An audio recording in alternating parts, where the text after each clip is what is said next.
Koikimedia, we're bringing the world closer to your doorstep.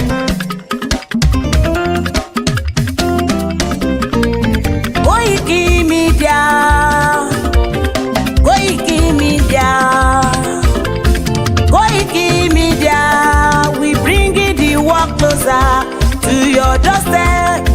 Koikimedia, Koikimedia, Koikimedia, we bringing the world closer to your doorstep. Àwọn sálára àgbà yìí dá, àwa ló láṣà àti èdè. Gbígbédè lárugẹ nílẹ̀ Oòduà o, àwa gangan ni bàbá. Koikimedia, Koikimedia, Koikimedia, we bringing the world closer to your doorstep. They never sabi wetin we carry for her. But they move closer before they go sabi. I said they never know wetin we carry for body. But they move closer before they go sabi. Ọ̀kín lọ lọ́jà ẹyẹ, kìnìún ló ló lajú. Ẹyẹ tó dorí kodò bí àdán ọ̀pẹ̀jẹ̀ lẹ́nu. Ká ṣiṣẹ́ fún ilẹ̀ bàbá wa, ká ṣiṣẹ́ fún ìlú bàbá wa, ká jùmọ̀ sowọ́pọ̀ ká lè kó Odùduwà ga. Odùduwà kò bá lè gbé wá. Ọmọ Odùduwà ṣe gírí, ẹ dìde fún ẹ̀tọ́ adúláwọ̀, ká lè jọ jùmọ̀ gbé délẹ̀ ìlérí, ká wálé gba ògo ilẹ̀ wa, ká ṣiṣẹ́ ká lè jọ gbàdé, ká lè gbàdé adé adúláwọ̀, àwa ni mọ̀lẹ̀ tí yóò tàn káàkiri.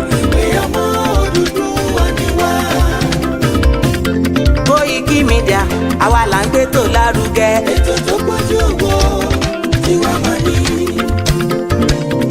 Kásá ẹgbẹ́ polówó ọjà wá kájé bùgbà yín jẹ. Ètò tó pọ̀jù owó tiwa máa ní.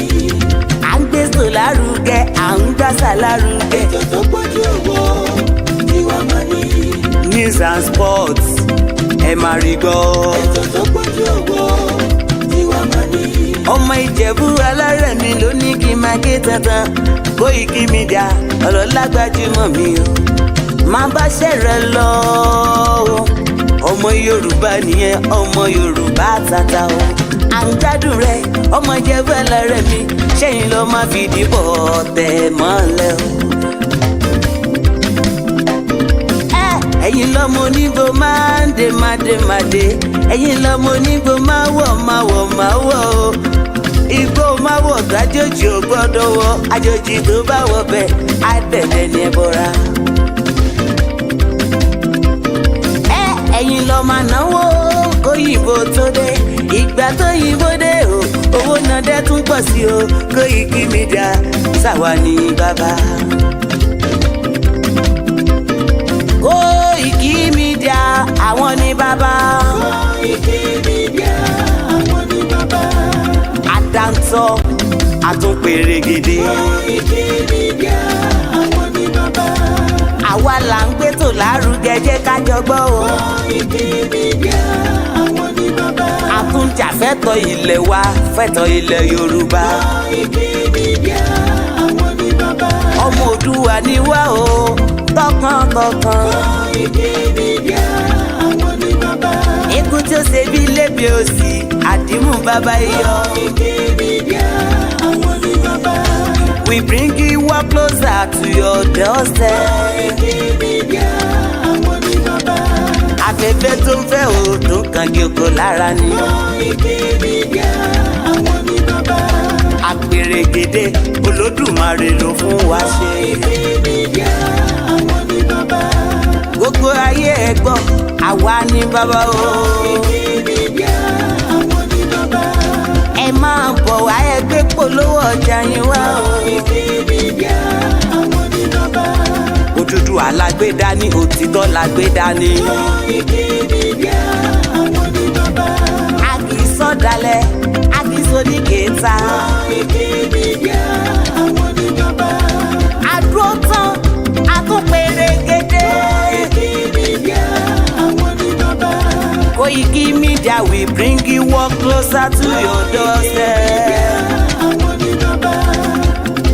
Koikimedia is around To give us latest.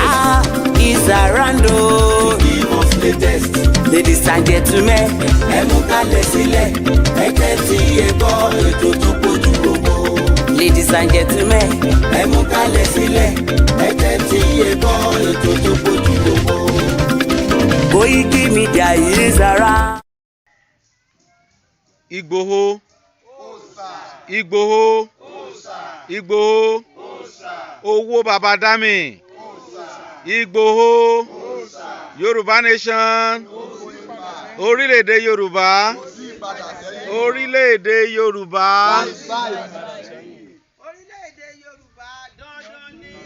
orílẹ̀-èdè Yorùbá, orílẹ̀-èdè Yorùbá.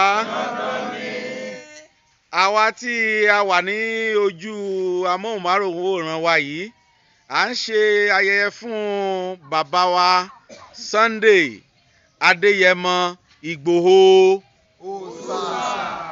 À ń ṣe ìrántí ọjọ́ tí àwọn location 419 wọlé wọn, tọ́ta ẹ̀jẹ̀ àdògán àti àwọn yòókù sílẹ̀. Àwa ń gbàdúrà fún yín bàbá Sunday Adéyẹmọ Ìgbòho Òòṣà pé ẹ pẹ́, ẹ tọ́, orílẹ̀-èdè Yorùbá tí ẹ̀ ń kó wa lọ ẹ ò ní ṣubú dànù. Gbogbo ẹni tó bá ní kẹ́ má padà dé òun lẹ̀ ní dé bá o.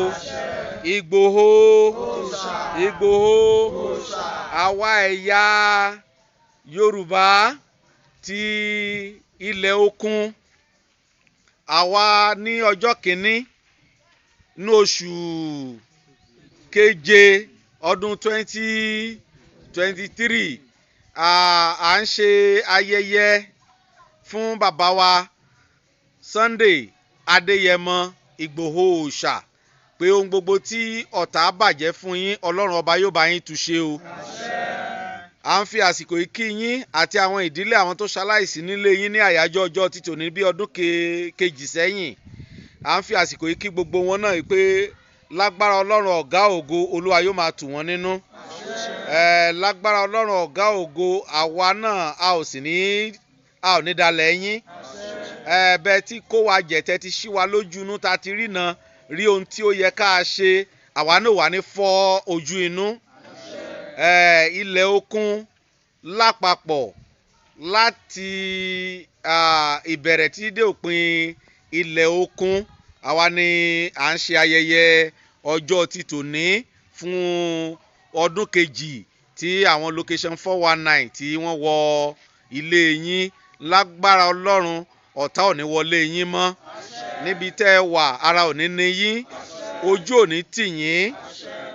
Bẹ́ẹ̀ tí ń gbèjà wa nínú ìran Yorùbá tẹ́ ṣí wa lójú inú, Ọlọ́run Elédùmarè àwọn tó ní ilẹ̀ Yorùbá lápapọ̀ wọ́n máa tì yín lẹ́yìn. Ipa ayé kan ò ní ká yín, torí ipa ayé ìka Ọlọ́run Elédùmarè, ipa ayé kan ò ní ká yín. A dẹ̀ fi àsìkò yìí náà kí màmá wa tí ó ṣe agbátẹrù àti alátìlẹ́yìn Mrs. Celine. Lágbára Ọlọ́run ọ̀gá ògo inú yín á máa dùn. Ibi tẹ́ ti ń rí mú lágbára Ọlọ́run ọ̀tá ò ní mọ̀ bẹ̀.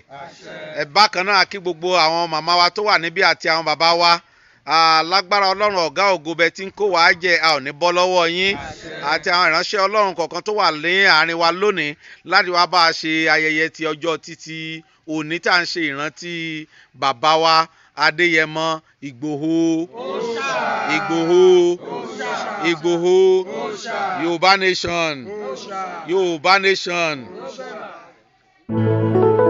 Ọmọ Ìbàràpá lápapọ̀ ẹ̀jẹ̀ adúpẹ́ lọ́wọ́ Akin ọmọ Yorùbá lápapọ̀ tìlé tó kó ẹ̀mí àbọ̀ ẹ̀bá nǹkan mọ́ Adéyẹmọ.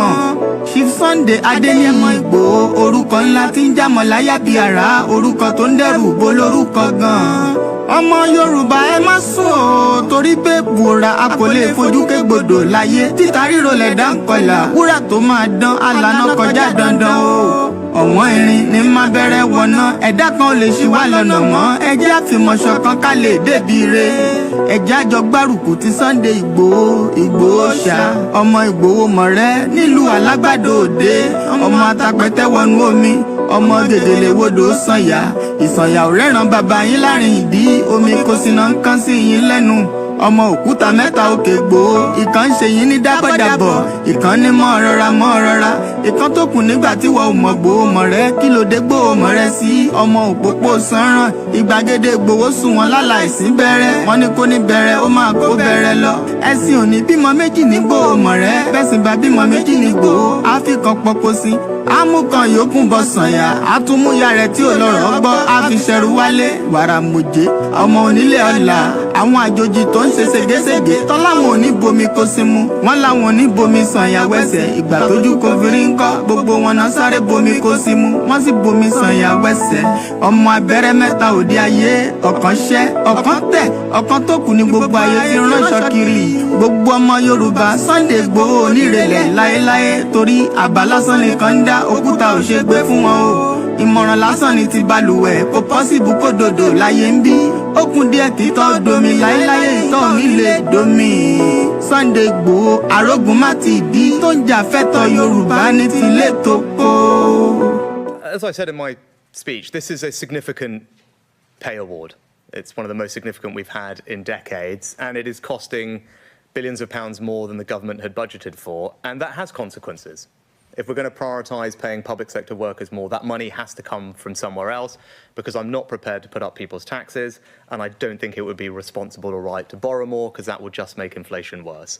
So what we have done are two things to find this money. The first is we're going to increase the charges that we have for migrants who are coming to this country when they apply for visas, and indeed something called the Immigration Health Surcharge, which is the levy that they pay to access the NHS.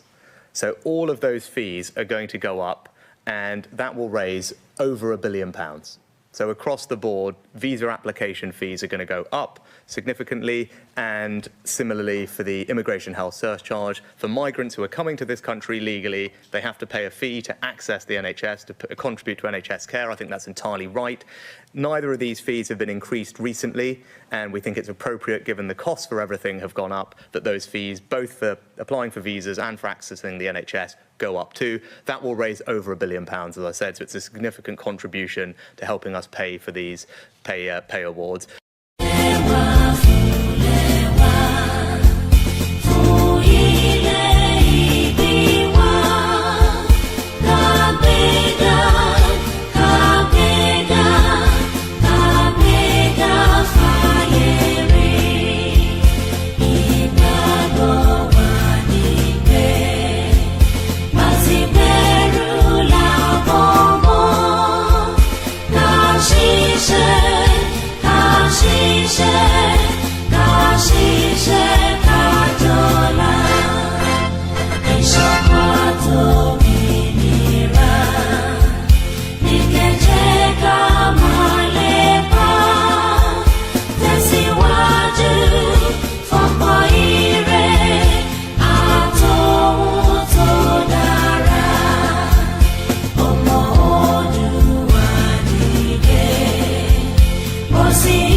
Again.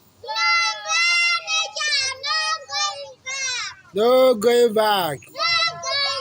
Ìgbòho òòṣà iṣẹ́ rẹ̀ ń tẹ̀síwájú. Mr. Koiki ẹ ṣé o, àwọn ọmọ mi ló kí yín o. Àwọn ọmọ mi ló kí yín o.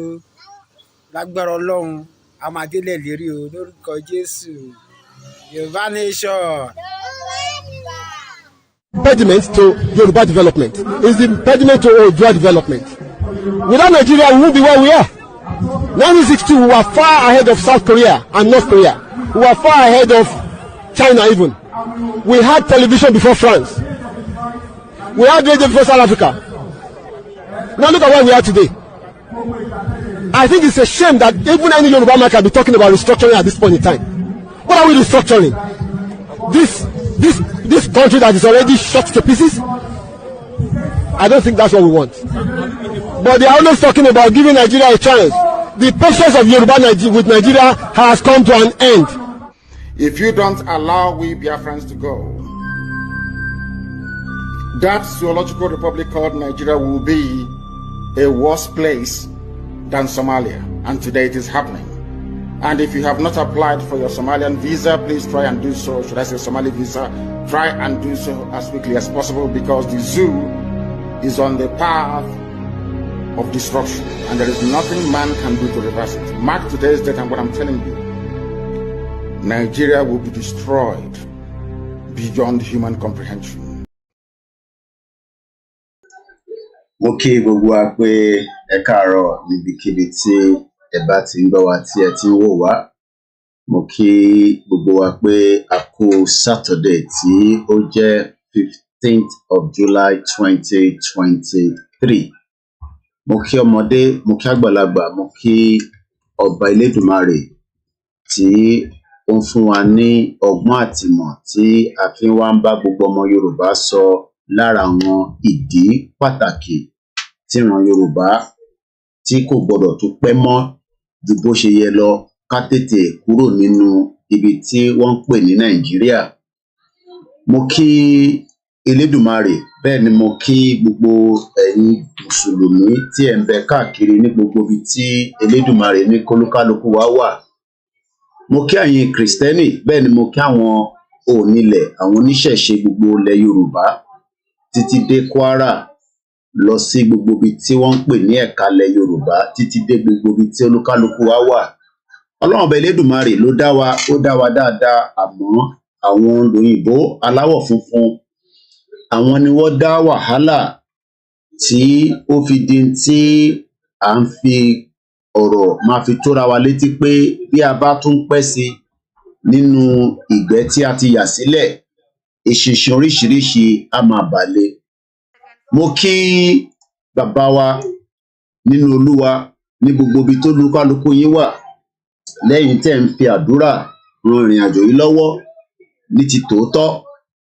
Mo kí àwọn oníṣẹ̀ṣe tí wọ́n ń dífá lójoojúmọ́ lórí ìrìn àjò yìí kí a má bàa rí ìtàjẹ̀sílẹ̀ níbi tó ń pè nílẹ̀ Yorùbá. Bẹ́ẹ̀ ni mo kí àwọn Mùsùlùmí tí wọ́n ń ṣe àdúrà lọ́tùn lósì ní wákàtí 5 tí wọ́n ń bẹ Ọlọ́run pé kíran wa kó má takú síbi tó wà yìí.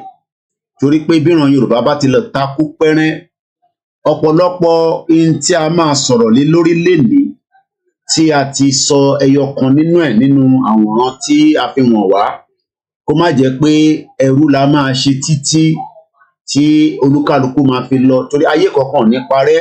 Bíyàn kan bá ń sọ fún yín pé ayé máa parẹ́, ìwọ ló máa parẹ́ nínú ẹ̀. Torí pé ayé tá ń bẹ yìí látijọ́ tí wọ́n ti sọ pé ayé máa tán, àwọn èèyàn inú ẹ̀ ló ń tán, and it's because àwọn tó jẹ́ èèyàn burúkú àwọn ni wọ́n ń dá wàhálà rògbòdìyàn sílẹ̀ tó fi di pé ọmọ Yorùbá sá káàkiri gbogbo àgbáyé. Ẹni wà nílé náà kò lálàáfíà, kò nísinmi, nítorí pé wọ́n ti kó wa mọ́ èdè tí kò ń ṣe èdè tiwa. Mo lọ bẹ́ẹ̀, mo kẹ́yin Kristẹni, ẹ máa ní what God cannot do does not exist. Bẹ́ẹ̀ ni, àmọ́ bí a bá ṣípá tí a bá kàn sọ pé what God cannot do does not exist, mo lè má sùn kí n má sọ bẹ́ẹ̀. Àmọ́ níwọ̀nba àsìkò tá a fi ń bára wa sọ̀rọ̀, tí a fi ń bára wa ṣíra wa létí, torí pé èmi náà, àwa tá à ń sọ àtẹ̀yìn tẹ̀ ń gbọ́, a jọ ń ṣíra wa létí ni. Torí táwa náà bá rí, ta fi ń gbé ètò kalẹ̀ pé ẹ jẹ́ ká jọ gbé yẹ̀wò. Ṣó wá dáa pé kí ọmọ Yorùbá kó máa fọ́ǹdì NHS budget? Ṣó dáa pé torí a fẹ́ wá sílùú òyìnbó, àwa ní ká wá máa san visa fee tí wọ́n ní fún ẹ ní visa? Ọ̀pọ̀lọpọ̀ ọmọ Yorùbá ti apply fún visa láti wọ UK, wọ́n fún wọn ní visa, àmọ́ wọ́n gbowó dání sọ́wọ́. Ìyẹn wá dùn wá tó, UK tí wá ń jẹ́ kó yé wa pé bí a fẹ́ bí a kọ̀, òun ò lè increase owó tọ̀dọ̀ tiwa níbí. Ẹni bá fẹ́ wọlé síbí báyìí òun ló gbọ́dọ̀ ṣe kí ni, òun ló gbọ́dọ̀ sanwó láti jẹ́ kí wọ́n increase visa fee. Gbogbo ẹ̀ náà la máa sọ̀rọ̀ lé lórí. Ọ̀pọ̀lọpọ̀ lè má mọ tó ń lọ ní gbogbo àgbáyé. Mo ní tẹ́ bá ti wà lórí koikimedia, ẹ ti wà lórí international platform. Ǹjẹ́ gbọ́ pé Indian wọ́n tún gbé ìrìn àjò kan dìde láti rán shuttle lọ sí moon lágbára Elédùmarè.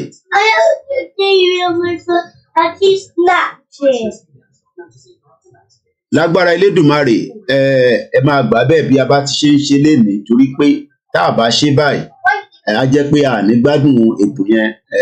Àwọn ariwo kéékèèké yẹn á máa ta lábẹ́lẹ̀. Ìwọ tó bá wá ń sọ fún mi pé irú ariwo wo ni, má jẹ́ fún ẹ lépè, torí mo fẹ́ fi èpè ṣe program láàárọ̀ yìí, torí pé àsìkò tí mò ń ní òun náà ni mo fi ń ṣe tí mò ń ṣe níwọ̀nba tí mo ní. Bí ó bá jẹ́ pé mo ní àyè tó dáa ta lè lọ máa gba studio, ta máa rẹ́ǹtẹ̀, ta máa san owó nígbà tá a bá gba oṣù kan tá a rówó san, ṣe mọ̀ pé ó máa difficult. So yìí tá a ṣe nínú ilé ìjọ Saturday mi, èmi lèmi ní wọ́n lára. So ọmọ kéékèèké ni wọ́n, a lè sọ pé kó má pariwo nínú ilé, a kò máa control ariwo tó bá ń pa ni níwọ̀nba tá a bá lè ṣe. So ẹ má fi ṣèbínú. Ètò ọlọ́pọlọ ni bíbáyìí. Mo rí gbogbo yín bẹ ṣe ń wọlé, màá kí yín ká tó bẹ̀rẹ̀ ètò. Mo kàn fẹ́ fún yín ní preamble tá a fẹ́ sọ. Mo ń sọ̀rọ̀ nípa Indian. Indian ti gbé space shuttle, ó ti bẹ̀rẹ̀ ìrìn àjò. A ti wà ní July, àwa ti bẹ̀rẹ̀ sí calculate bí wọ́n ti ṣe sọ fún wa. Ó máa dé moon ní August. Wọ́n ti attempt rí, project yẹn fail, but wọ́n give up. Ẹlòmíì bẹ̀rẹ̀ ìrìn àjò yìí pẹ̀lú wa, ó ní gbogbo tẹ́ ń ṣe yẹn òun ò ní time sí mọ́, òun ti bọ́lẹ̀. Ìyẹn ò sọ pé tí a bá gba Yoruba Republic, Yoruba Kingdom, Yoruba Nation, in tó bá wù wá la lè decide pé a lè pè é nígbà tá a bá ti gbà á tán. Ẹ jẹ́ kí n fi tó wa létí, àìtí gba Yoruba country o. Ẹ gbọ́ dáadáa, àìtí gba Yoruba country. Yoruba country ò tí wá sí ìmúṣẹ. Àìtí gba Yoruba country. Nígbà tá a bá gba Yoruba country, tí a gba orílẹ̀-èdè yẹn tán, kò ń ṣe gbogbo rakatia, gbogbo jangwe tí wọ́n sọ fún yín, mo fi lẹ́nu bà ọ̀dọ̀ wọn láàárọ̀ ẹ̀. Bọ̀ tó bá jẹ́ pé mo lè mẹ́nubà létà, á mẹ́nubà. Mo fẹ́ kéèyàn lọ́pọlọ kẹ́ jókòó, kẹ́ ronú, torí pé ìlú Jésù kọ́ la máa fi gbàlú. Ẹ forget à ń bẹ Ọlọ́run ni. Jésù kọ́ la fẹ́ fi gbà á, ànábì kọ́ la fẹ́ fi gbà á, àwọn onílẹ̀ kọ́ la fẹ́ fi gbà á. A máa rí ní physical being, kò ń ṣe ní the spiritual being nìkan. Tàbá náà fẹ́ gba country, táwa fẹ́ fi spiritual yẹn nìkan gbà á, that means pé ojú afẹ́fẹ́ láti fẹ́ máa rí nìyẹn, a fẹ́ rí kó materialize. Èmi fẹ́ rí débi pé Yorùbá náà máa sọ pé within the next 5 years, àwọn scientists ti wà ní Òṣogbo níbi tí a kọ́ shuttle centers ní, bóyá bẹ́ẹ̀ ló ti máa gbéra ní. Torí pé nígbà tá a bá ti gba country tí ó jẹ́ tiwa, a máa decide ibi tí àwọn tó máa sọ fún wa pé ibi báyìí láti lè shoot space shuttle. Ẹ jẹ́ ká wo eléyìí mò ń bọ̀.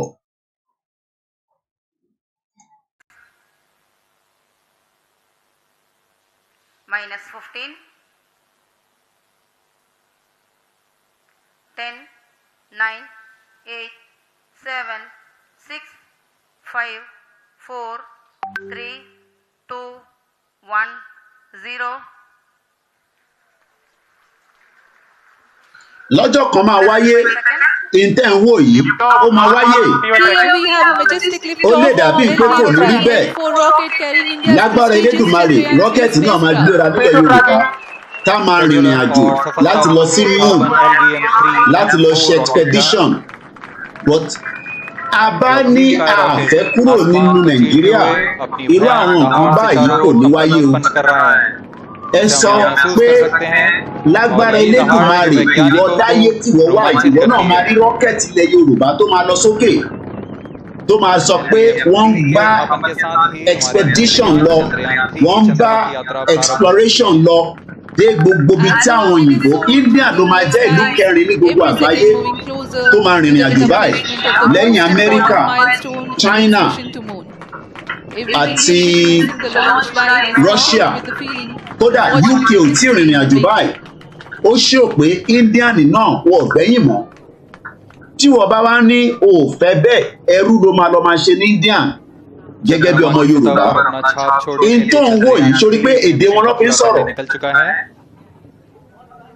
táwa náà bá ti bẹ̀rẹ̀ ìrìn àjò báyìí èdè tiwa làwa náà máa fi máa ṣe lágbára Elédùmarè a tún máa padà wá sáwọn fídíò yẹn eléyìí tá a tún máa fi wọ̀nyí a ti clear nígbà tá a bẹ̀rẹ̀ ọ̀rọ̀ méjì tí mo fẹ́ dá program yìí lé lórí láàárọ̀ yìí òun ni UK visa fee tí ọ̀pọ̀lọpọ̀ ọmọ Yorùbá máa wá nísìn torí pé àìtí mọ̀gbà tó máa increase ẹ̀ but Prime Minister wa ó ti jẹ́ kó tó wa létí pé a máa increase visa fee ní gbogbo àgbáyé so Nàìjíríà ti wà lára ìlú tó máa fund the £1 billion budget tá à ń wá yìí ọmọ Yorùbá náà máa wà láàárín àwọn tó máa sanwó ẹ̀ àwọn kan ti wà nínú ilé already à ń sọ fẹ́yìn student ni àtẹni tó ṣẹ̀ fi gba visa mo sọ àwa tá ti jókòó síbí tá ti wà níbí for 25 years èmi ò ní kó má wá UK èmi kọ́ ni máa sọ fún ẹ bọ̀ máa lọ prepare pé o máa sanwó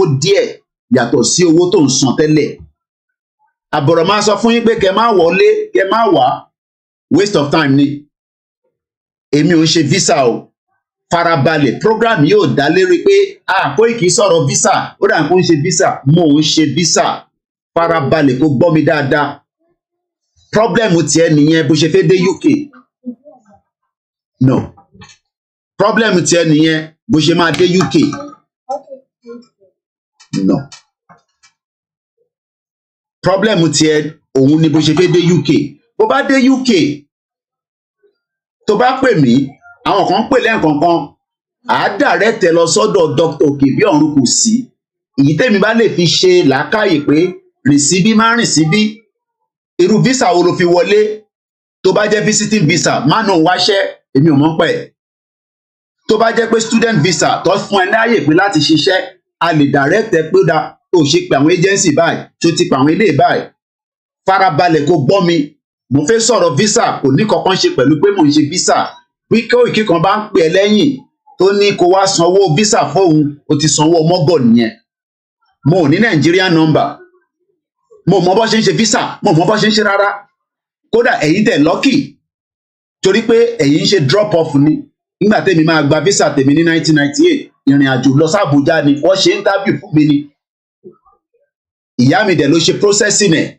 tèmi ni pé lọ sí Àbújá kó lọ apply ìtọ́dẹ̀ ni kí n sọ mo sọ wọ́n dẹ̀ granted mo dẹ̀ dé síbí pẹ̀lú Gatwick airport mo ti wà ń bí 25 years mo ò kí ń ṣe UK visa má pè mí rárá pé Mr. Koiki má pè mí mo fẹ́ má pè mí rárá ìyẹn mo ṣe ń pariwo pé ẹ jẹ́ a gbìyànjú àbọ̀rọ̀ là ń sọ fọ́mọlúàbí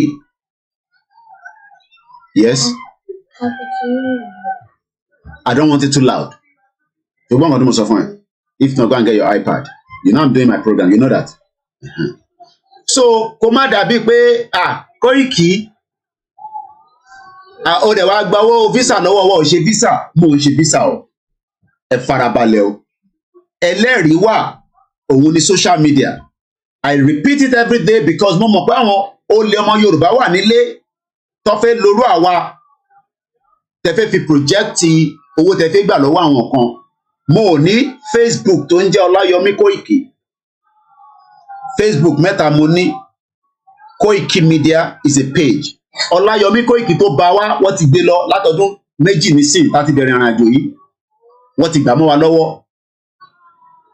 Koikimedia Odùduwà àkáǹtì ni ó wá ní page mẹ́ta tá à ń lò náà nìyí ìdí tá a ṣe transmit lọ sórí Koikimedia Odùduwà ìyẹn account page and transmit sí torí ó wà restricted wọ́n máa lift the page yẹn within the next 48 hours a lè tún máa lọ live lórí ẹ̀ ìyẹn ni mo ṣe ń download fídíò mo ń gbé lọ síbẹ̀ so bó ṣe jẹ́ nìyẹn. Now ẹ jẹ́ àgbọ̀n tí Rishi Sunak tún sọ lẹ́ẹ̀kan sí. As I said in my speech, this is a significant pay award. It's one of the most significant we've had in decades, and it is costing billions of pounds more than the government had budgeted for, and that has consequences. If we're going to prioritise paying public sector workers more, that money has to come from somewhere else, because I'm not prepared to put up people's taxes, and I don't think it would be responsible or right to borrow more, because that would just make inflation worse. So what we have done are two things to find this money. The first is we're going to increase the charges that we have for migrants who are coming to this country when they apply for visas, and indeed something called the Immigration Health Surcharge, which is the levy that they pay to access the NHS. So all of those fees are going to go up, and that will raise over £1 billion. So across the board, visa application fees are going to go up significantly, and similarly for the immigration health surcharge. For migrants who are coming to this country legally, they have to pay a fee to access the NHS, to contribute to NHS care. I think that's entirely right. Neither of these fees have been increased recently, and we think it's appropriate, given the costs for everything have gone up, that those fees, both for applying for visas and for accessing the NHS, go up too. That will raise over £1 billion, as I said, so it's a significant contribution to helping us pay for these pay awards. Mo kí gbogbo wa tí a ti wà lórí ìjókòó pẹ̀lú wa níbi tí a ti fẹ́ bẹ̀rẹ̀ ètò. Ẹ jẹ́ n sáré kí yín kó tó di pé a máa bá ètò yẹn lọ. Mo kí bàbá wa Lakeside, Òkun Mólóré, Òkun Móléró, mo kí yín dáadáa. Real Estate Agency, mo kí yín.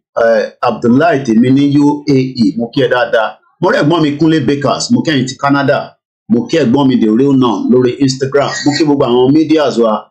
Mo kí ẹ̀yin ti Germany, mo kí bàbá mi Taiwo. Maize Gold, mo fi tọ̀wọ̀tọ̀ mo fi dárúkọ ẹ̀. Mo kí ìyá tó bí mi lọ́mọ, ìyá lálùbáríkà, ó busy lẹ́nujọ́ mẹ́ta ẹ̀, bọ́ mo mọ̀ pé gbogbo program tí mò ń ṣe ó ń catch up.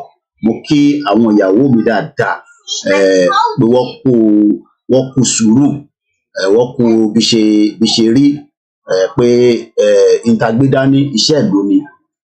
Ó ń drain wa lóòótọ́, ó ń cost wa lóòótọ́, torí pé ọ̀pọ̀lọpọ̀ tí kò yé yín, Ọlọ́run ló fún mi láwọn ìyàwó mi tí wọ́n dúró tì mí. Mo sọ fún yín pé èmi ò lálàá. Bó bá sẹ́nì kan wá sínú ilé yìí, tó bá rán àrá kan wá, tó bá rán kankan wá, àìsùn ìyàwó mi ṣe, àdúrà ni. Bàbá tó bí mi lọ́mọ kò kú, mo ń fún ní tó máa jẹ, òkú ọ̀run kì í sùn, torí pé àníyàn kan lèmi fi gbé dání. Ní tó bá àwọn olúkálukú ló lè sọ, kò sí nǹkan tẹ́ẹ̀ tí sọ sí mi, ìyẹn ò bọ́dà mi. I am 6,000 kilometers away from that contraction. Èmi ò ní láti ṣe ọ̀la apply for visa. Ní tí mo fẹ́ sọ̀rọ̀ ilé lórí lẹ́nìí, èmi ti ṣe yẹn ní 25 years ago.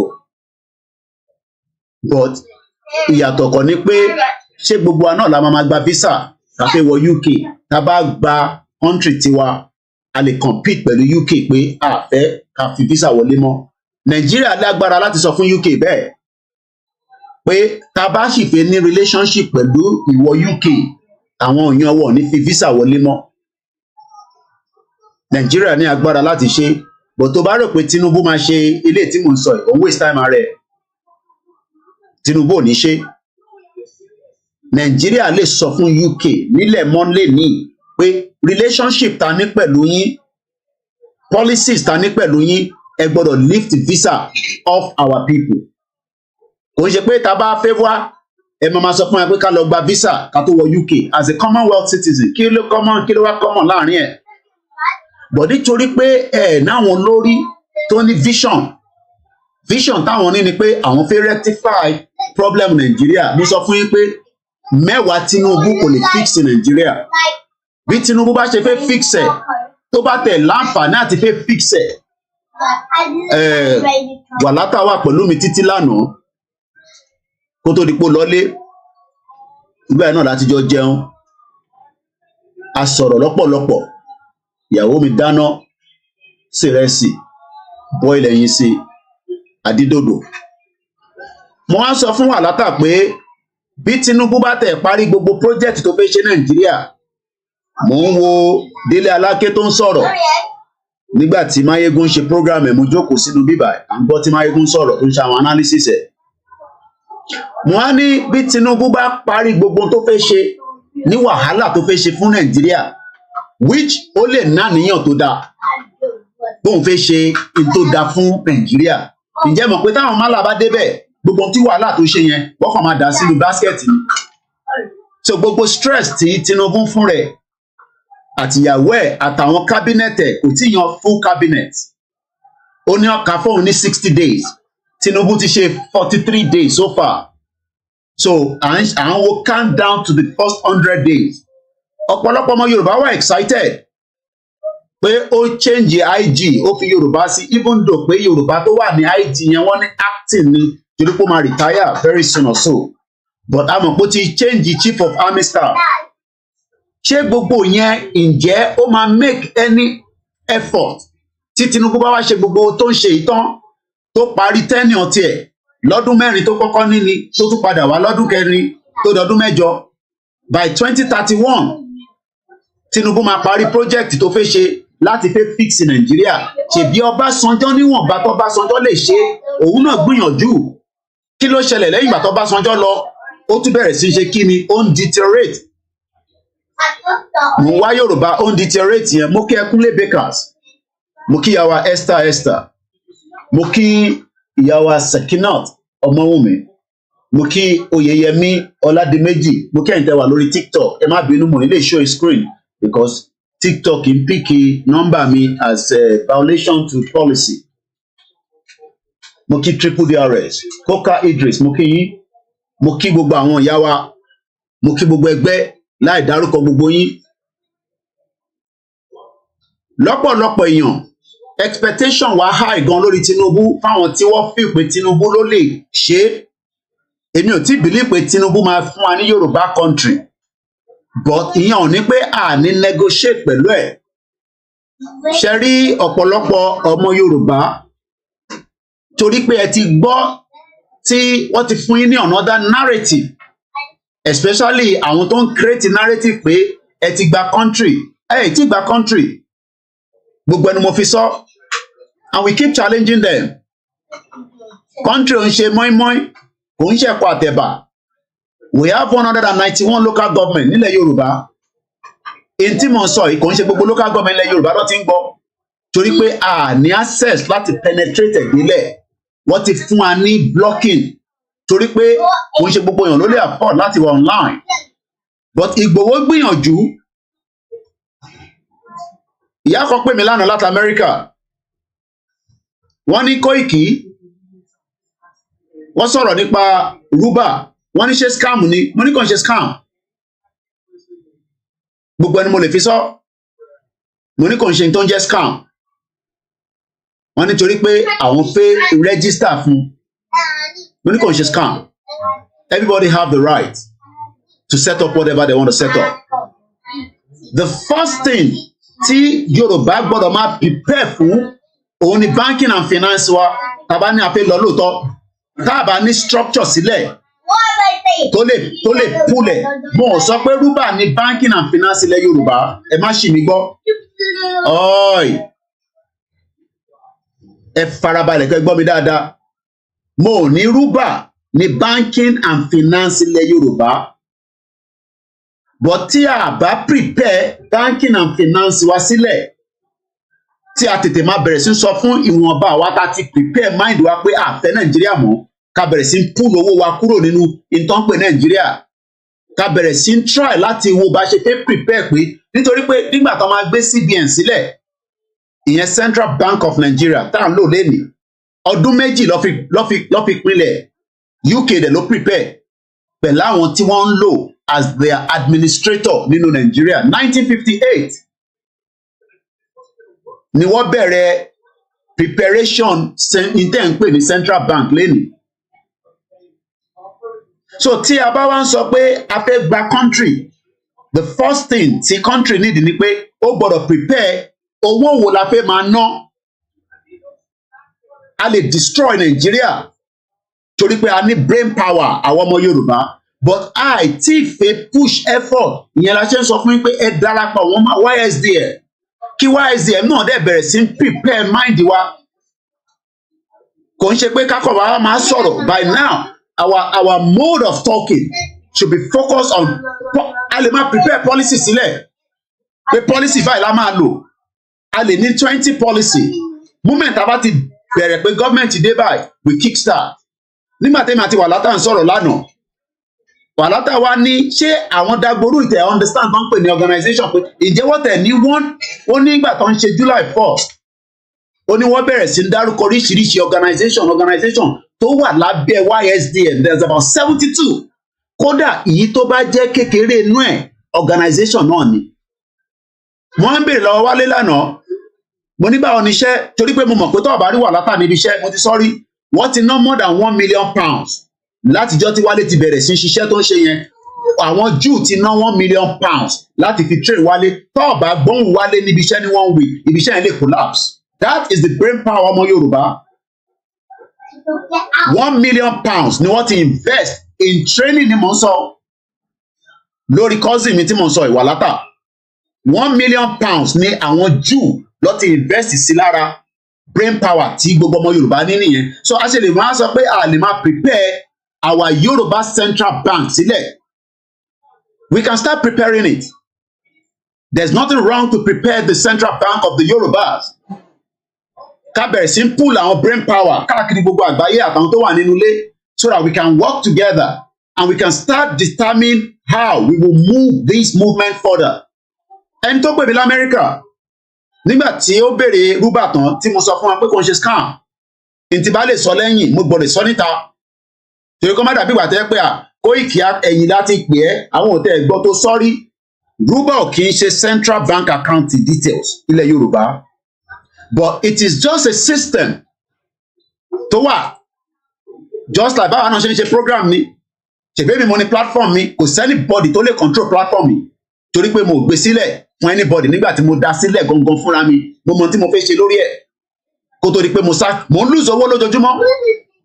Mo sọ fún Wàlátà lánàá, mo ní bọ̀bọ̀ tí wọ́n name pé òun lélẹ̀ paper intention nílé anyway. Ẹ mọ ẹ tó ń gbà ní every year lọ́wọ́ BBC, ó ń gba £40,000, £40,000 equivalent of monthly pay. Ìyẹn bọ̀bọ̀ BBC tó máa ń ṣe 10 o'clock news. Edward ló ń pè, is making £534,000 a year according to BBC. Òǹbọ̀lọ́kọ sí mi báyìí.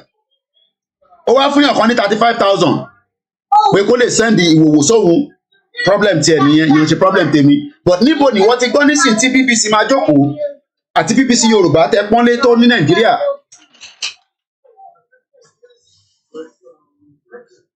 Mo fẹ́ kábi tó sọ pé owó ẹ̀ tó ń gbà òun lélẹ̀ òun ní níbí báyìí. Welshman Edward, 61 years old, is one of the BBC most famous and trusted. Kò ń ṣe pé àwọn èèyàn trust wa, but àwọn èèyàn kàn wá sún pé ó ṣe gbọ́dọ̀ jẹ́ Koiki. Mo sọ fún pé mi yàtọ̀. Èmi ò kí journalist to the core lèmi. Ntí mo lè má parí yunifásitì mi, but ntí mo fi bẹ̀rẹ̀ nìyẹn. But nígbà tí yàn bá wà nílùú kan tó ti restrict ẹ pé tó bá fẹ́ san yunifásitì fee lọ́mú international fee wá. Ọ̀pọ̀lọpọ̀ yàn mọ interface níbí báyìí. Can you slow this thing? Slow it. I don't want this music because it's going to be on my Facebook or YouTube. I don't want this one. Go back and watch all the other stuff. Remove this one. Because this one now is going to go into my program and then YouTube is going to lock me out. I don't know music. Watch your program. If not, go and get your iPad. Go and get your iPad. No, go and get your iPad. Go and get your iPad. It will disturb me. Àwọn tó jẹrẹ ṣe máa ṣe wàhálà. Come pẹ̀lú. So kí ni mo fẹ́ fààyàn bẹ́ẹ̀ ni pé go and get your iPad, the two of you. So n tí mo fẹ́ fààyàn bẹ́ẹ̀ ni pé ìdí tí mo ṣe ní better understanding tá à ń ṣe yìí nítorí pé mo ti wà in that line of understanding ní tó ń pè ní journalism. First year tí mo ṣe ní university media ni mo lọ ṣe. And for the fact that I have lived in UK ní bàbá gbogbo àgbáyé when it comes to PR, lè beat wọn. Ìdí tí mo ṣe wà better, well structured nígbà tí mo ṣe ni torí pé àárín wọn ni mo gbé. But the question is, ṣé wọ́n ṣì fẹ́ máa wá sí UK in another 10 years come and increase the fee wọn torí pé a fi wá gbé ní bíbá? Nígbà tèmi ní ilẹ̀ Yorùbá tó ń bẹ tí a lè máa prepare media mi láti máa project pé Yorùbá fẹ́ rán space shuttle lọ sí moon. Àwọn Indian tẹ́ ń rí yẹn nísìn, mo wo bèbí kan mo ṣe máa padà sọ́dọ̀ ìyá wa mọ́mọ́ tí mo sọ̀rọ̀ dé torí pé nínú conversation yẹn mo láti pè Ìgbòho nígbà tí àyẹn tún béèrè kankan lọ́wọ́ mi pé ṣé Ìgbòho ṣì wà nínú movement yìí ṣá, kò ṣe pé àwọn believe àwọn gbọ́ tó sọ̀rọ̀ ní July 1st. These are the problems that we are facing pẹ̀lú ẹ̀yin Yorùbá. Ẹ gbọ́dọ̀ gbàgbọ́ délẹ̀ ní tẹ́ bá tí ń ṣe iyèméjì ẹ kúkú bọ́lẹ̀ kẹ́ lọ máa ṣe tẹ́ ń ṣe tábàgbà Yorùbá country ẹ má wà lára ẹ̀. You will be part of it. Kò sẹ́ni tó máa kúkú lé yín. But for the fact that a náà ń ṣe Yorùbá, à ń ṣe campaign Yorùbá, ẹsẹ̀ kan nínú ilé ẹsẹ̀ kan lẹ́yìn lè ń ṣe.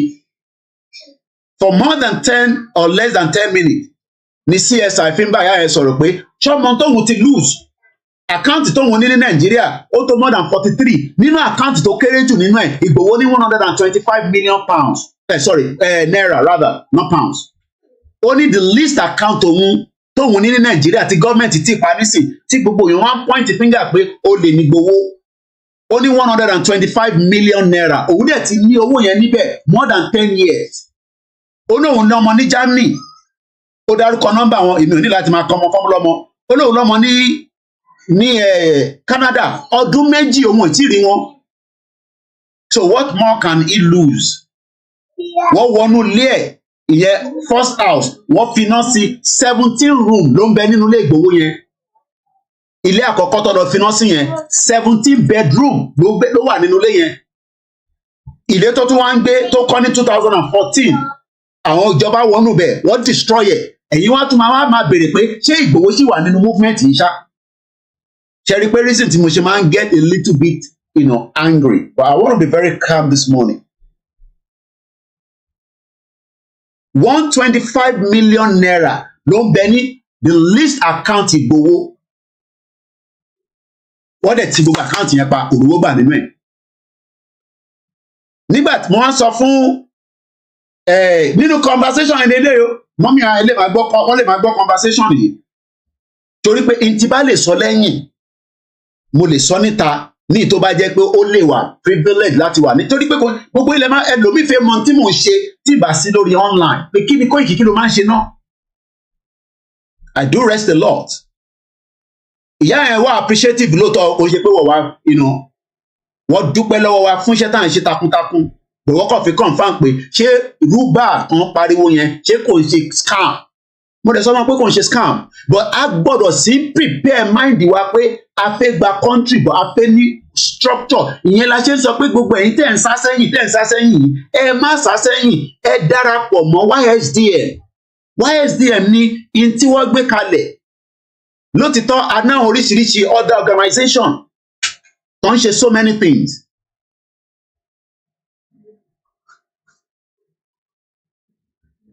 Mo kí gbogbo alẹ́ nǹkan sí i.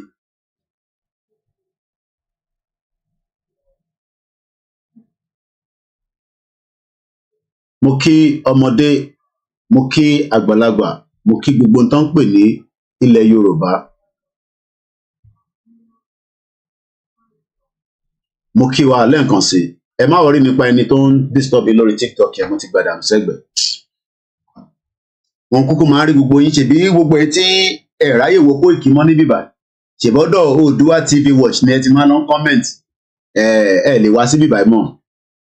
Thank you. Love you so much.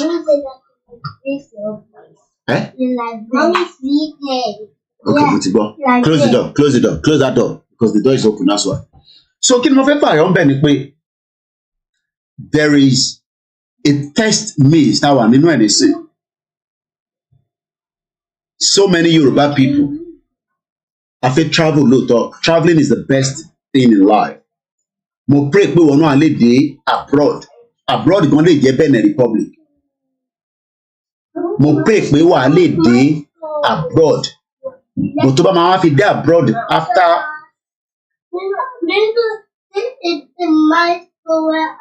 Jókòó sí bíbá. tó bá wá dé abroad after few months àwọn family wa kan ṣẹ̀ dé gbogbo tó lò ní UK nísìn kò tí pé 3 months wàhálà tá a wá ń sọ̀rọ̀ lánàá àwa ń sọ oríṣiríṣi nígbà tá a bá sọ fún wọn pé UK ò dàbí Nàìjíríà lóòótọ́ ibi báyìí ní leverage bó bá lówó lọ́wọ́ bó ò bá ní kò sẹ́ni kankan tó lè mọ̀ ṣé gbogbo ilé mọ̀ bí mo lówó lọ́wọ́ mo lówó lọ́wọ́ nísìn ìbójú olówó lẹ máa fi wò mí èbí mi ni mo mọ̀ pé mo lówó lọ́wọ́ torí pé yes London ni mo wà but bí nǹkan kan bá ṣe mí nísìn free access wà but ìwọ tó ń bọ̀ UK ní o máa san subcharge health subcharge ló ń pè o máa láti san so ìwọ Nigerians ni mò ń sọ fún nísìnyí o ìwọ ọmọ Nàìjíríà as a Nigerian ó wà lára àwọn tó máa fọ́ǹdì bọ́jẹ́tì NHS láti fi sanwó fáwọn dókítà. You will be one of those that will have to pay for that.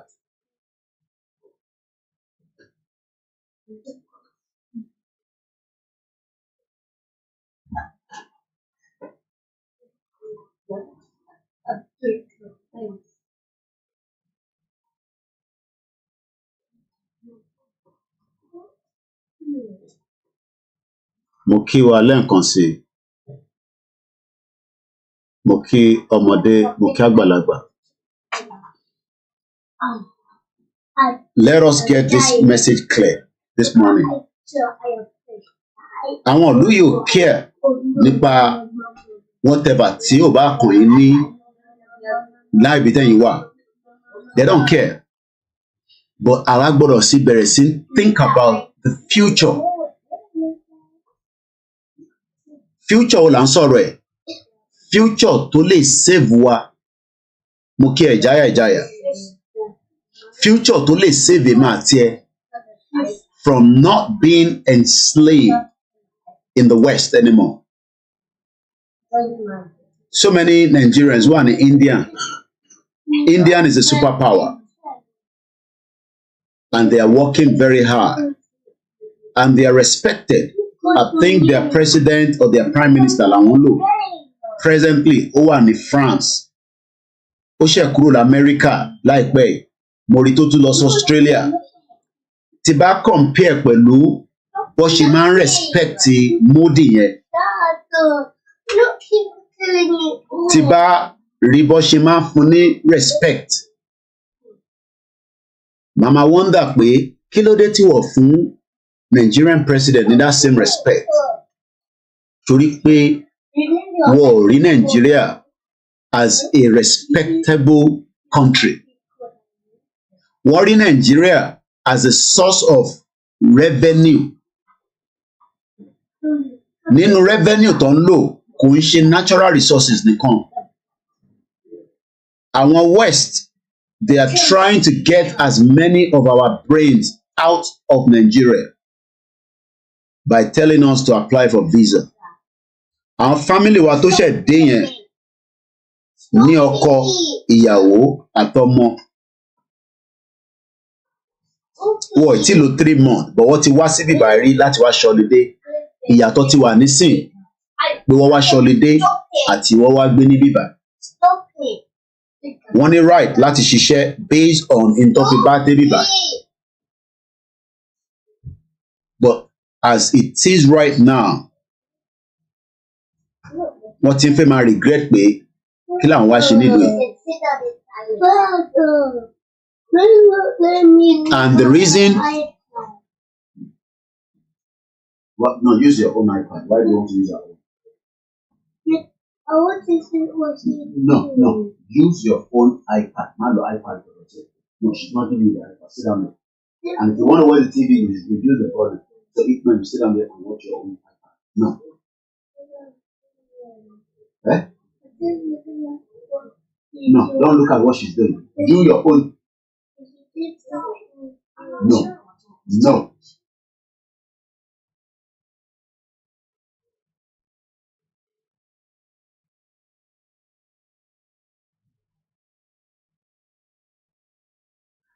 So, bí ṣe ń bá lọ, as many of us might not really understand in táwọn Western try láti project fún wa. Ẹ rántí brother wa tó wà ní Tunisia. I deal with a lot of calls almost on a daily basis. He called me yesterday again. And he was asking, and we interacted for about 10 minutes or so. Mo ní kí ni current situation pẹ̀lú wọn ní Tunisia because ó yìí fi padà sí Nigeria anyway. Ó wá ń bi mí nípa àwọn IOM. Pé ṣé tóun bá bá àwọn IOM padà lọ sílé, ṣé òun máa tún lè jáde padà tóun bá tún fẹ́ lọ another country. Mo ní wẹ̀ country tíyàn bá ti kúrò bẹ́ẹ̀ mi ṣe understand nílùú yìí. Tó bá deport ẹ̀ nílùú yìí, ọmọ náà ò lè wọlé for 10 years. Èèyàn mi pò lè lọ sí another country. Mo wá ń bi pé kí ni current situation pẹ̀lú Tunisia. Ó ní lótìtọ́ after ti gbogbo prime minister wọn dá wàhálà sílẹ̀, situation yẹn ó reduce there. But in the long run, àwọn tó jẹ́ bíi francophone country, ó ní àwọn yẹn wọ́n sinmi gan níbẹ̀ yẹn, ó ní ṣe lọ́tún lọ pa ọmọ ìlú yẹn. So in tọ́wá ṣe nísìnyí pé wọ́n push wọn lọ sí border Libya, ẹ̀dẹ̀ mọ̀ pé Libya ò ní government. My question is, ṣé bí a ṣe máa rotate nílé ká lọ sí Indian ká fẹ́ lọ struggle, and these two countries that fi ń ṣe analysis láàárọ̀, the UK that needs more money but wọn náà wọn lè tax àwa mọ̀ sí nínú ilé, but ẹ tó bá fẹ́ wá sí UK ìwọ ló náà fẹ́ wá sí UK, fair enough, ìwọ ló máa lọ san extra money láti fi wá sí UK, ìyẹn kan British government torí pé ẹ̀yin lẹ́nu ẹ̀ fẹ́ wá sí UK. But at some point kó tó di pé bí ṣe gbọ́ àlàyé yẹn nígbà yẹn pé ó dà pé gbà tí a support apartheid ti South Africa ni wọ́n yọ wá kúrò nínú visa pé ká máa fi visa wọ̀lú yìí, torí títí di in the 80s Nigeria kì í fi visa wọ UK. Wọ́n dẹ̀ gbìyànjú láti rectify problem yẹn padà. In any country to country, at some point, situations lè ṣẹlẹ̀, problem lè wà between country to country. Nígbà tá a bá tẹ̀jẹ́ pé a ní problem pẹ̀lú UK in the 80s, tó fi gbá wa kúrò débi pé ẹ máa lọ apply fún visa. Ṣé láti ìgbà yẹn náà, àìtí offence yẹn ò tí tán lẹ̀ ni? Ó yẹ kó offence yẹn ti tán lẹ̀. Tó bá tẹ̀jẹ́ pé ẹ torí pé a support South Africa níjọ́ náà náà ni wọ́n ṣe yọ wá kúrò nínú visa láti máa wọ UK. Ṣé kò tí tán? But it's because of the selfish interest.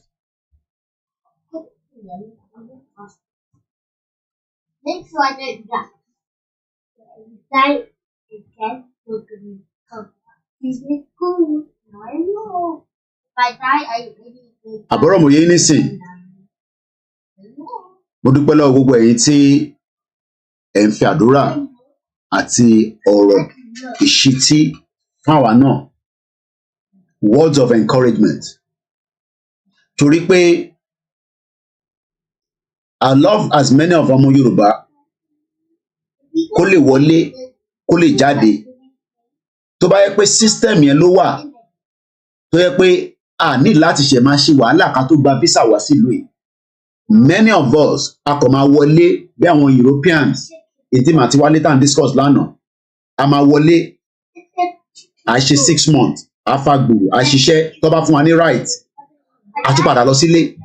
Ṣé mọ̀ pé láàrin doing that a ní fẹ́ jókòó sí bíbá ní 25 years tèmi fi wà ní bíbá, but mo mọ̀ pé tí bá ní mo lọ padà ní time tèmi dé pẹ̀lú visa tí mo dẹ̀ ní mo lọ mọ́, tí mo dẹ̀ mọ wàhálà tá a ṣe láti fi gba visa yẹn, ṣèbí yẹn làwọn tó ń wá ní in the 80s they were only coming and going.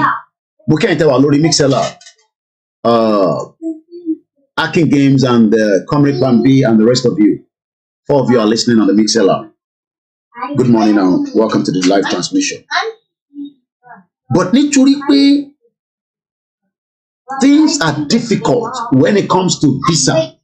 Visa ló jẹ́ the biggest obstacle fún ọmọ Yorùbá láti ká tẹ̀ sọ pé láti 90s títí di wákàtí. Everybody ló fẹ́ gba visa láti fi jáde kúrò ní Nàìjíríà.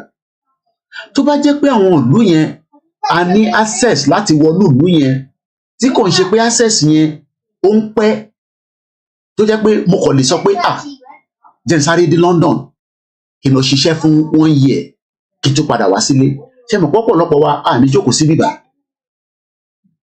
bọ̀ nítorí pé àti gba visa yẹn ó ń difficult so tá a bá ti dé bíbá we refuse to go kò ń ṣe gbogbo èèyàn ló ní situation yẹn but now tá a bá play padà sẹ́yìn in the last 4 years ó tútù pọ̀ sí ni nítorí pé more people are planning to exit Nigeria because of the Nigeria economic situation. In the 80s àwọn tó wá sí UK gbogbo ta máa ń gbọ́ ni pé wọ́n wá rajà ni wọ́n wá kàwé ni wọ́n dẹ̀ ti padà but this time around àwa kàwé bí èèyàn bá kàwé tán nísìn èèyàn nílé padà lọ́mọ èèyàn máa fi wá ọ̀nà tó máa fi lè dúró láti fi regularize stay but n tí gbogbo wa mọ̀ nígbà tá a fi apply for visa ni pé ó tún ní another problem tó ti máa wá bá tó bá dé UK òun náà pè ní immigration ọ̀pọ̀lọpọ̀ ti wà depressed ọ̀pọ̀lọpọ̀ ti ní high blood pressure ọ̀pọ̀lọpọ̀ ti ní setback lórí pé wọ́n fẹ́ regularize stay wọn that itself is another wàhálà tí a mọ̀ nígbà tá à ń sáré visa torí eré visa nìkan là ń sá a sáré pé nígbà tá a bá dé bíbá tí a wá gba visa náà tán ọ̀nà wo ló tún máa wá kù fún wa because ẹni tó fún ní 2 years visa pé kó wá ṣiṣẹ́ nísìn ó ti ń ronú pé 2 years yẹn máa tán níjọ́ kan kí ló máa wá tún ṣẹlẹ̀ lẹ́yìn 2 years yẹn that's fún àwọn tó wọlé lórí àwọn sector kan especially àwọn tó ń ṣiṣẹ́ nínú healthcare sector àwọn care workers tí wọ́n fi wọ UK a lot of ìlú ni wọ́n wọlé Nigerians náà wà lára àwọn tí wọ́n fún ní benefit yẹn yàtọ̀ sáwọn tó tún jẹ́ student but in tí mo wá fẹ́ béèrè lọ́wọ́ ọmọ Yorùbá ni pé how many more years ló kù tá a fi máa fi ṣe léyìí pé ká sá wá sí UK ká sá lọ sí another country around the world nítorí pé a fẹ́ better life kò sí nǹkan kan tó bad níbẹ̀ kò sí nǹkan kan tó wrong right èèyàn ni pé kó travel around the world but in tí UK ń ṣe ni pé wọ́n restrict wa too much by this visa application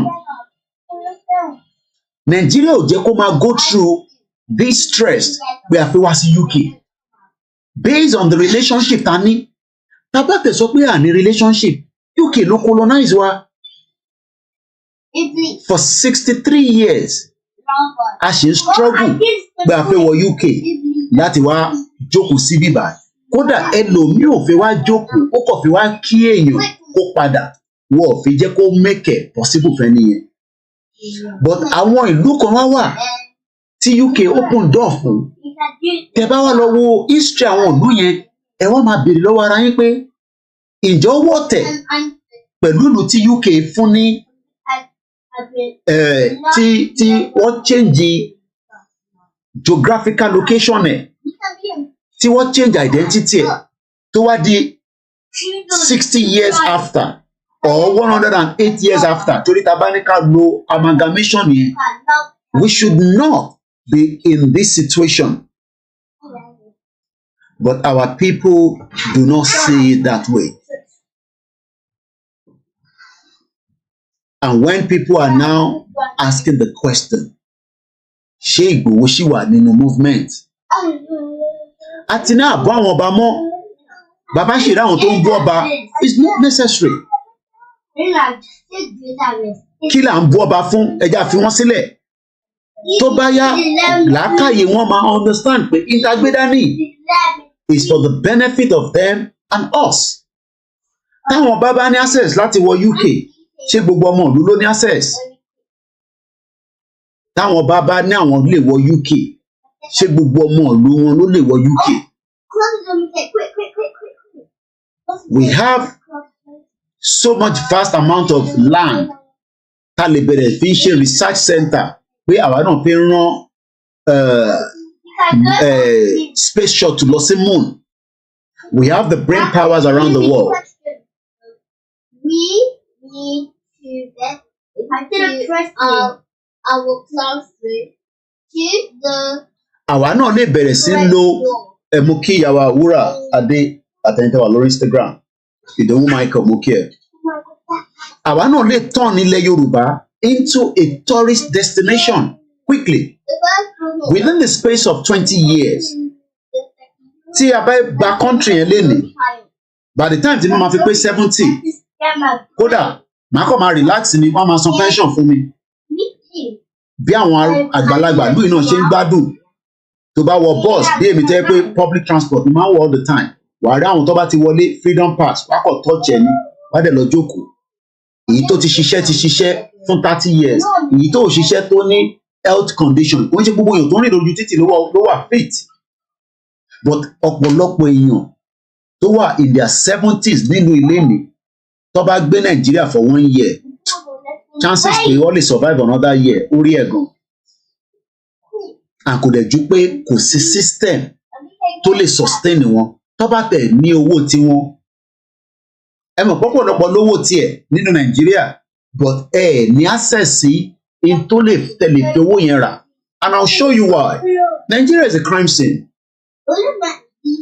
Ọlọ́run má jẹ́ kí arìnrìn tí ó máa kó bá wa nínú ìlú yẹn àmì Nigeria not happen to us. Lẹ́ẹ̀kan ṣe má bínú àwọn ọmọ Oòduà kò sí nǹkan tá a máa ṣe sí àti reduce volume yẹn díẹ̀ pẹ̀lú ẹ̀bá manage wọn. Mo kí gbogbo alẹ́ nǹkan sí. My focus is Indian and UK. A máa lọ wo more about Indian. But mo fẹ́ kí ẹ wo ìkúnlẹ̀ abiyamọ tó tún ṣẹlẹ̀ ní Nàìjíríà. I don't know when this happened, but I believe this happened on the 13th ló ṣẹlẹ̀. Mo kí grandma Lé Ajayi, mo kí Lanre Lamina, mo dẹ̀ kí ẹ̀yin tó kù náà tí ẹ wà pẹ̀lú mi. Ẹsẹ̀kẹsẹ̀ ló tẹ̀. Let me do it this way first. Yeah. Good morning and welcome once again. OBS ní software tí mo fi ń transmit. In case Tony Ages mo kí yín ẹ̀gbọ́n mi.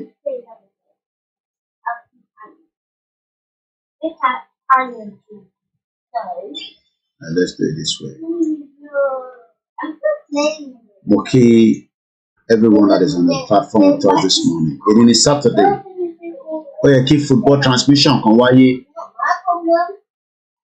láti Àkúrẹ́ láàárọ̀ ẹ̀ fáwọn tí kò kì í support.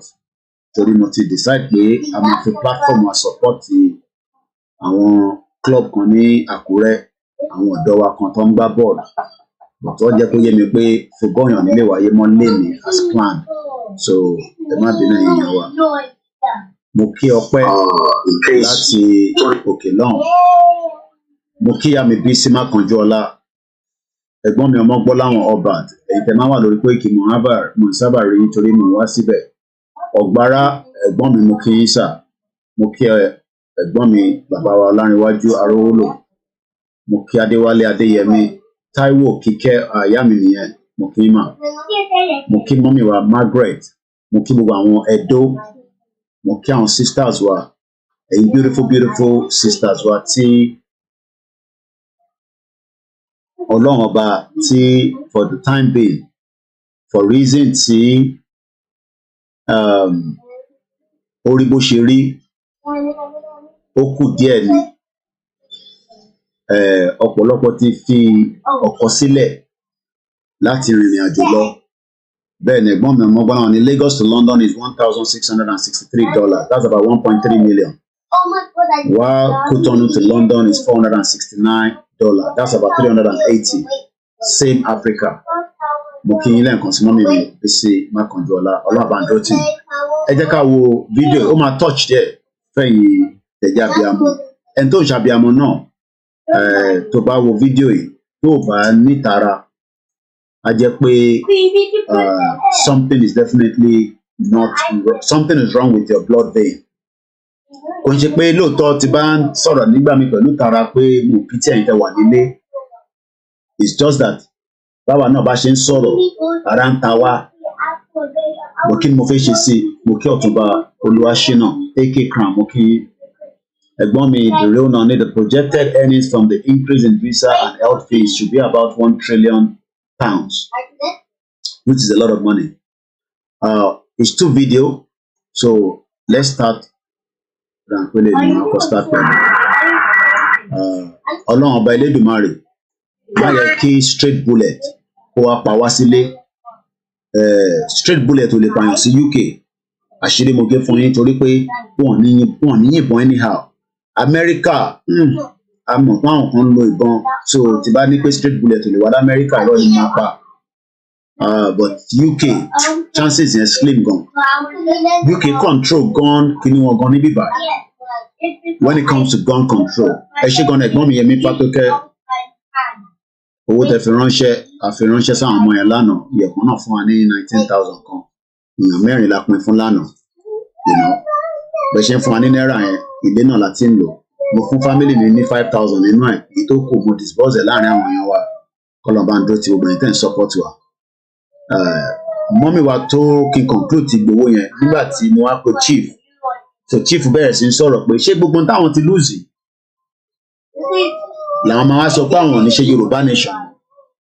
But ẹ mọ̀ tèmi bá ń jáde tí bá sọ fún yín pé Ìgbòho is still in the movement ẹ ní láti ní doubt. Ṣe rí tẹ bá ti ń ṣe iyèméjì nínú movement yìí you must well just forget it.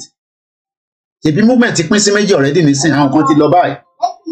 Kò mí pé ta bá délẹ̀ Yorùbá gbogbo àwọn tó lọ báyìí yẹn a máa ní wọ̀ sí lára wa. Èyí táwọn náà fẹ́ ṣe ta mọ̀ pé rọ́ ni tó bá rí ṣe ṣọ́nà ọmọ ilé wa náà ní wọ̀ nílé wa. À ń bọ̀ sí bọ́ sí pé àwọn tó tẹ̀ support. So this movement is not pé gbogbo èèyàn ló gbọ́dọ̀ endorse ẹ̀ ló gbọ́dọ̀ support it. No, it doesn't work like that. Whether we like it or not, the movement is divided. Àwọn kan ti lọ báyìí wọ́n sọ tiwọn pé ọ̀nà báyìí ni àwa dẹ̀ sọ pé no.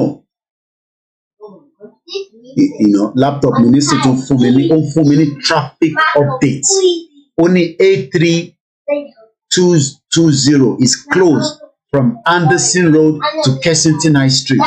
That is the beauty of technology. Ṣé àwọn pé kí ló dé tí bọ̀mọ́ realize pé dà ń pé under kìíní ó ní good morning widget London is 17 degrees windy advisory. Indian launches rocket carrying unmanned spacecraft. Ìyẹn ni mo fi sọ̀rọ̀ lẹ́yìn tá a bá ti ń sọ ti UK. Ìjáwá náà ronú pé kọ́lọ́run ọba Elédùmarè kó jẹ́ ká lè launch space. No chef ṣé ẹ wà excited láti máa gbọ́ gbogbo nǹkan báyìí? Pé a fẹ́ launch kọ́ sọ pé a fẹ́ launch space rocket wa lọ. Tẹ bá ra àwọn Indian bí wọ́n ṣe ń dùn. Àwọn ló máa jẹ́ the 4th country lágbàáyé lẹ́yìn Russia, China, US, India ló máa jẹ́ the 4th. Wọ́n ti attempt ẹ̀rí kò land wọ́n give up. So ẹ̀yin tẹ́ bá ń sọ pé Yorùbá Nation yìí ìjọ ló fi bọ́ sí tó máa bọ́ sí. Mo máa wonder pé ẹ ṣe kúkú forget ẹ má darapọ̀ mọ́ ẹ fi sílẹ̀ fáwọn àtàgbé dání. Tó máa bọ́ sí kò ní bọ́ sí á ti wà lẹ́nu ẹ̀. But nobody is going to promote it for us. Àwa la máa promote Ẹ̀bùkẹ́yìn Biafra, Uche Kuchukwu, or Hey Biafra. Now Yoruba they speak too much this morning because the message is for our people. But we appreciate our Biafra because I know saying that you hold Twitter. And kudos to Simon Ekpa for the good job he's doing. I will respond properly in another video fún àwọn Yorùbá àtàwọn Igbo kan tó lọ sí Finland embassy l'Abuja tó lọ ń bú Simon Ekpa. Because Simon Ekpa cannot be brought to Nigeria. You guys are wasting your time. Federal government knows Simon Ekpa very well because Simon Ekpa ní 2003. Ta ló mọ̀ pé Simon Ekpa máa ń sáré fún Nigeria? He ran for Nigeria. Ó dẹ̀ gba gold, ó gba silver. So he's somebody that is known. He has just pulled out from becoming Nigeria. He wants to become what he's doing right now and we appreciate him. So ká padà sórí ìtàn sọ́lọ́. Ṣẹ́rí ìtàn sọ fáwọn èèyàn wa ni pé Nigeria kò right. Tinubu ò lè make Nigeria kò right. Bó bá tẹ̀ wá make Nigeria kò right. Ọdún 4 ni. Mo kí gbogbo ìyá wa lẹ́ẹ̀kan sí. Ẹ jẹ́ ká wo fídíò yìí. Very painful video, but there's nothing we can do. Let's watch it. Jesus Christ! I don't know where they are going to. NDLEA will share bullets. Hey! Oh God! God! Oh! These people, they have killed my people. Okay, let's watch the first one before this one. This one will give us.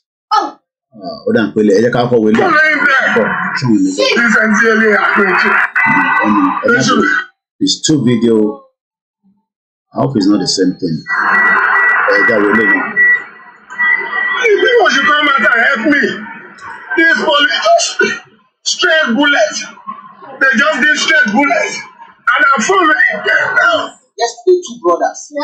One, 2 years, 6 months.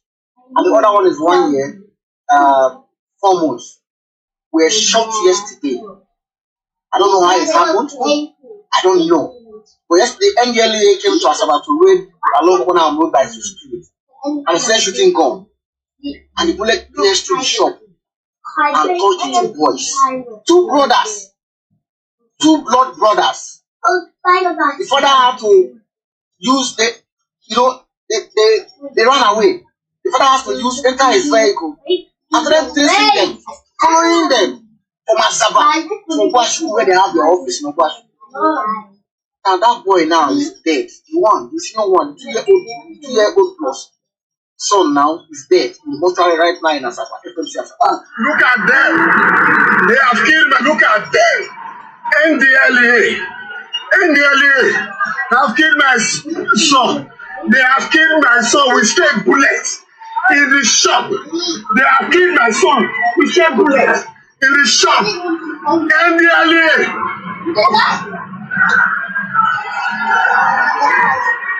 They have killed my daughter in the shop. NDLEA. Please. NDLEA have killed my daughter with straight bullets because they want to do an arrest within the neighborhood. They shoot bullets. He came to meet my daughter and my son in the shop. Please, people should help me. I'm following them now. I'm following them. God, they should account for it. Hey, God. Hey! God! Hey! No. I'm following that. I don't. All right. I just come with the second part of the video. That is the first one. Let's go and watch the second one. I think this is going to be, no, this is the second one now. People should come out and help me. These police just straight bullets. They just did straight bullets. And I'm following them now. Yesterday, two brothers. One, 2 years, 6 months. And the other one is 1 year. No, sorry. Were shot yesterday. It's not this one. I don't know how it happened. I don't know. Along corner road by the street. I don't know where they are going to. NDLEA will share bullets. Hey! These people, they have killed my people. They have killed my people. Look at them. I don't know where they are going to. NDLEA will share bullets. Hey! Oh God! These people, they have killed my people. They have killed my people. Look at them. I don't know where they are going to. I don't know where they are going to.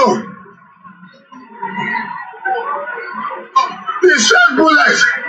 I don't know where they are going to. I don't know where these NDLEA are going to. They are the one responsible for my daughter's bullets. My daughter and my son. Please, oh. Look at them. I don't know where they are going to. I don't know where they are going to. I don't know where they are going to. Hey, look at them. Look at them. Ross, I beg follow me. This one don't shoot my daughter. They don't shoot my daughter. Yes. I beg, come on. Just follow me.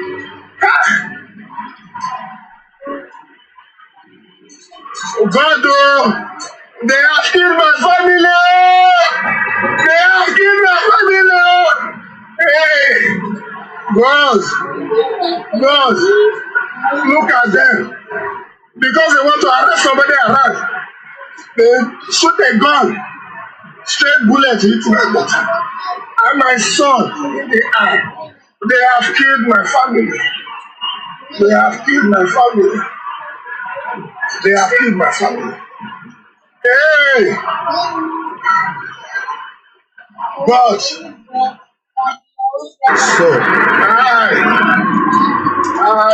I'm coming. This is the situation that our people are facing in Nigeria. This person, kò ní láti jẹ́ ọmọ Yorùbá, is a Nigerian. You've had him there. Imagine it is your own children that straight bullet wá pa sínú ilé àbẹ lọ sí shop. No, ẹ imagine pé lọ sí high street yín ní anywhere in London, including myself. I put myself in that situation because I don't want to put pé ẹ̀yin. I have put myself in that situation. Èmi àti àwọn ọmọ ọ̀dọ́ àwa rìn lórí high street wa, ọlọ́pàá wa ń kọjá àbí drug enforcement agency. We have them here as well. I think they call them NCAA or something like that. Wọ́n wá yìnbọn gbàgbàgbàgbàgbàgbà.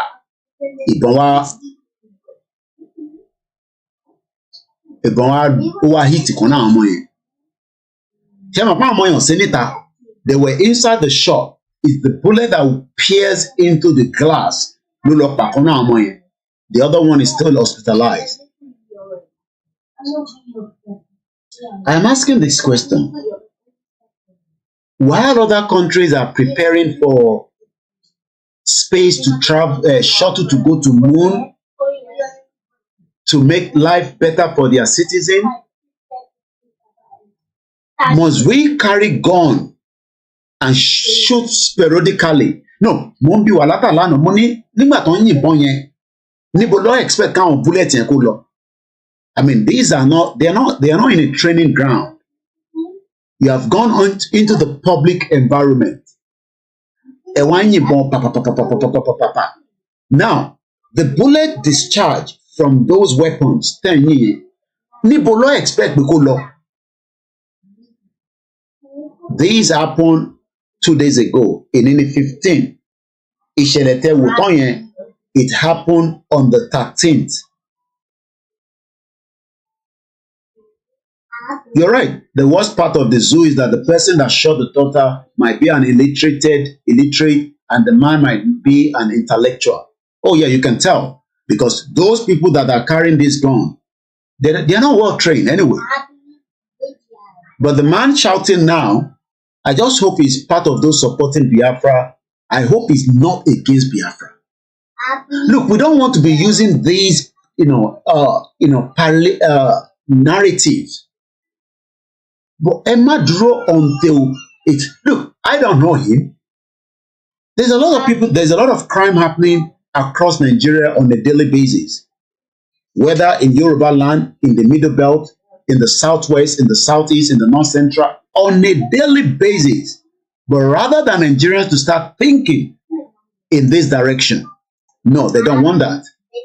Let's watch this video. I'll come back again. This is how they are preparing to enter the moon in August, while we are here crying that in 21st century, a federal government agency, this NDLA is not for the state. Do you know that? Do you know it's a federal government agency? NDLA is not a state, but they have branches across. I mean, we shouldn't say that we shouldn't have such agency because we should not be condoning crime. And to ban crime must be go after, but must you shoot sporadically? While other countries are working towards to make life better and put their name on the world map, we are here this morning again talking about an accidental discharge and killing of a minor, because any talk man is a minor. Minus 15.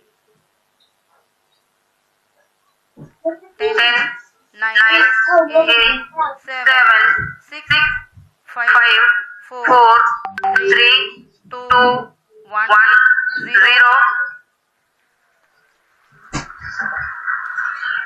Plus 5 seconds. Here we have a majestic lift-off of M4 rocket carrying India's prestigious Chandrayaan 3 spacecraft. प्रज्वलन और सफलतापूर्ण उत्थापन M4 rocket का यह भीम का रॉकेट आसमान को चीरते हुए अपनी भयानक दहाड़ से चारों ओर कंपन उत्पन्न कर रहा है, जिसे हम यहाँ महसूस कर सकते हैं। और यही दहाड़ है जो वैज्ञानिकों को रोमांचित करती है।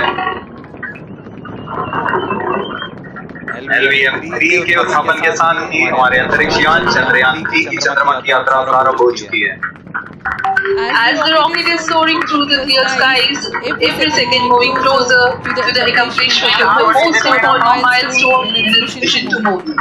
Every Indian witnessing the launch live is content with the feelings of watching history in the making.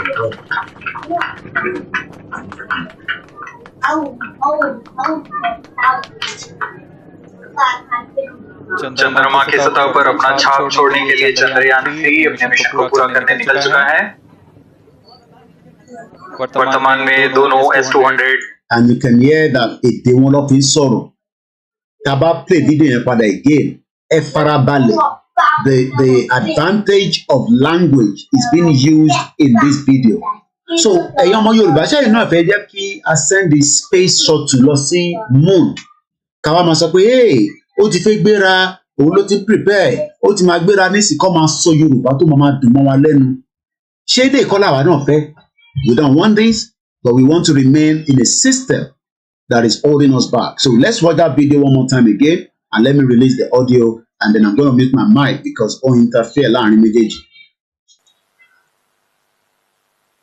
10, 9, 8, 7, 6, 5, 4, 3, 2, 1, 0.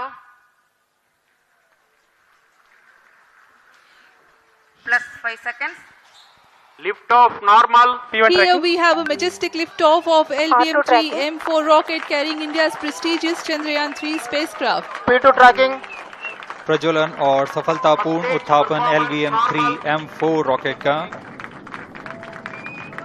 यह भीम का रॉकेट आसमान को चीरते हुए अपनी भयानक दहाड़ से चारों ओर कंपन उत्पन्न कर रहा है, जिसे हम यहाँ महसूस कर सकते हैं। और यही दहाड़ है जो वैज्ञानिकों को रोमांचित करती है। LVM-3 के उत्थापन के साथ ही हमारे अंतरिक्ष यान चंद्रयान 3 की चंद्रमा की यात्रा प्रारंभ हो चुकी है। As the rocket is soaring through the clear skies, every second moving closer to the accomplishment of the most important milestone in its mission to moon. Every Indian witnessing the launch live is content with the feeling of watching history in the making.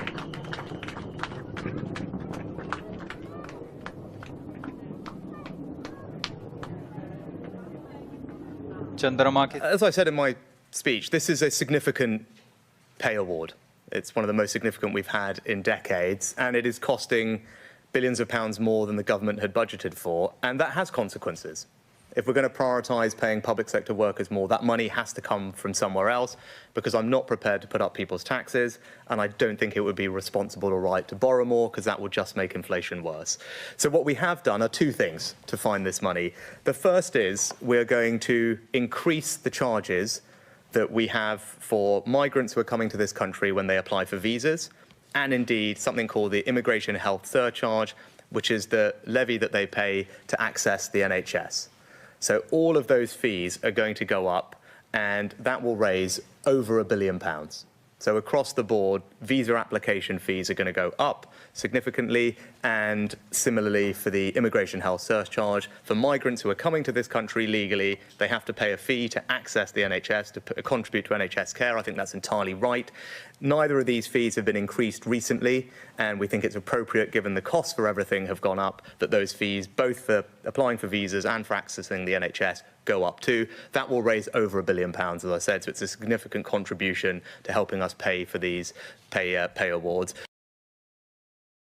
As I said in my speech, this is a significant pay award.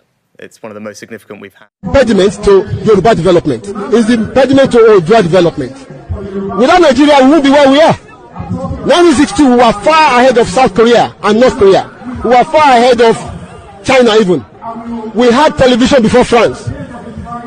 We had radio before South Africa. Now look at where we are today. I think it's a shame that even any Yoruba man can be talking about restructuring at this point in time. What are we restructuring? This country that is already shot to pieces? I don't think that's what we want. But they are always talking about giving Nigeria a chance. The patience of Yoruba with Nigeria has come to an end. Impediment to Yoruba development is the impediment to Yoruba development. Without Nigeria, we won't be where we are. 1962, we were far ahead of South Korea and North Korea. We were far ahead of China even. We had television before France. We had radio before South Africa. Now look at where we are today. I think it's a shame that even any Yoruba man can be talking about restructuring at this point in time. What are we restructuring? This country that is already shot to pieces? I don't think that's what we want. But they are always talking about giving Nigeria a chance. The patience of Yoruba with Nigeria has come to an end. Impediment to Yoruba development is the impediment to Yoruba development. Without Nigeria, we won't be where we are. 1962, we were far ahead of South Korea and North Korea. We were far ahead of China even. We had television before France. We had radio before South Africa. Now look at where we are today.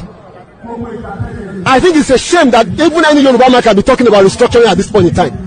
What are we restructuring?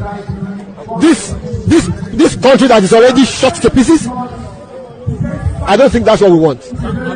But they are always talking about giving Nigeria a chance. The patience of Yoruba with Nigeria has come to an end. Impediment to Yoruba development is the impediment to Yoruba development. Without Nigeria, we won't be where we are. 1962, we were far ahead of South. If you don't allow we Biafrans to go, that zoological republic called Nigeria will be a worse place than Somalia, and today it is happening. And if you have not applied for your Somalian visa, please try and do so. Should I say Somali visa? Try and do so as quickly as possible, because the zoo is on the path of destruction, and there is nothing man can do to reverse it. Mark today's date and what I'm telling you. Nigeria will be destroyed beyond human comprehension. If you don't allow we Biafrans to go, that zoological republic called Nigeria will be a worse place than Somalia, and today it is happening. And if you have not applied for your Somalian visa, please try and do so. Should I say Somali visa? Try and do so as quickly as possible, because the zoo is on the path of destruction, and there is nothing man can do to reverse it. Mark today's date and what I'm telling you. Nigeria will be destroyed beyond human comprehension.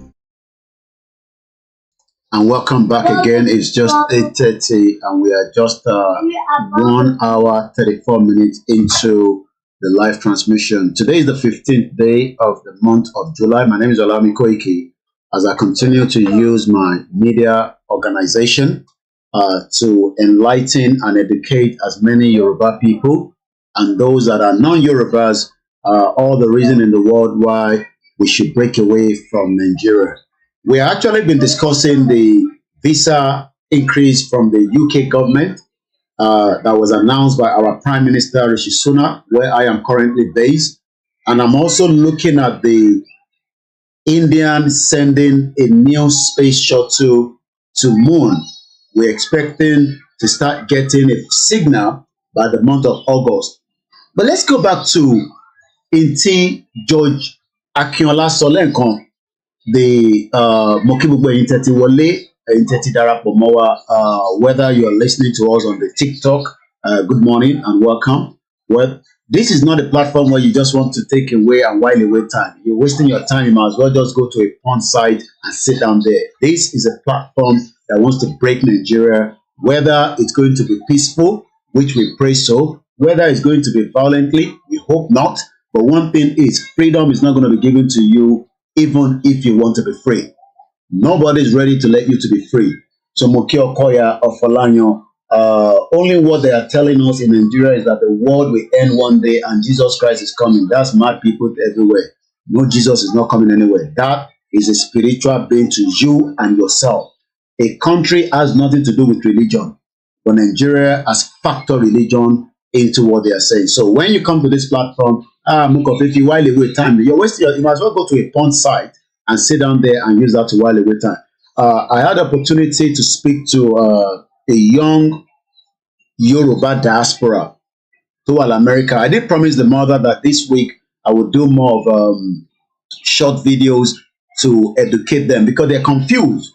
Nígbà tí mo bọ́ ọmọ yẹn sọ̀rọ̀, you know, he's been following his parents just like so many of you at home. Your children are following the Yoruba Nation and they are confused between, especially Anthony, another naturalization, because the people that are born outside Nigeria, they are likely to have a different naturalization as their parents. And what do I mean by that? There will first be an American, a German, a French, or Japanese, or whatever.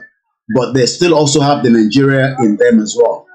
So after I spoke to him for about 10 minutes, he then got to understand the reason why we are fighting. Some of them thought we are just upset with Nigeria. Some of our children think that I'm being in Nigeria, la ṣe ń ṣe tá à ń ṣe. Àwọn kan rò pé bóyá we just hate the system. That is why we are doing what we are doing. No, let me put this again on record, and I'll try to be emphasizing on that. It's not because of Fulani that is killing us. Moki Baba wa Kunle Shita, Moki Mami wa Alaja Sherifat Agbabiaka. Ma check message me later. Kò ń ṣe pé torí Fulani tó ń pa wá sínú igbó. I want to see a Yoruba language spoken in our territory. Tó bá lọ sí bank, Yorùbá mo fẹ́ yẹ kó jẹ́ communication wa. Tó bá lọ sí seaport wa, Yorùbá ló gbọ́dọ̀ jẹ́ communication. Tó bá lọ sí immigration, Yorùbá ló gbọ́dọ̀ máa fi bá wa sọ̀rọ̀. I have been to Turkey a couple of times. Wọ́n gbọ́yìnbó, but those immigration officers are Turkish citizens. And I don't think they will employ anybody that is not Turkish citizen to be on that immigration line. Ẹ farabalẹ̀ kẹ́gbọ́n tí mo sọ yìí.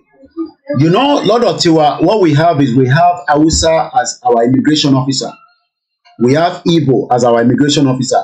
When we have our territory, we will determine whether those individuals, first and foremost, are married. They have the immigration right. Do you know that for years I could not do the right job I wanted to do because immigration was controlling that?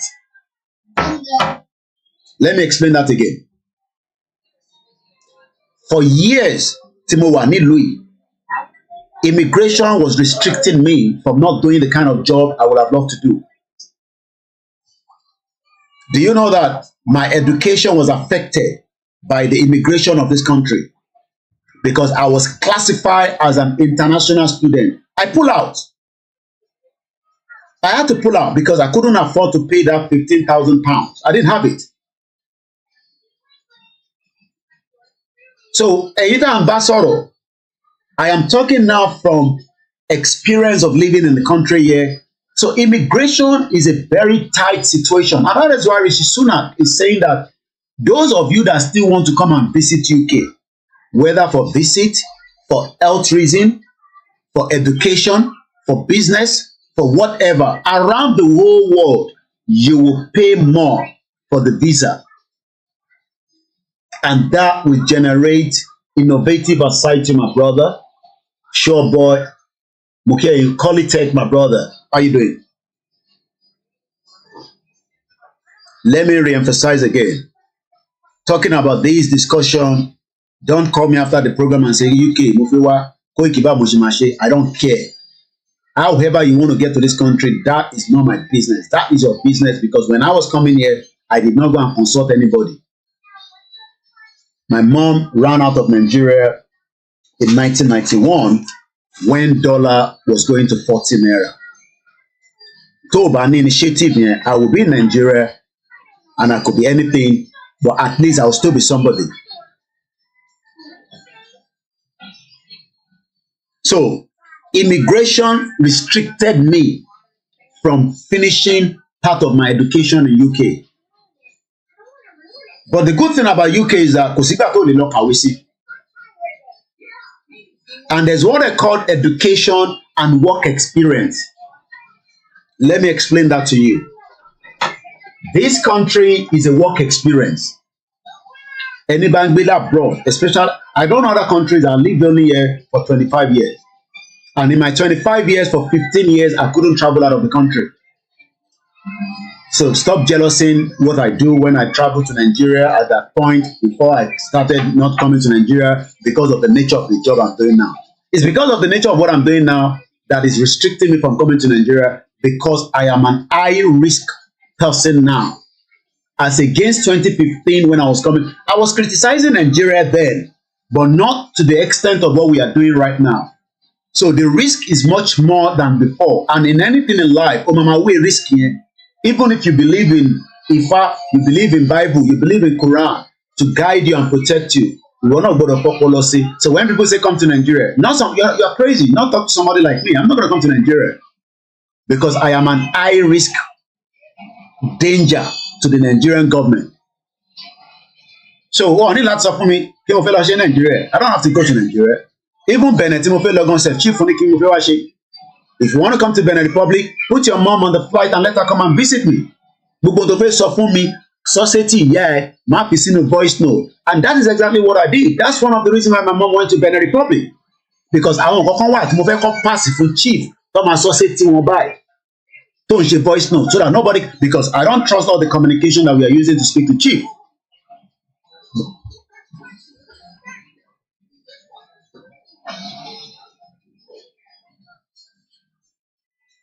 So, kí ni mo fẹ́ fààyàn níbẹ̀ ni pé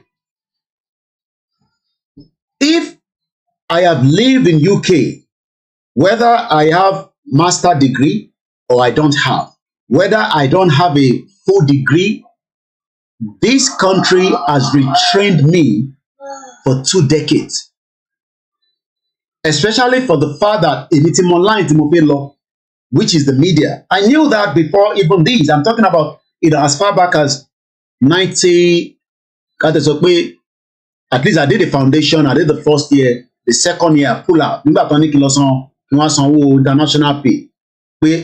And I give thanks that I did not try to manipulate anything then. That's why I can say clearly that put my name anywhere in this country, you won't find any criminal record. I could have changed details then. I knew some of my friends that did so. I could have falsified information and told the British government that I have the right to be in this country there. And I would have scaled through. Document last on my phone. But today, somebody will go and put that and then say, Koiki, back to Losi University. Genjelo Losi University. So many people are watching me right now. Genjelo Finshin Koni Louis.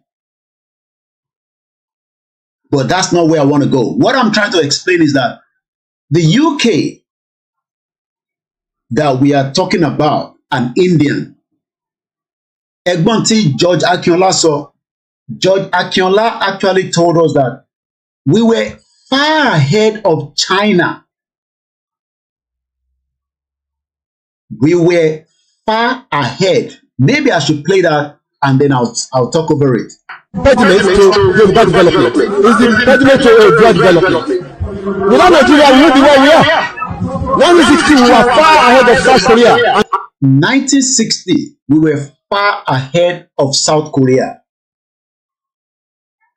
So by now, stage ti Yoruba láti wà as a I don't think ẹ̀yin ọmọ Yoruba tẹ́ ń sọ pé fẹ́ Nàìjíríà mọ waiting tó ń pè ní àwa ara wa. We have the territory ló ń pè ní láti Kwara dé Lagos State. That is our territory. And àwọn tó jẹ́ expert ló máa wá sọ pé okay, within this state, I don't know which state will be durable for us to be sending, that space shuttle from. Maybe if anybody have an idea, you can put it in the comment section. Because a ní ibi tí a ti lè rán shuttle tó náà máa gbéra. You saw the power of that, when we were showing it. Those of you on the TikTok will not be able to see what I was saying because TikTok keep picking my number and saying it's policy, whatever. And those of you on the Twitter, you're not. Oh, I think I had something that came yesterday. This small device. So I'll try it later anyway. I could have just used that and project the anyway, it's okay. You can just watch me with that. You can listen. You don't have to see the video. So what I'm trying to bring out is that if Yoruba move from that 1960 by now, we can't have some space short to máa gbé wa lọ sí moon. So one day Ekiti àti Ọ̀yọ́ could be that location láti máa gbé space lọ sí shuttle. Àwọn kìíní yẹn ló ń pè ní shuttle. I'm like boom, akọ lọ sókè ní koikimedia adé máa fi kámẹ́rẹ̀ a máa fi píkẹ̀ adé máa sọ Yorùbá nísàlẹ̀. Àwa náà ti ń rán lọ owó ló ti lọ ní wọn a máa sọ lédè Yorùbá èmi lè máa sọ but a máa employ àwọn èèyàn tó máa sọ ní kilometre by kilometre. Bọ̀bọ̀ kan ṣáà ń ṣe something similar to that lórí Facebook. It translates everything back into Yorùbá. Èdè wa la máa lò. Gbogbo àwọn tó máa wà ní that project, there will be Yoruba people. A lè wà ní relationship pẹ̀lú China, America, UK. Do you know that UK have, their representative in even India ṣe send the Kenya lọ sí space in. UK will send their own representative there, just either as an observer or on the request of the Indian Space Agency. Not the agency like the NDLA that is just shooting guns sporadically and killing innocent people. Why are we not thinking big? Why are we thinking that it is Tinubu that will now make what I am talking about to be big? Tinubu cannot make it. It does not matter your love for Tinubu. Kò lè make Timon soil in reality. North Korea, we were far ahead of China even. We were far ahead of China even. So why then is it that Bashefe máa sanwó visa wá sí UK? Do you know? Look, let me say this to those of you that wants to come to UK. Let's pull out this first. I'll come back again to the full screen. I am not here to tell you not to come to UK. There's nothing wrong, but you'll be able to pay more to get to UK, whether through the visa application. If you're lucky, you get a student visa. That means you are paying into the UK economy. That's what you're doing. Yes, you will get the skills, you will get the education, but you are paying into the UK economy. And if you're coming just for a visit, you are also paying into the UK economy. And there's nothing wrong to visit anywhere around the world, including UK, a very beautiful country that I have lived in the last 25 years. And I can tell you it's very beautiful. He has his own side, but it's very beautiful. At least you can guarantee 3 square meal plus extra every blessed day. And you don't need to have £1 in your account. As long as you have the food in the house. And even if you don't have the food in the house, there are places that you can walk to and they will give you something to eat that can last you a month. Kódà tó bá níwèé concept. Tó bá tún wá ní right to stay here. So do you now know that by the time you arrive here, there is now what they call order due process. The reason why we are all running away from Nigeria is because Nigeria is not meant to be a country. Bẹ́ẹ̀ni, lágbára Elédùmarè pẹ̀lú ìlú àtijọ́ ni tá bá máa wá. It does not matter how long it's going to take. Look, I am not concerned. 15 years ni mo fi wá sí Nigeria.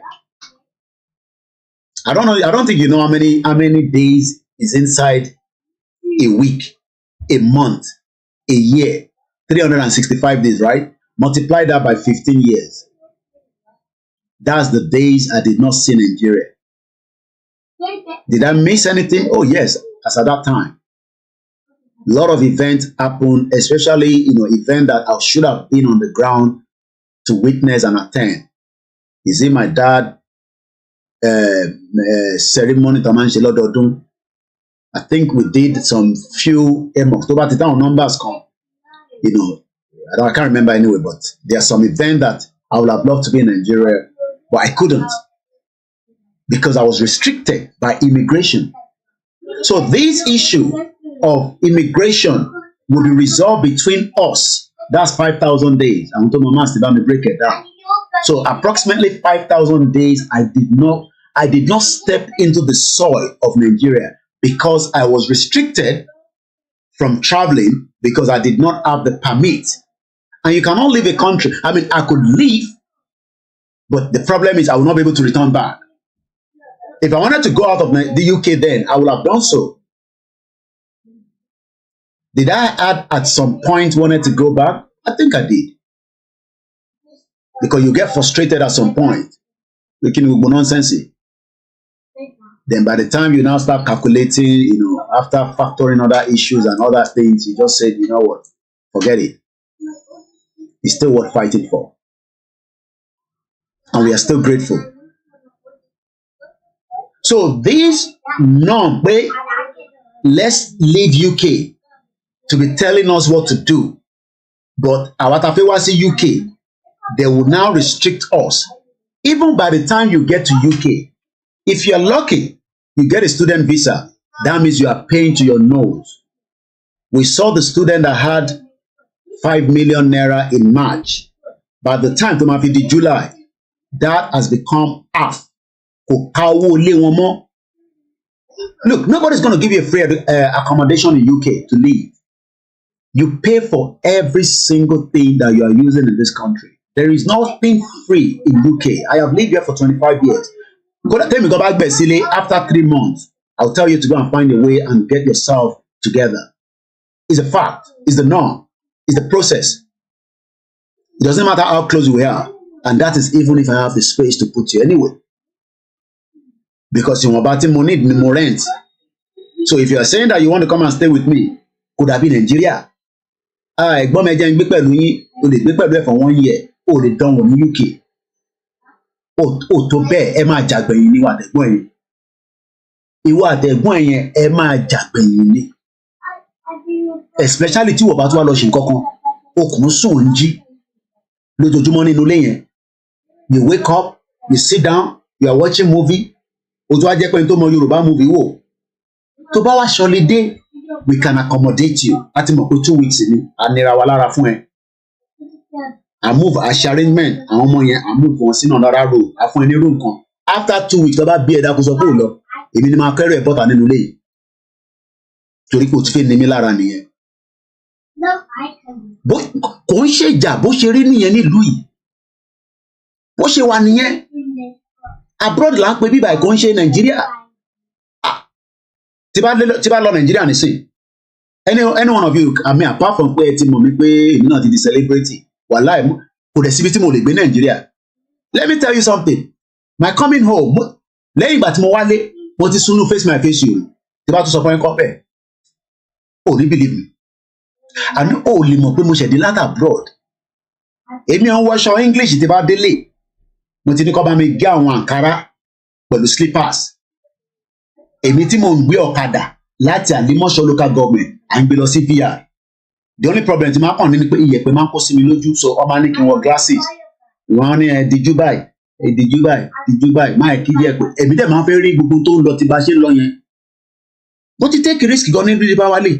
Mo ti gbé pẹ̀lú àwọn tó jẹ́ pé inú ilé wọn nígbà tí mo wá kò ń ṣe standard UK rárá, but mo fira mi wá sílẹ̀ straight away torí pé mo fẹ́ gbé pẹ̀lú wọn, mo accept ẹ̀ bẹ́ẹ̀. Mo sọ pé torí pé mo wá the only thing ni pé tí bá wá Nàìjíríà èmi ò fomi tútù wẹ̀, omi gbóná ni màá fi wẹ̀, omi yẹn máa láti warm díẹ̀, mo máa ń sá fún mi tútù yẹn, wọ́n gbọ́dọ̀ bá mi warm omi, wọ́n ti mọ̀ yẹn. Mo ti gbé nínú ilé face me I face you lẹ́yìn ìgbà tí mo wá sí Nàìjíríà after 15 years. Ó tẹ́ mi lọ́rùn ni mo lọ gbé pẹ̀lú wọn níbẹ̀. Mo ṣe bí i 3-4 days níbẹ̀, mo dẹ̀ gbádùn ẹ̀.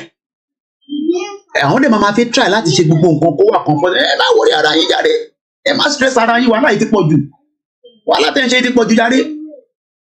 The only thing kan ni pé mo mọ omi pure water, ọtí mọ̀ yẹn bottle water ni màá mú. Shoprite láti máa lọ rà torí mo lè ra tàwọn ọmọ Igbo, mo lè ra tàwọn ọmọ Yorùbá, thirty dilute. I don't trust any one of you. But kò síbi tí mo ti lè jẹun, mo ń jẹun ní lọ́lọ́kà, mo ń jẹun ní ọ̀dọ̀ àmàlà ṣítà, mo ń like ìgbónfe gan. So gbogbo kìíní ìgbà mi ti bá lọlé àwọn èèyàn wọ́n máa fẹ́ over please wa, èmi ni máa sọ fún wọn pé kò necessary. Àwọn wò pé ẹni tó ṣẹ̀dí láti abroad ẹ̀kọ́ wá fẹ́ lọ kọ́ àwo tuntun, àwo tó ti tọ́jú sínú ilé wọn tí wọ́n lò torí èmi wá dé.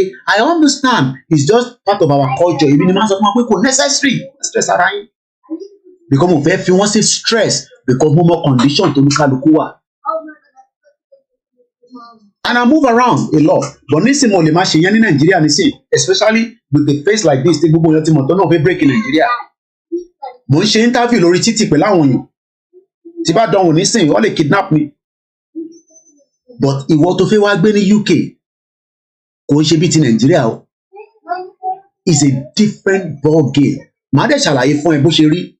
Ṣọ́ra àwọn àǹtí ẹ̀ wọ́n ní sọ fún ẹ torí pé wọ́n fẹ́ jẹ́ kó wọ́n upset. Ẹlòmíì council ló sanwó ilé ẹ̀, wọ́n gbọ́dọ̀ mọ̀ pé ó gbàlejò sínú ilé gọ̀ọ̀sẹ̀ torí nígbà tó ń fìlì fọ́ọ̀mù yẹn ó náà àtàwọn ọmọ òun nìkan làwọn jọ máa gbé lólé. Kò sọ pé ẹlòmíì tún máa wá bá òun gbé. Fáni tí ó wà lábẹ́ benefit ni mò ń sọ. Ṣùgbọ́n ẹni tó sì lábẹ́ benefit ó ti fẹ́ máa ní lára. Bẹ́ẹ̀ni màmá putu dagan, even though pé àwọn ọ̀gbẹ́ kan wà tó bá kí ẹ mọ́lẹ̀, èmi máa ń ra kinní púpọ̀ lọ́lé èyí tó ní jẹ́ kíyàn máa yàgbẹ́, mo mọ orúkọ tó ń pè, mo lè má rà lọ sí Nàìjíríà. So after some while oúnjẹ omi tó fi ń ṣe oúnjẹ yẹn ó máa rán nìkan ẹ̀ tó mo máa ń ní lọ́wọ́ all the time, you know. So we have what it takes to be on our own, but àwọn olóṣèlú tó ń ṣe ni pé wọ́n hold wa padà, wọ́n ò fi jẹ́ kí development táwọn apariwo yẹn wọ́n ò fi jẹ́ kó dé sàlẹ̀. Ọ̀nà máa fún yín ní 80,000 naira, ibo nìyẹn fi ká. Mo kí ẹ̀gbọ́n mi Ṣẹ́gun ọ̀nà ẹ kú náwó gbogbo gbà, and we appreciate every single one of you. Àtẹni tó fún wa, àtẹni tó fún wa. But what am I trying to project this morning in 2 hours into the program is that whether we like it or not, mo kí Mr. Gbenga, yeah, mo tẹ̀ mọ́rúkọ tó ń pè máa ra last dash ó ń ṣe flagele olórúkọ kan tá a máa ń pè ní ìbàdàn, màá rántí.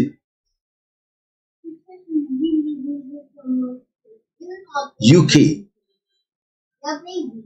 is not going to give you Shalom, my brother, how you doing?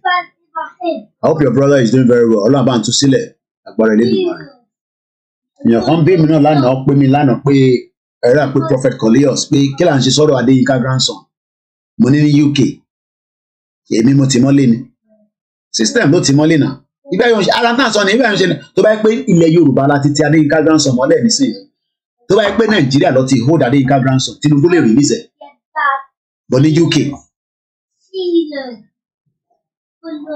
nígbà tí Prophet Cornelius ti send message mi pé Kóìkì kí ní Ìgbòho àti bàbá Akíntóyè kí la máa ṣe sọ̀rọ̀ Adéyínká grandson mo ní UK èmi ìyẹn Imodium Alhaji Kúnlé ẹ̀yin náà máa ń ra Imodium lọ́lé orúkọ tí mo wá ní Imodium mo gbọ́dọ̀ máa ní nílé tí máa ń lọ Nàìjíríà. So ìwọ tó ń gbọ́ mi láàárọ̀ yìí, ìwọ tó máa gbọ́ ètò yìí, máa ronú pé ní Ọ̀yọ́ yẹn a lè ní research center tó máa tóbi gan. Research center a fẹ́ build the space shuttle tiwa náà bíi tàwọn Indian ìjà àtújọ wọlé nǹkan sí. Màá mute audio wọn, màá kọ́ máa sọ̀rọ̀ lé lóbà ni so that kò ní interrupt tí sọ níbí báyìí. Ìwọ náà ẹ jẹ́ ń gbé kámẹ́rà mi jáde, ẹ jẹ́ ń gbé kámẹ́rà mi wá sínú inú scene yẹn. Ìwọ náà ṣé ẹ láìkè lè tẹ̀ ń rí yìí? Èmi bèrè ni ṣé ẹ láìkè ni?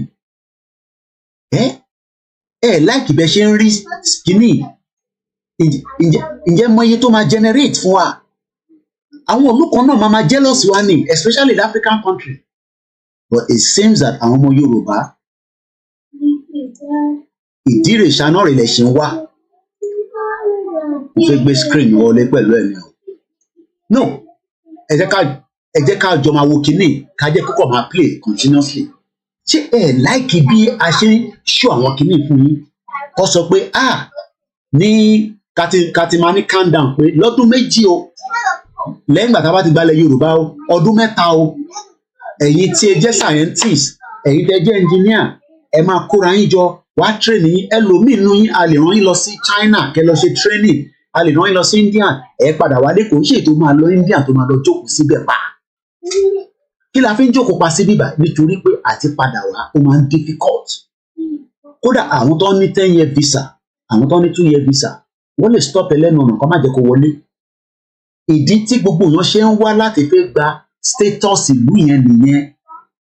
Ìdí tá a ṣe fẹ́ gba immigration status pé tó bá o lè compare mi tèmi ní stay àti ìwọ tó ní visa, because ìwọ tó ní visa ò bá jẹ́ student visa ó ní limit tó lè ṣe nílùú yìí. Ẹni tó lè fún ní stay again òun ni ẹni tó bá jẹ́ business investor. Èèyàn mélòó yín ló ní irú owó yẹn lọ́wọ́? I don't know the figure bí ẹ̀gbọ́n mi Ṣẹ́gun ọ̀nà lè fún mi láìdíà. Èlò lẹ fi pé àwọn tí wọ́n máa ní wọ́n gbọ́dọ̀ ní that ìtẹ̀mọ́ bí táwọn ọmọ ìkó £50 ní sí. Ọmọdúà, where is the specimen? Can you where is the money? Man like láti show. Where is the where is that money? Where is the money? This one. The paper money. Don't give it to me. This. Ṣé jẹ búrẹ́dì ní gbé abọ́ sílẹ̀ bẹ́ẹ̀?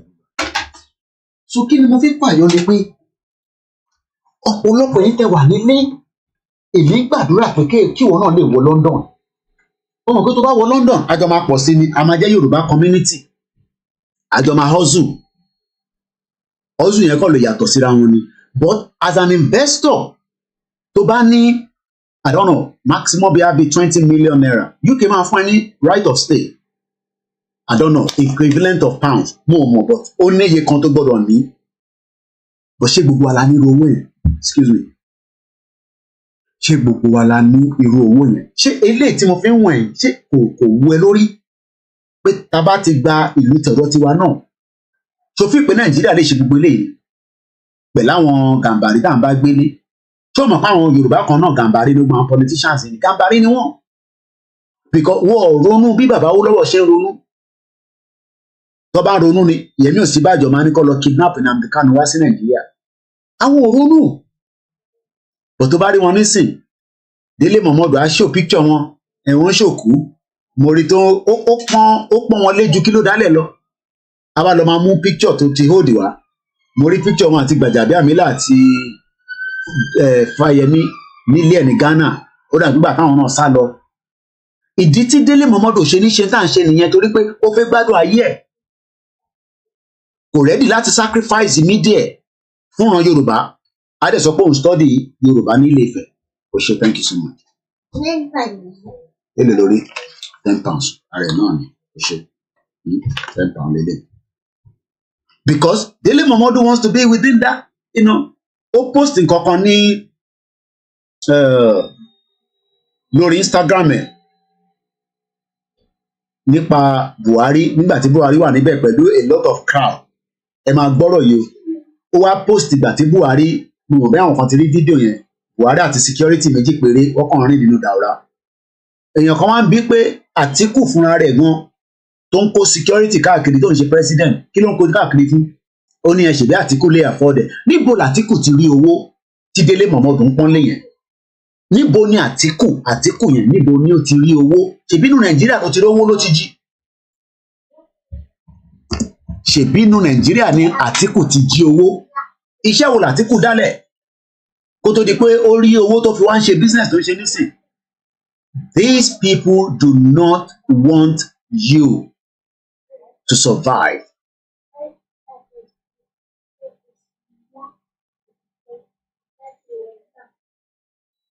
And adẹ̀ ń sọ fún yín ní gbogbo ìgbà pé tá a bá dúró sínú Nàìjíríà the progression tẹ̀ ń rí ẹ̀ lè rí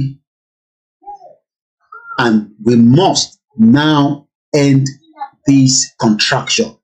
Let's hear again from Rishi Sunak, our Prime Minister here in UK. As I said in my speech, this is a significant pay award. It's one of the most significant we've had in decades, and it is costing billions of pounds more than the government had budgeted for, and that has consequences.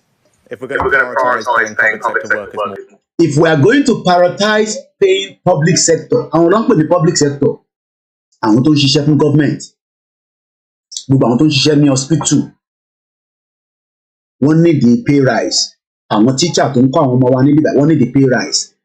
UK wá ní àwa Nàìjíríà o àti gbogbo ìlú àgbáyé o àwa la máa fund ẹ̀. That is what is tó bá gbọ́ gbogbo òyìnbó tó ń sọ àwọn òyìnbó yẹn ó lè pọ̀ ó lè wà too fast ìgbà tèmi náà kọ́kọ́ dé ó máa ń difficult láti gbogbo tó ń sọ but in tó ń sọ in layman nìyẹn pé àwa Nàìjíríà la máa fund budget yẹn torí wọ́n need the extra owó just like bí Tinubu náà ṣe ń wọ owó káàkiri báyìí ó ń wá gbogbo ọ̀nà yẹn ló ṣe block subsidy but in the long run bó bá block subsidy bí náà ti bá padà gba power game yẹn tún máa tún change. A lot of you don't look at the future. Èmi lẹ̀ ń wò ẹ̀ wò ọ̀la. Èmi tèmi sọ fún yín pé mo lò 15 years nílùú tí mo wà Nàìjíríà. Ṣé o mọ̀ pọ̀ náà dá 15 years tá a bá ṣe wà ní Nàìjíríà? No, kò emphasize pé situation la máa wà in 15 years ó máa worst ju Venezuela lọ. Then that is the parliament system that will not change. In tó ti sọ síta yìí nísìn forget it wọ́n ti ń ṣiṣẹ́ lé lórí. Mo kàn tí mo dé let's even go and read a little bit about it but ẹ jẹ́ ká gbọ́n tó fi sọ tán. That money has to come from somewhere else because I'm not prepared to put up people's taxes. Nǹkan tó sọ ó ní I am not prepared to put up people's taxes. So owó yẹn gbọ́dọ̀ ẹ jẹ́ ká kọ́ ṣe analysis ẹ̀ tó délẹ̀. Ó ní owó yẹn gbọ́dọ̀ wá láti ibì kan níbo ló ti wá fẹ́ rí owó yẹn. Ìwọ tó fi wá UK visa àwọn ló wà lẹ́yìn nìyẹn tó ń rí yẹn èmi ò ní kó má wá o èmi ò kàn ń ṣe visa ni but máa mọ̀ pé tó bá dé bíbà o wọlé as a visitor o ní nǹkan tó lè ṣe o ní right láti ṣiṣẹ́ tó bá ṣiṣẹ́ tó bá mú ẹ o ti rú òfin visa yẹn gbogbo yẹn làwa náà máa ní system ẹ̀ nígbà tá a bá dá dúró tán Nàìjíríà ò kì í ṣe ìlú nítorí pé gbogbo àwọn tó ń wọ Nàìjíríà lójoojúmọ́ ní immigration kankan tó ń control wọn ibi tó ti ń control yín nìkan náà ní Benin Republic torí wọn mọ̀ pé púpọ̀ nù yín ẹ fẹ́ lọ kó tọ́kí wá ẹ fẹ́ lọ kó ráìsì wá àwọn tó dẹ̀ jẹ́yàn gbòógì táwọn táfi dárúkọ tírélà lọ fi ń ru ráìsì wọlé táwọn immigration tó máa ṣẹ́jú báyìí tó lè rí sí gan rí wọn tí àwọn ọmọ kéékèèké tó gbé ọ̀kadà bó ṣe ń ṣe I don't know ẹlòmíì ti kán lẹ́sẹ̀ tó máa lóòdì ráìsì 10 sórí ọ̀kadà àwọn yẹn ni custom ń padà àwọn tó ń fi tírélà kó wọlé àmọ́ wọn àkànfi dárúkọ wọn ni tírélà lọ fi ń ru ráìsì wọlé láti Benin gbogbo pé wọ́n blọọkì bọ́dà yẹn fi yẹn sílẹ̀ wọ́n ṣe láì ní Nàìjíríà wò Nàìjíríà tó wà lawless nílẹ̀ north wọ́n ń kóríṣiríṣi nǹkan wọlé títí kan àwọn jihadist but tá a bá control territory wa ẹni bá fẹ́ wọlé àníkẹ́ má wọlé àfẹ́mọ́ bẹ́ẹ̀mi náà ṣe wò look for 15 years at some point nínú 15 years yẹn iṣẹ́ tó wù mí mo lè ṣe torí pé mo wà restricted torí ibi tó bá lọ tó bá náà fẹ́ ṣiṣẹ́ wá bí ẹ pé kí ló fẹ́ fi ṣiṣẹ́ ìwé tó fẹ́ fi ṣiṣẹ́ dà. Táwọn náà bá ti ní system tó ń ṣiṣẹ́, ọ̀pọ̀lọpọ̀ àwọn èèyàn abẹ́ wá gbé lọ́dọ̀ wa níbẹ̀ láti máa sọ pé ọmọ ìlú wo ni wọ́. Torí pé ok, ṣé o mọ̀ pé nígbà kan àwọn agency wọ́n máa employ àwọn èèyàn, wọ́n máa mójú kúrò. I've lived in this system for 25 years. Àwọn tó dẹ̀ ń gbé ní UK mọ̀ tí mò ń sọ yìí. Nígbà kan nínú ìlú yìí, agency máa mójú kúrò tó lè ṣiṣẹ́, ó yá máa bẹ̀rẹ̀ máa ṣiṣẹ́ lọ. So ọ̀pọ̀lọpọ̀ àwọn tó máa ń wá nígbà yẹn tẹ́ máa ń rí, tọ́ máa náà sáré wá London, wọ́n wá ṣe holiday, wọ́n máa ń ráyè ṣiṣẹ́. Ìjọba ọba ní ìbọ̀dì fa wàhálà. Ọmọ tíjọba ṣe ni pé they up the game. Wọ́n tún increase the security around it. Ibi iṣẹ́ tó bá ti mú èèyàn pé kò níwèé nílùú yìí, I don't know, mo kàn estimate, o máa kọ́kọ́ san fine bí i £50,000. Imagine tó bá wá múyàn mẹ́ta, 150,000. So my agency yẹn máa collapse. And they also bẹ̀rẹ̀ sí tightening. Nísìnyí wọ́n pe kinní kan ní share code. Share code ni màá ṣọ́ fún yín. Màá ṣàlàyé bó ṣe ń work fún ẹ. Share code yẹn ló máa send sí ibi tó ti fẹ́ ṣiṣẹ́ pé mo ní right láti ṣiṣẹ́ nílùú yìí. Èmi ò tẹ̀ fi dárúkọ anybody. Gbogbo wa la mọ̀ wọ́n. Truck lọ fi ń ru ìrẹsì wọlé láti Benin Republic. Wọ́n ní bọ́dà tó ń já ráìsì sí fún wọn. Àwọn Lebanese, àwọn làwọn máa ń fi truck gbé wọlé. Gbogbo system yẹn ò lè work kí wọ́n sọ pé ayé tiẹ̀ máa da níbẹ̀. Gbogbo ẹni tẹ́ wà nídìí ìrókò nísìn, wọ́n kàn disturb yín. Èlò lẹ́ǹfẹ̀ ẹ̀yìn wá peanut. Àwọn kan wọ́n ń gbé drug wọlé, wọ́n ń gbé cocaine wọlé, wọ́n ń gbé tramadol wọlé, wọ́n ń gbé contraband wọlé lójoojúmọ́. Bẹ́ẹ̀ni, right to work share code ló ń lò nísìn. So tí bá fẹ́ lọ ṣiṣẹ́ kankan nísìn, nǹkan máa kọ́kọ́ béèrè ni pé ọmọ fún wa ní share code ẹ̀ afẹ́ yẹ̀wò. That is what they call tightening the system. Kódà right to rent share code ló wá fẹ́ lọ rent ilé nísìn. Because wà fẹ́ rent ilé fún ẹni tó máa wá fi ilé yẹn tó máa fi ṣe prostitute. Oríṣiríṣi làwọn, especially àwọn Eastern European yẹn, àwọn yẹn tẹ̀ bàjẹ́ gan.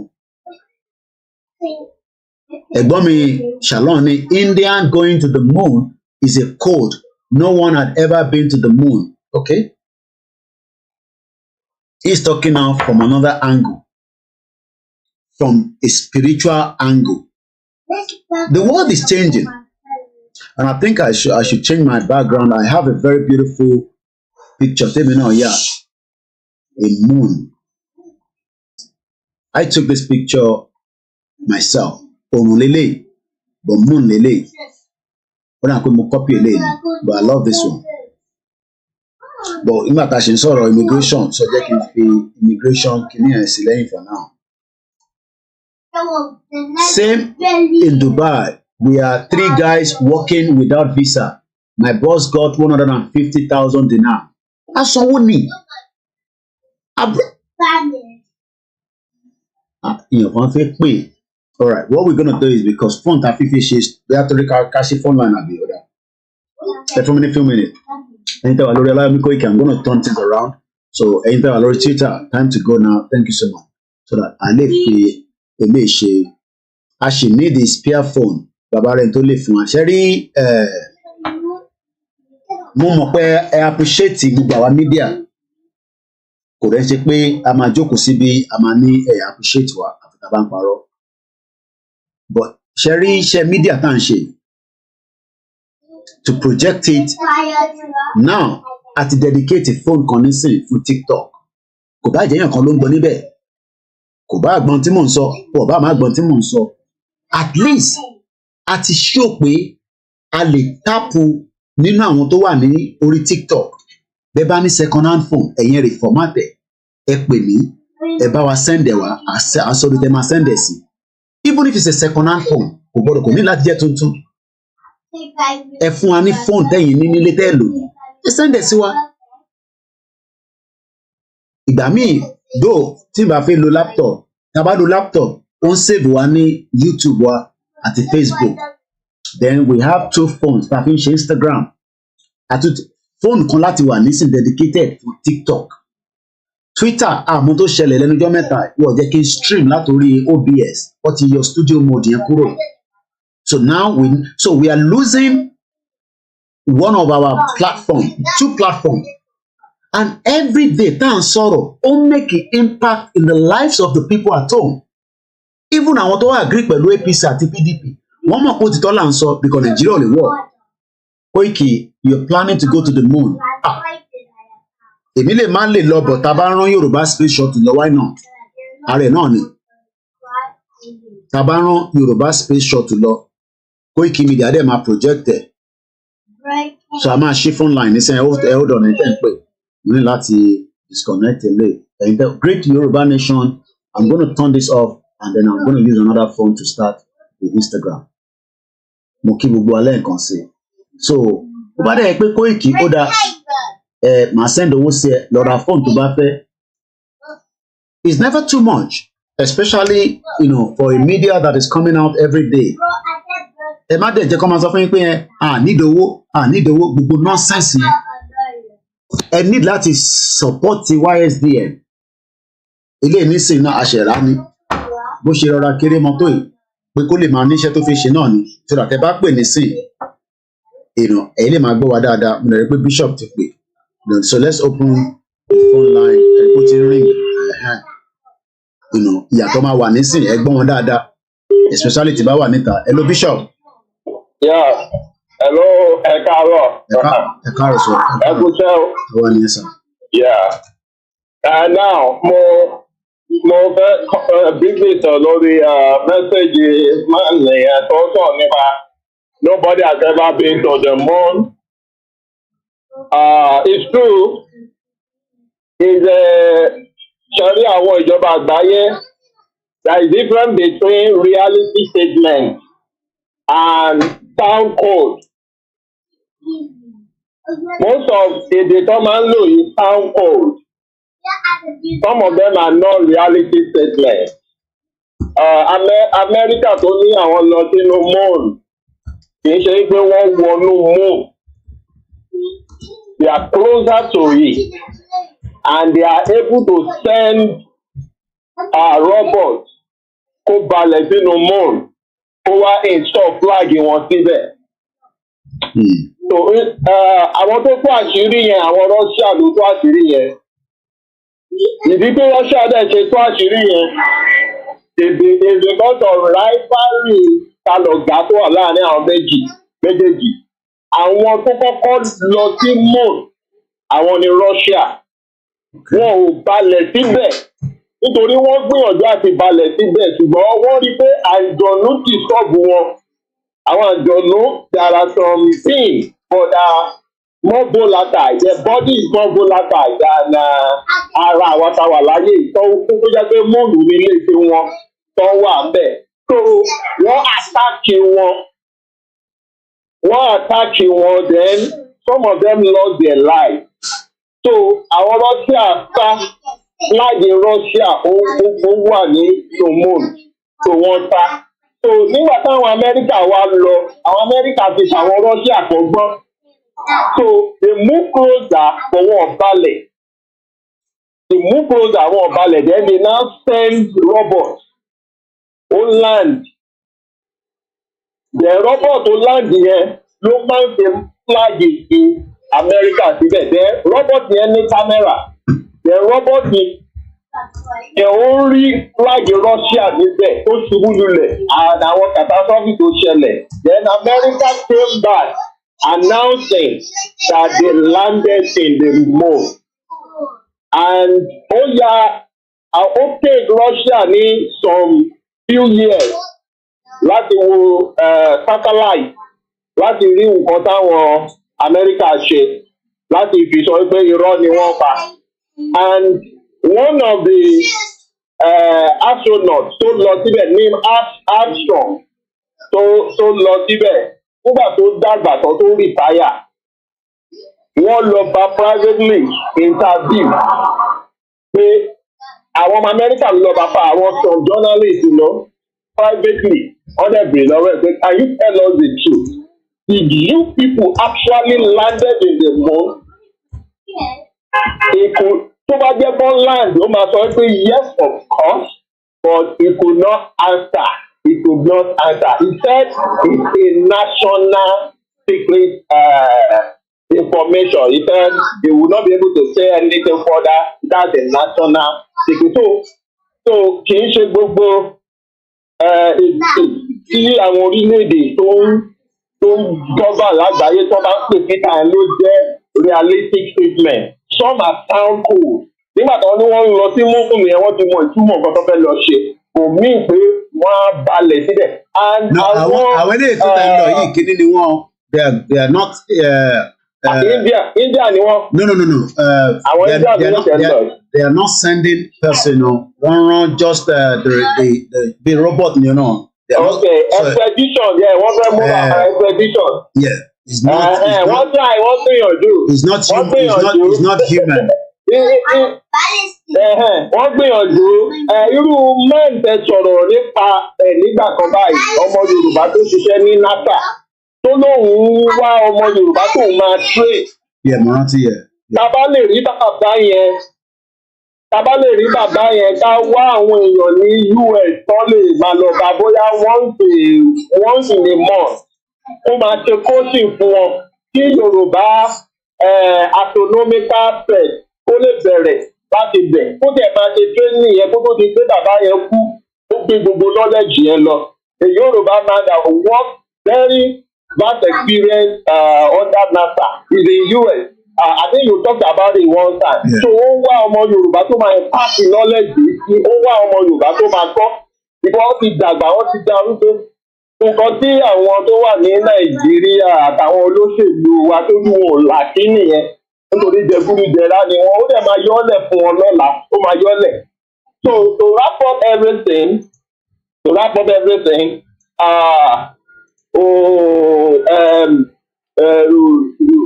nǹkan tí even for the fact that wípé Neil Armstrong wípé kò balẹ̀ sínú moon but wọ́n rí project tí wọ́n tó fẹ́ lọ ṣe láti fi flag wọn balẹ̀ síbẹ̀ wọ́n rí ṣe. Àwọn ẹ̀jọ̀nú yẹn wọ́n sì bí iná wọ́n rí a kind of light emission. Wọ́n fi iná lù wọ́n. Tòtòdì ẹsẹ̀ pé ojú wọn òun náà ń pè ní conjunctivitis táǹpẹ̀ ní Apollo. Nígbà tó padà dé iná tó wù wọ́n lójú yẹn the lightning that they don't understand that stream from the close range láti balẹ̀ sínú ibẹ̀ yẹn òun ló jẹ́ kí ojú wọn ní conjunctivitis tí à ń pè ní Apollo. So ẹ̀jẹ̀ rí pé nígbà tó dé kíní yẹn ó máa ń fò ní. Afọ kúrò lójú ilé á lọ mú èèyàn without any contact. Ẹnìyẹn náà mú because it's not is a free vessel.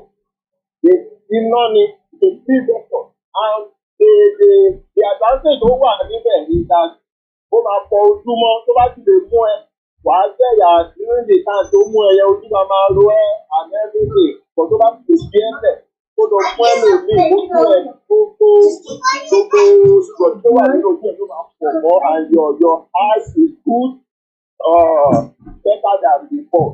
So that is one of the things I can say about the fact of the process of going to the moon.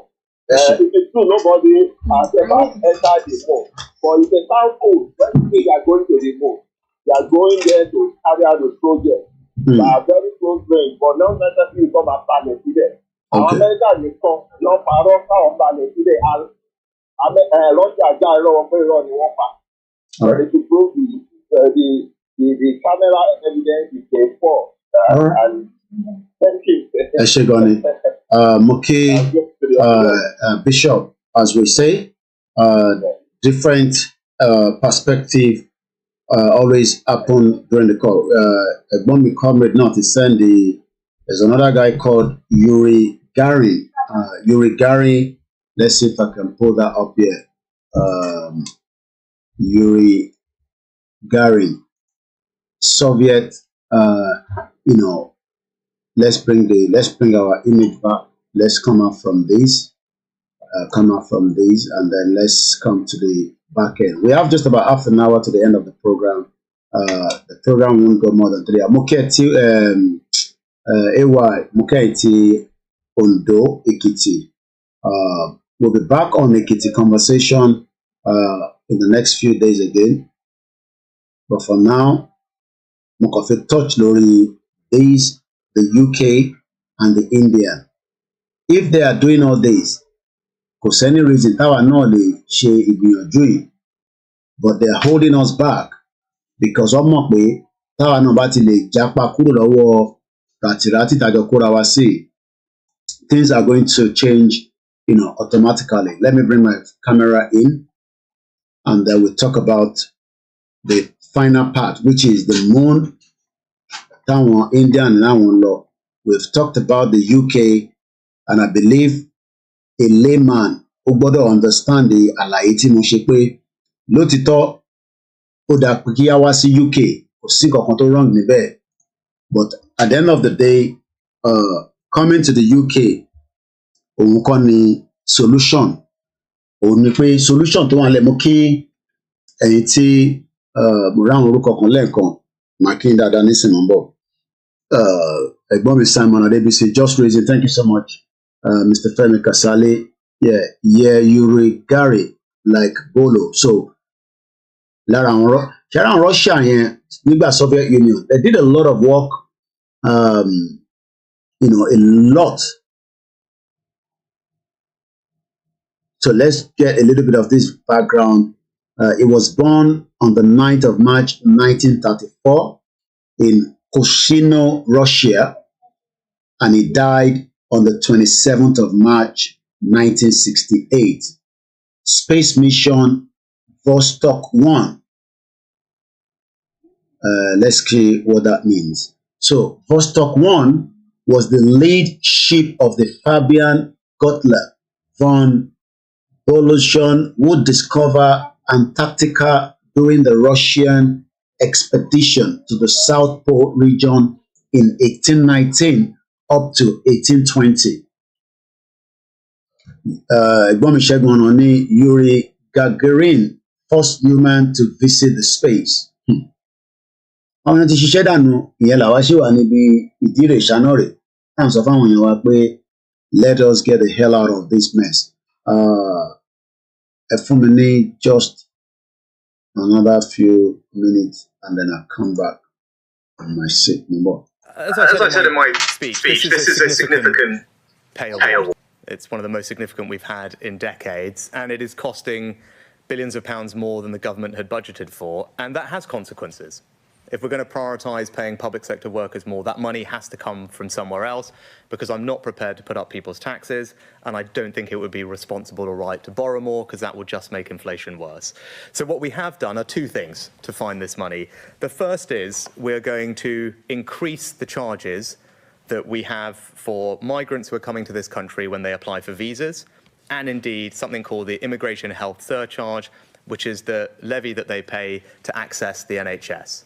So all of those fees are going to go up, and that will raise over £1 billion. So across the board, visa application fees are going to go up significantly, and similarly for the immigration health surcharge. For migrants who are coming to this country legally, they have to pay a fee to access the NHS, to contribute to NHS care. I think that's entirely right. Neither of these fees have been increased recently, and we think it's appropriate, given the costs for everything have gone up, that those fees, both for applying for visas and for accessing the NHS, go up too. That will raise over £1 billion, as I said, so it's a significant contribution to helping us pay for these pay awards. As I said in my speech, this is a significant pay award. It's one of the most significant we've had in decades, and it is costing billions of pounds more than the government had budgeted for, and that has consequences. If we're going to prioritise paying public sector workers more, that money has to come from somewhere else, because I'm not prepared to put up people's taxes, and I don't think it would be responsible or right to borrow more, because that would just make inflation worse. So what we have done are two things to find this money. The first is we're going to increase the charges that we have for migrants who are coming to this country when they apply for visas, and indeed something called the Immigration Health Surcharge, which is the levy that they pay to access the NHS. So all of those fees are going to go up, and that will raise over £1 billion. So across the board, visa application fees are going to go up significantly, and similarly. Let's come back again into the conversation. So we're actually discussing the Indian traveling to the moon, and likewise the UK sub fee. So let's come back and see some of all the headlines in the last 24 hours. So a different news network is talking about this visa fee. According to the NDTV, UK visa fees held subcharge to go up significantly. Rishi Sunak. UK visa application fees anticipated to rise. Immigration law. Why are UK application fee rising? Evening Standard. UK visa fee. Waiting to know about the visa fee. BBC Pidgin. Rishi Sunak announces increase in the UK visa fees health subcharge. Immigration health subcharge to increase by 66% to Omalolati £624 to £1,035. So for every one of you that wants to travel to UK, you will end up paying this amount of money, whether you like it or not, whether you have it or not. If not, you cannot visit the UK. The line is open in case you want to also have one of your own input into the conversation. It's +44 74 044 059 17. Mokin Babawa Ganil Oguns, Ekaro Abiodun Lexi, Adekunle Ramon, good morning, and the rest of you that are listening to us on all the platforms across the board. This is Koikimedia, and as we continue to say, is a platform that believes so much in right to self-determination, and also we must start asking the question whether truly we want to be part of this union put together by the British government as well. Moki Prince Adebayo Shitu, Moki Olamilekan, Adeni Jimo Mokinisa, Adekunle Rahman, and the rest of you that are also with us this morning. So, Eric, owó yẹn ń ṣòwò tó kéré rárá. It's a lot of money, because taba calculate £1,000 láàárọ̀ yìí, taba lọ calculate £1,000. £1,000 is going to give us, based on owó láàárọ̀ ẹ jẹ́ kí n wo èlò lówó láàárọ̀ ẹ as at àárọ̀ ẹ ṣé woman ti send the rate sí mi or kí n wo tàná. Rate àná owó yẹn ti di £1,065. So taba multiply 1,065, that means that o máa kọ́kọ́ ní o máa need the 1 million naira. We need the doctor's side. You need 1 million naira owó health subcharge. You need 1 million naira owó subcharge pé o fẹ́ wá sí UK, kò tí ì sówó visa níbẹ̀. So ìwọ tí mò ń sọ fún pé ká dá dúró tó sọ pé irọ́. Hello, caller. Hello, good morning, Mr. Koikisha Lafiani. Alafia Adekwe, good morning. Welcome to the program. Okay, yeah. Sorry, I just want to say something, and I thank you for giving me the permission. Okay, so is that time to just when you are like time to quote down of British at the other nations of Israel? Okay, we have to understand all the codes they are using. Okay, because in the first place, no one has ever been to the moon. They can leave this earth of ground terrain and go up. There's a level where they can reach, because the moon, no one can be there. The sun, no one can get there. Why people, the so-called people, they always say this just to promote their greatness. Okay, so this is why Russia said they went to the moon, which they never. They just went to another. Have responsibility. They just like, for example, the other state in the atmosphere of is called thermosphere. You know, and thermosphere is about between 1,727 degrees centigrade. Kò sí any material tó lè kọjá síbẹ̀, ó máa melt. Ó máa melt yẹn. So they can just go to where they can float. If you don't pay me, they will just float. Kò sẹ́ni tó lọ sí moon. America tó sọ pé àwọn kò lọ sí moon. With that technology they have there. Now they have modern technology. Why is it that they didn't go? So to them it was 3 years ago. Once China went to the dark side of the moon. Here all of them are playing games. Okay, dark side of the moon is that they are going to black nations. People that want Chinese to pause the thing. Not only Africa, Caribbean, doing all this, they are rubbish, stealing our natural resources. Just like the white people. But when India not prepared, I listened to a documentary on Gravitas last week. The Indian government, I send you the clip to you. You know, I send it to you. I said, look, I like to understand people code you down on people you saw. No, now China, India wants to say, China is making wave in Africa. Why is it making wave? It's making a lot of resources and everything. So we're not very the same thing. So Thomas Sophie, they are going to the moon. They are going to the dark side of the moon. That is where there is natural resources. So when they are coming, they got to meaning. So now, if they Britain was Sophie, Nigeria do not fund anything. Let me tell you, the British government has been stealing Nigerian crude oil since 1938. Our crude oil is what they used to fund the Second World War. So, it's going to be more hard and tougher on us in Nigeria. You know, we always say it's British government that is ruling Nigeria. Forget whosoever they put there. It's like time our people have to understand what is going on. What has Nigerian got to do? They say, okay, yeah, Nigeria is going to fund NHS. The common people suffering in Nigeria, they have natural resources, they are not enjoying it. Now you are telling me that Nigeria will fund NHS. That way, no, you go to the how will we fund NHS? It's not even about our natural resources. They can't say they are going to the moon again. Because when America goes to the moon, all the Europeans are going to the moon. That's it. So that now they are making to us to say, okay, Nigeria will fund NHS. That is, they are going to make the measures so tough to take our natural resources.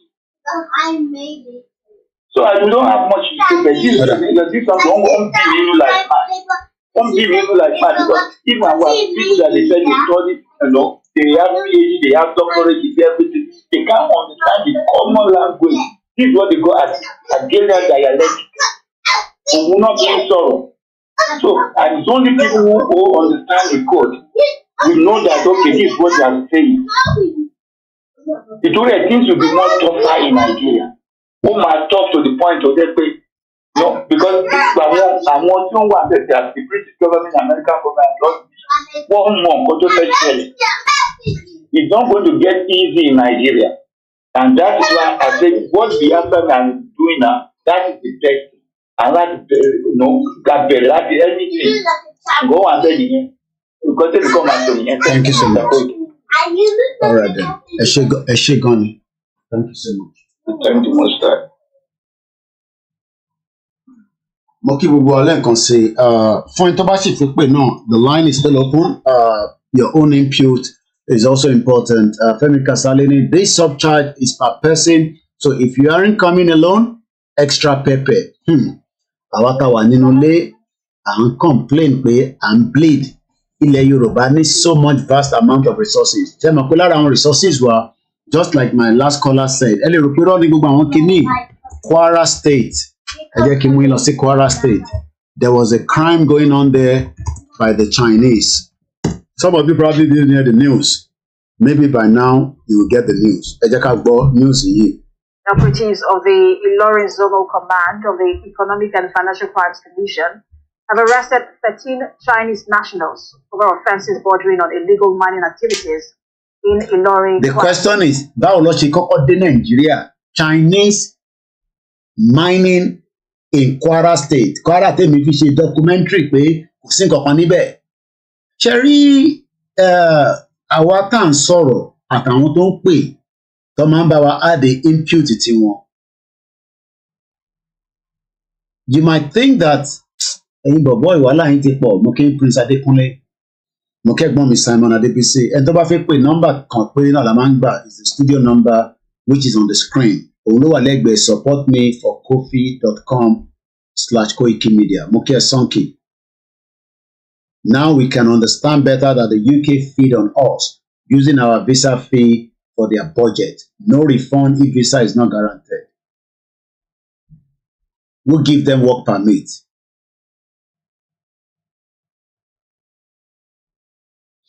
All these are reason why young boys innocent. No, ṣé àwọn ilé ìjẹyàn bí dúdú tí a lè mọ̀ pé wọ́n ń gbé pẹ̀lú wa. I'm on now, but because òyìnbó ni wọ́n. Even nǹkan lọ́lọ́ lè jẹ́ àwọn tó kó wá láti prison wọn nílé. Àwọn ilé nísìn ẹ bá lọ lu wọn fún ní value system kankan, mo máa kí Evangelist John Senior. I mean, how ṣé mo lè lọ sí China láti máa lọ mine resources wọn as a black man bí èèyàn dúdú? I pity my people. Mo kí mọ́mí wa Senior Grace JP. I mean, audacity wo làwọn eléyìí ní obìnrin tó wà láàrin wọn because somebody láàrin àwọn olóṣèlú yín ló máa invite wọn wá pé kó máa bọ̀. Wọ́n máa land, kódà sójà ló máa tẹ̀lé wọn káàkiri, and some of them are criminal. Kò ń ṣe pé a máa fi ń parọ́ pé wọ́n máa ń pẹ́ lẹ́wọ̀n wá láti China. It's a fact. Evidence ẹ̀ wà, kódà as at week tó kọjá ẹ̀, bẹ́ẹ̀ ni week tó kọjá tán yìí. Èèyàn kan sì sọ fún mi pé ní state kan ní Ọ̀yọ́ lára àwọn farm tó ń ṣiṣẹ́ níbẹ̀, àwọn ẹlẹ́wọ̀n China ló ń kó wá síbẹ̀ láti wá ṣiṣẹ́ nínú farm yẹn.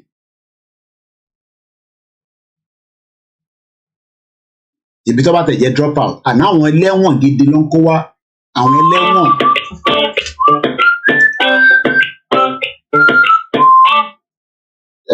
Ẹ ti wọlé ẹ lọ, ẹ bá ṣé kí à ń gbọ́ yín. Ṣé gan-an. Ní ti ẹ̀fẹ́ sáré já yín sí tí visa tẹ̀ ń sọ yẹn. Lọ́wọ́ Nàìjíríà kan máa rò bí pọ́ùn èèyàn ó gbọ́ nìkan ni o. Èèyàn tó ń rìn bí òun bí nǹkan náà, ṣé wọn increase ẹ̀ fún náà? Bẹ́ẹ̀ni. Ó ṣò pé iṣẹ́ la bó ṣe fún iṣẹ́ ni dúdú máa ṣe fún ni. Ṣẹ́ni kò tí ì yé wa ìkọ́kọ̀ ìwé wa. A máa ń bú àwọn bàbá wa, àwọn ọba tí wọ́n jẹ́ kí wọ́n kó wa lẹ́rú. Pé ordinary mirror lòyìnbó fi báyé wọn jẹ́. Àbí ẹ̀yin náà ẹ jẹ́ káwa tó dùn ní ká wo bí Nàìjíríà ṣe ní bí Yorùbá tó ń tiẹ̀ ṣe ní. Ṣé mirror kan ni wà bọ́ láyé kan? Pẹ̀lú ìpè ìlànà, a ní professor àmọ́ kan tí wọ́n ṣe pẹ̀lú professor, a ní engineer àmọ́ kan tí wọ́n ṣe, a ní accountant àmọ́ kan tí wọ́n ṣe. Bẹ́ẹ̀ kí ni àwàdùn ó mì pé àwàdùn sínú àti gba mirror ni wá. Ibo ìṣèlú ti UK lẹ́rí ti other country kọ́ dúdú ló ń fìnáàtì wọn àkówó wa àlọ Mẹ́kà àná síbẹ̀ àná sí Jerusalem àná kiri. Àwa ní ká ṣe wà lórí Nàìjíríà. Àwọn àgbàlá náà ni àbí ẹ lọ Mẹ́kà sí àlọ́ wá gbàlà. Ẹlẹ́gbọ̀n àwọn nǹkan tí ò sọnù lọ́wọ́ wa orí pọ́blẹ́mù wa Nàìjíríà ló dẹ̀ fà ṣe rí ìlú ta wà yẹn ìlú yẹn gbogbo ní pọ́blẹ́mù ìgbésí ayé wa. Kò á níbi àdúgbò ká má gbàdúrà ẹ jẹ́ ká kọ̀ kúrò Nàìjíríà ká wò. Ìgbà ńlá máa mọ̀ pé àṣẹ àdúrà wa ti gbà tipẹ́tipẹ́. Nàìjíríà yìí dábàá ìkúrò bẹ́ẹ̀ àti wọ́n kó wà lóyìnbó àti wọ́n kó ṣe ń bọ̀ gbogbo wa lájọ́ ń jẹ̀yà yẹn. Àwa táwa ń bí àmọ́ máa ṣiṣẹ́ sanwó fún wọn Nàìjíríà. Wàá kọ́lé wàá ṣe kí Nàìjíríà bá ti lè wà kálé yẹn wàá ti wá sí lóyìnbó. Kí là ń ṣe gan? Ìgbésí ayé wo gan là ń gbé ayé àwa dúdú? Káwa Yorùbá ká sọ́jú ìwà. Nàìjíríà ti gba ayé wa jẹ́ gan. Ẹ ṣé gan. Ẹ ṣé gan ni. Mo appreciate kọ́là wa tó pè tán. Àníṣe báwo làwọn lè ṣe wọlé, ta ló fún wọn ní visa? Mo kí bàbá wa dé ní Ìjímọ̀. Mo mà kí bàbá wa Adébísí Kabir Adébọ́lá. Economic and Financial Crimes Commission have arrested 13 Chinese nationals over offenses bordering on illegal mining activities in Ilori, Kwara State. The offense is contrary to and punishable under Section 1, subsection 8 of the Miscellaneous Offences Act, tab M17, 1983. The suspects, a female and 12 males, were arrested at GRA Ilori. 13 in number, a female and 12 male. They were arrested, like I said, for illegal mining. They were mining in areas where they didn't have license to. And they were also into mining stones for quarry. They also breached the provisions of the Money Laundering Act. They don't have a SCUMO certificate, registered with SCUMO. They don't pay royalty. There's no evidence of payment of royalty. Of the 13 we arrested, only 5 have their passports. The Yoruba of Orile Francis Anao has asked Nigerians to be patient with President Bola Tinubu's administration. Now, àwọn tí wọ́n náà mú yìí, tí ẹ rí ojú wọn yìí, let's bring their face back. Gbogbo eléyìí tán sọ ní ìwà ìrírá náà ni o. You understand? It's just a cajole. Mo fẹ́ dájú wọn padà.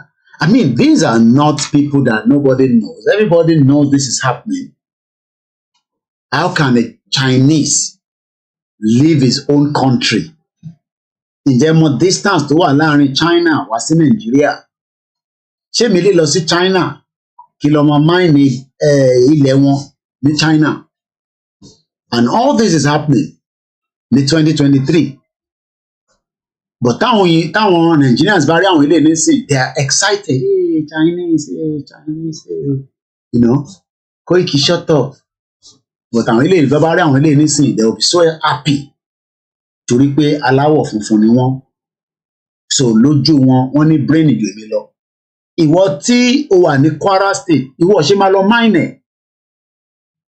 Kí wọ́n náà máa fi make owó tó bá dandan o, sójà lọ́ máa kó tiẹ̀ lọ́ máa fi mọ̀ ẹ́ pa. And all these are going on our territory. Let's leave this one out of that. Now let's come back to the UK visa.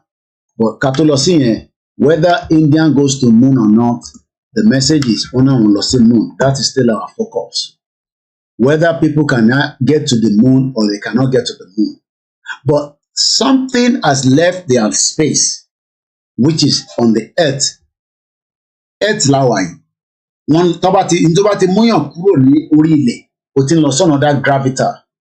But àwọ̀ tí dé stage yẹn pé ní orí ilẹ̀ gan ebi ṣì ń pa àwọn èèyàn wa. Our people are still hungry. And the reason why our people are hungry is because we are locked into this contraction called Nigeria. So let's read what the BBC says surrounding these, So let's watch this. अभी पुष्टि की गई चंद्रयान 3 को प्रमोशन की चंद्रयान 3 को सफलतापूर्वक अंतक्षेपित कर दिया गया है. Chandrayaan 3 has attained a major milestone successfully. Wọ́n ṣe ń sọ èdè wọn translate ẹ̀ padà sí English nítorí àwọn international audience. Handing over to mission director. Whether what they moon was, they have left Indian territory. They have moved far beyond the normal position. See, it's Indian war. This stage is the question. In this stage, yes, we can. Baba Akintoye ti jẹ́ kó yé wa pé ó possible. But tabashi wa ní di pé a fẹ́ save Nigeria, mo kí African Confidential, mo kí Ìjayà lẹ́ẹ̀kan sí. Every Nigerian needs to know about Yoruba Nation worldwide. But ọ̀pọ̀lọpọ̀ fẹ́ nítorí pé lè bá lọ sórí Twitter láàárọ̀. Thank you so much, Okoya Fọláyàn. Everybody is fighting to save Nigeria. Thank you those of you on our TikTok. We love you, we appreciate you, and I hope you will continue to listen to us. Comrade Plan B ní Tinubu 8K nonsense is for recharge card and data. Akin Games, good morning. We are now almost 3 hours into our broadcast. We should not think that the West cares about us. They want us to fund the budget to keep our own teachers and our medicals in line here.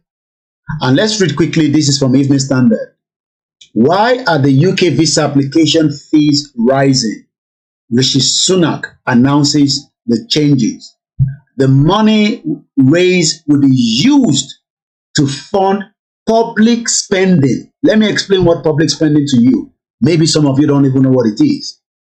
Tá bá sọ pé public spending, what does it mean?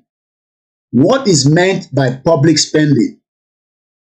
The money the government of Nigeria spend on buying goods and providing services. Increases in public spending will need to be supported by reforms if they are to deliver radically better public services.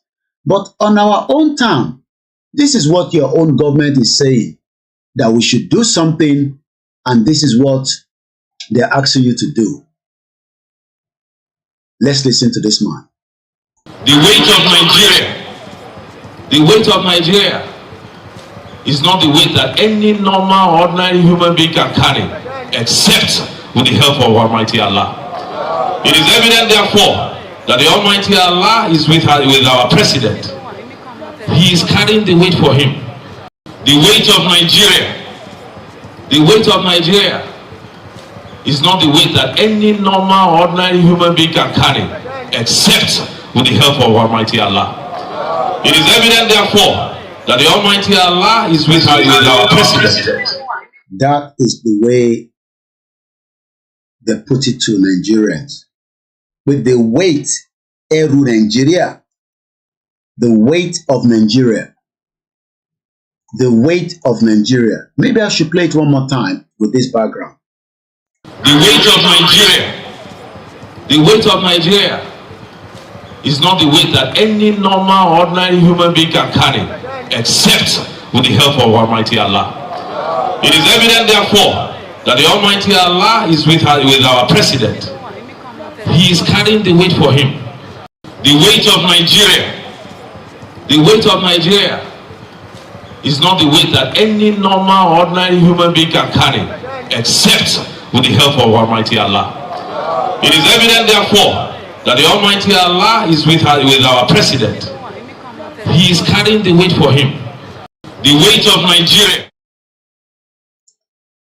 Only the weight of Nigeria is not what an ordinary human being can carry.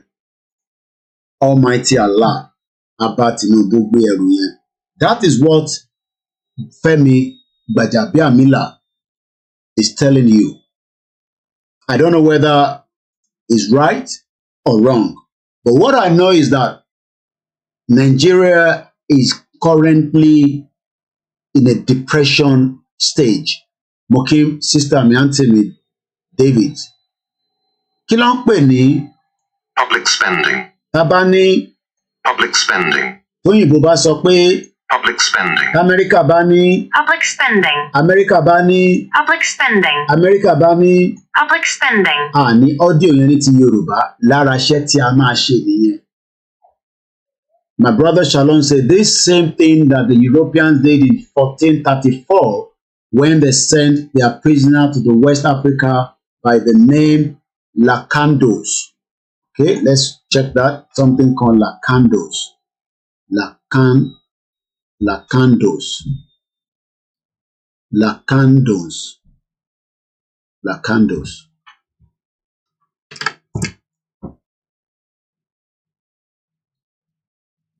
Lacandos, according to Wikipedia.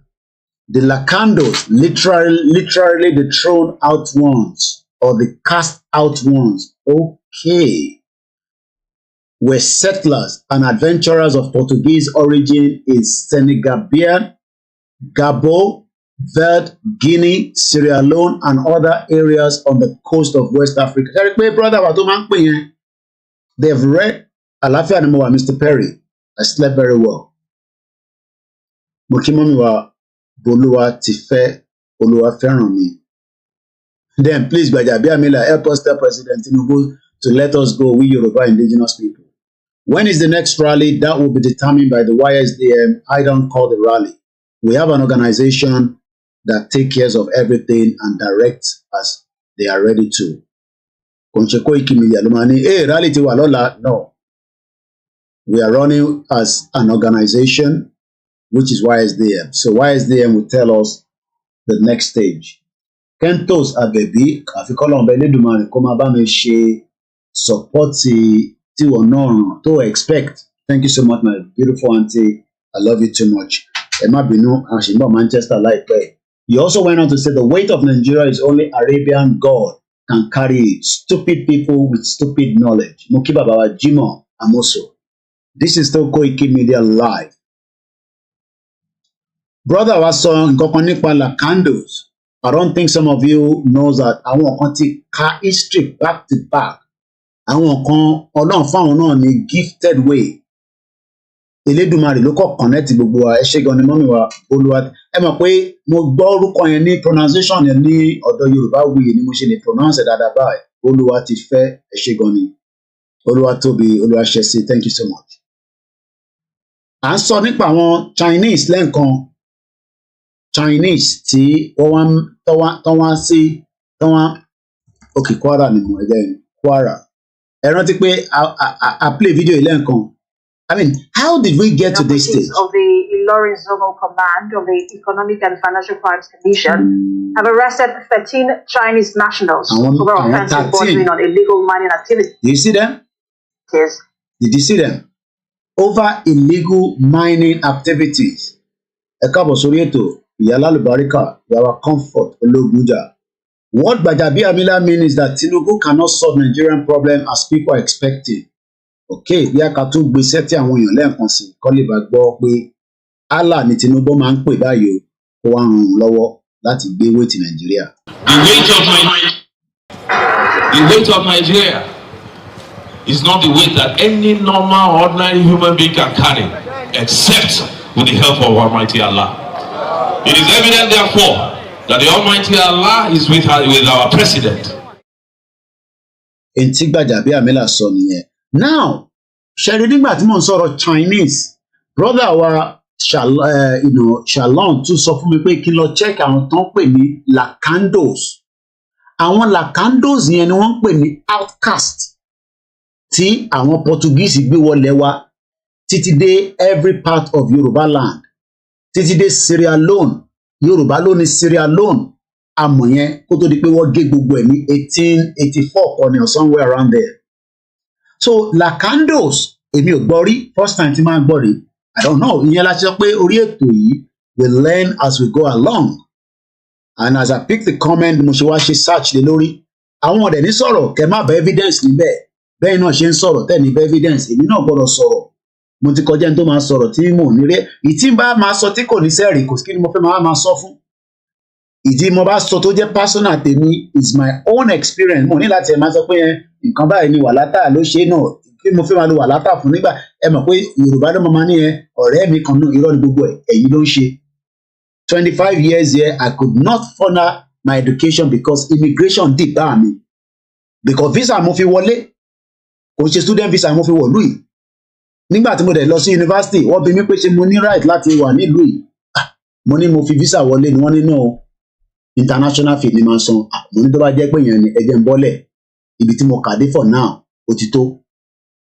nítorí pé tó bá yẹ pé mo lọ dọ́gbọ́n sí níjọ́ náà lọ́hùn ní gbèrú ìjọba báyìí nísìn tó lọ ẹ̀ńdẹ́nu tọ̀tọ̀tọ̀ báyìí nísìn nìkan á pàṣẹ pé shut up nígbà tó wà ní yunifásitì ìbí gèjè ló fi ṣe tán àwọn kan lò ó láwọn ọ̀rẹ́ mi kan problem tí wọ́n nìyẹn but I pull out ìgbà tí mo sì mí ní no just pull out what's the point kò sígbà tíyàn dẹ̀ lè kàwé my mom went back to university at age 67 and did a 3-year course and she's a graduate but títà kan sọ fẹ́yìn tí ẹ ṣe fi dé ni pé ǹjẹ́ mọ consequence tẹ́ fi wá face when it comes to àwa fẹ́ save a need owó fún public services wa níbí báyìí ìyá alálùbáríkà náà dẹ̀ ti wọlé báyìí nígbà tó mọ̀ pé orúkọ ẹni mọ̀ ń dá ni I sat down with my mom níjọ́ náà lọ́hùn pé wọ́n mà ní máa sọ international fee wọn sí mi níbo okay if that's the case sọ fún wọn pé wàá máa padà wá ká ìtókù ibi tó bá kà dé anytime ló lè padà lọ kà. That is the advantage of UK. But ọ̀pọ̀lọpọ̀ yìí tẹ́ fẹ́ dé nísìn o ní láti lọ wá 1 million naira owó subcharge fún NHS. Kò tí sówó school níbẹ̀, kò tí sówó visa níbẹ̀, wọ́n tún wá ní guarantee visa yẹn fún ẹ. Bí wọ́n bá apply fún visa láàárọ̀ yìí nísìn ní UK kò guarantee. America tẹ̀ ní interview fún yín wọ́n ní kẹ́ wá after 2 years. A dẹ̀ ń sọ pé òkè a ní system tó wà nílẹ̀ Yorùbá a lè fi fund ara wa a lè fi make ara wa better. Tinubu ní no orí Nàìjíríà lòun ti fẹ́ ṣe òun ò fi ṣe nílẹ̀ Yorùbá. Ó dẹ̀ ń sọ nísìn pé weight of Nigeria weight of Nigeria weight of Nigeria only Allah. Okay àwa tá a believe in Allah nǹkan kí ló máa ṣẹlẹ̀? A ní lórí ìṣẹ̀ṣe ẹni tó believe lórí ìṣẹ̀ṣe a ní what God cannot do does not exist. A sọ pé ẹ̀sìn ò sí but there are 4,000 of it. Now àwọn Kwara tí a fi ń ṣe àpèjúwe a ti sọ Kwara ní last week. Tí bá tẹ̀mọ̀ pé ilé wà ní màá sọ mọ́ ìgbà tá à ń ṣe Kwara state but 13 citizen tí a mọ̀ pé outcast ni wọ́n ẹ̀yin lẹ rí wọn tó dress wọn báyìí ẹlẹ́wọ̀n ni gbogbo wọn bó ṣe wà ní China kò ń ṣe pé a fi ń knock wọn out. Ẹ̀rí dẹ̀ ti show nìkan tí brother mi ní Koiki tún lọ check àwọn tó ń pè ní lakandos. Àwọn wo ló ń pè ní lakandos ẹ jẹ́ ká kà díẹ̀ sí síwájú ká tó tún máa tẹ̀síwájú. Torí mọ̀ sí mi ti wọlé màá extend the program here a little bit torí mo rí wọn látẹ̀ nǹkan. Mo kí gbogbo alẹ́ nǹkan sí. The lakandos Lancados literally the thrown out ones àwọn tí wọ́n ti outcast. Kí ló ń pè ní outcast lédè Yorùbá? Ẹ bá mi kọ síta. Tó bá ní àwọn tí wọ́n ti wà outcast nílẹ̀ Yorùbá àwa náà ní wọn bẹ́ẹ̀. Àwọn yẹn ló wá kó wá láti ta ọkọ̀ wọn wọnú West Africa. Àwọn á máa bá wọn build oríṣiríṣi nǹkan torí pé wọ́n wá ń lò wọ́n fún iṣẹ́ nísàlẹ̀. Àwọn alaka.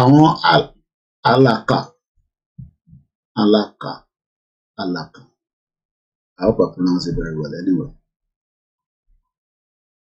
Yorùbá gan-an nígbà táwọn tẹ̀ yẹ ká sọ níwọ̀n bá tó yẹ ká sọ dáadáa. Ara ta ṣe ń sọ pé we are losing it. Mo kí Ìbàdàn Olúyọ̀lé. Àwọn tí wọ́n ti Alaka. Àwọn ògbó ẹ̀yìn, àwọn ẹni ẹ̀kọ́, ẹni ègbé. Àwọn yẹn tún gbọ́ Yorùbá tó jinlẹ̀ dáadáa.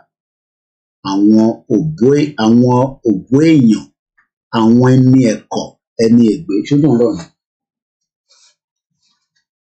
So lẹ́ẹ̀kan sí ẹ jẹ́ ká tẹ̀síwájú. So àwọn Lancados wọ́n kàn kí n má kàn ṣe analysis ẹ̀ àní láti kàdélẹ̀. Àwọn ilé wọn kó wọn wá ní àwọn Portuguese. Àwọn Portuguese dẹ̀ bá wa dáadáa bàbá Akíntóyè sọ ó kọ́ ẹ̀ pé fọ́ọ̀n tí bàbá Akíntóyè fi sọ̀rọ̀ yẹn ó wà ní bí a máa tẹ̀ ṣe fídíò ẹ̀ gan máa ṣe ọ́díò ẹ̀ jáde sínú fídíò wà lè máa play ẹ̀. Ẹ rántí pé bàbá Akíntóyè jẹ́ kó yé wa pé nígbà táwọn Portuguese máa dẹ̀ mo ti jí nílẹ̀ ẹ má bínú Portuguese expedition Ìjẹ̀bú. Ṣé rántí pé bàbá Akíntóyè bàbá yẹn àfikọ́ lọ́wọ́ ọba Elédùmarè kó bá wa dúró ti Portuguese expedition. Ẹ rántí pé bàbá Akíntóyè jẹ́ kó yé wa pé 1533 táwọn Portuguese tí wọ́n ń lo àwọn lakandos yìí àwọn tí wọ́n ti àlákà àwọn bad eggs àwọn tó yẹ pé wọn ò fẹ́ gbọ́ nǹkan dáadáa nílùú wọn tó kó wá sí West Africa pé kàkà káwọn fi wọ́n sílẹ̀ sílùú tiwọn wọ́n kó wọn sínú ọkọ̀ wọ́n wá dà wọ́n sí West Africa wọ́n wá fi ń bá wọn ṣe gbogbo tó yẹ kó ṣe àwọn tó jẹ́ yàn gbòógì wọn wá ń gbádùn ayé àwa ta nìkan wá ń jìyà bàbá. Okay, we have a caller coming through. Ẹ bá ṣe ní kíákíá. Hello, Mr. Koiki. À ń gbọ́ yín. Ẹ kọ́ ètò. Ètò nìyẹn. Ẹ kọ́ ètò sà. Ètò nìyẹn gbóhùn sókè à ń gbọ́ yín sà. Ẹ máa sọ̀rọ̀ lọ ẹ ti connect mọ́ speaker à ń gbọ́ yín. So ìkẹ́kọ̀ọ́ tí mo ní láti tí mo fẹ́ dá sí ni pé gbogbo nǹkan tá à ń fèsì yìí náà gbogbo ẹ̀ náà wà lórí àwọn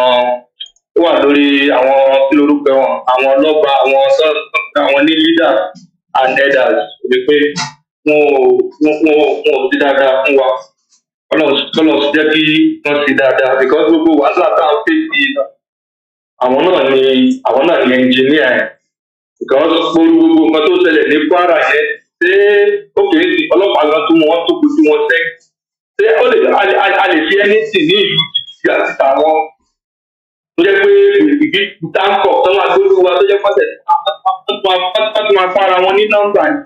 There are so many things that go ṣẹlẹ̀ ní Nàìjíríà yẹn kọ́lọ̀ gbogbo àwọn ẹni sùúrù ní ìlú tiwa. ẹni sùúrù alàgbà pọ́ìntì kan tẹ rẹ́ẹ̀sì ń bẹ̀ yẹn mo tẹ ronú lọ bẹ́ẹ̀ kí ló dé tó ṣe dẹ̀yìn wọn Kwara Ògiri tí wọ́n jẹ́ àwọn ọmọ yahoo bàbá dẹ̀ mú ẹ̀wọ̀n ọkàn mi ò tẹ̀ lọ síbẹ̀. ó ní yẹn ti tẹ àwa lè nípa inú ìlú yẹn ó ibi tó yẹ pé mo ní agbára kan ní kọlọkùnfà ó àti ìdá àlè ṣe nǹkan tó tẹ tó súnmọ́ gbogbo yẹn tí wọ́n lè kojú wa sẹ́yìn ni.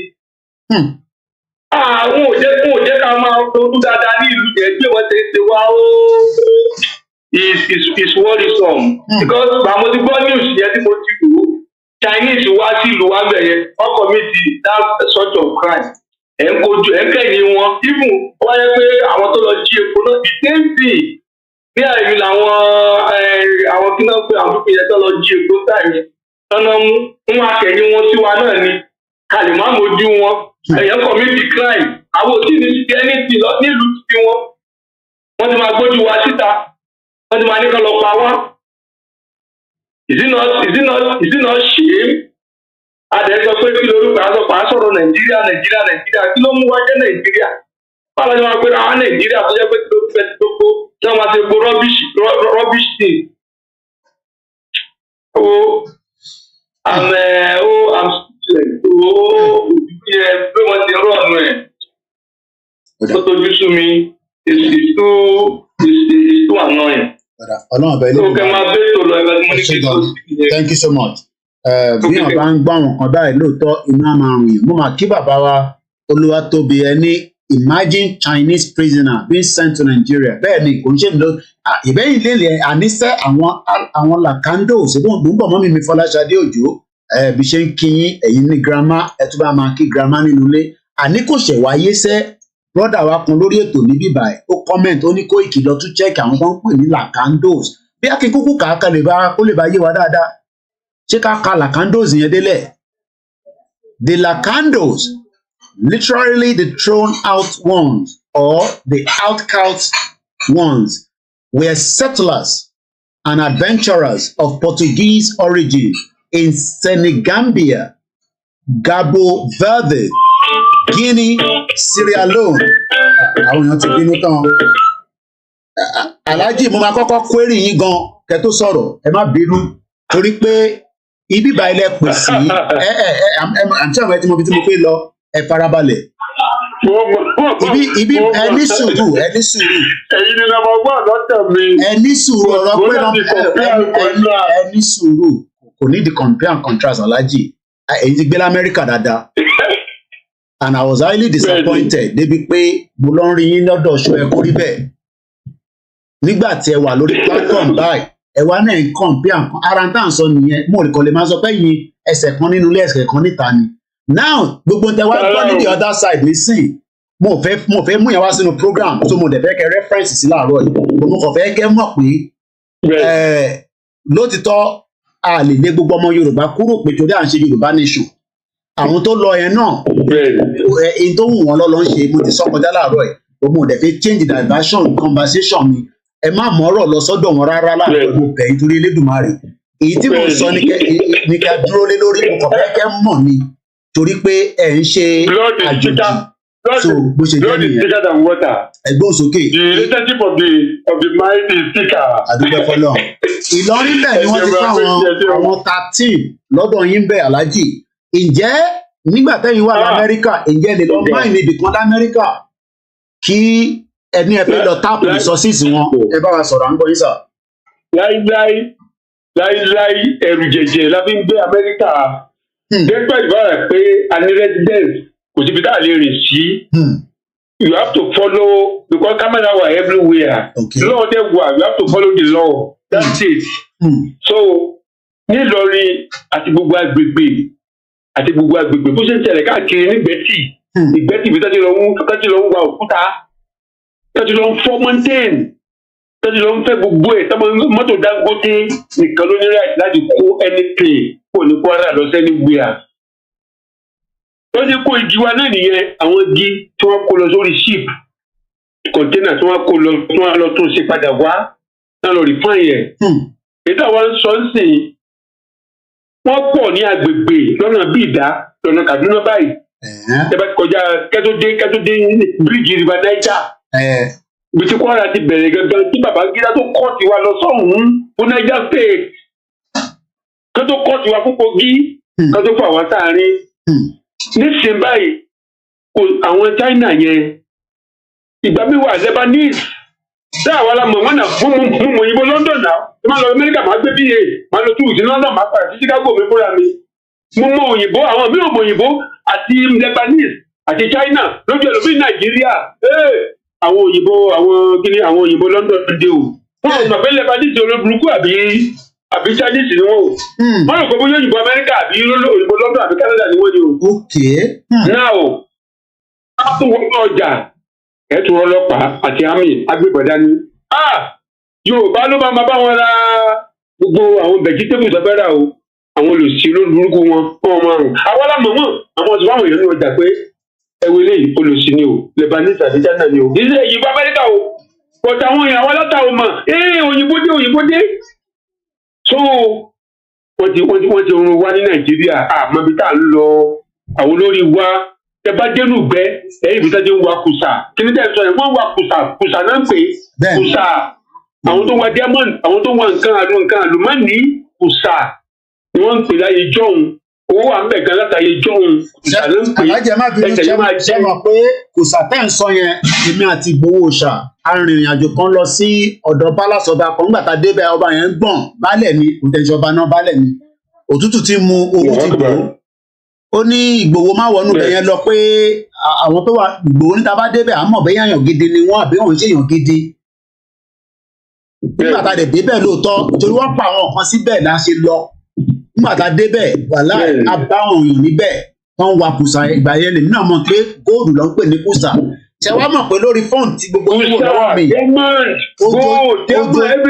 ojoojúmọ́ ni Turkish Airline lọ́ fi ń gbé kúrò ní Lagos mo lè sọ nísìnyí torí pé Buhari ti kúrò níbẹ̀ ojoojúmọ́ lọ́ fi ń gbé góòlù yín kúrò wọ́n dẹ̀ náà àwọn bá mọ̀ nípa ẹ̀bọ̀ àníṣọ́jú bẹ́ẹ̀ lọ.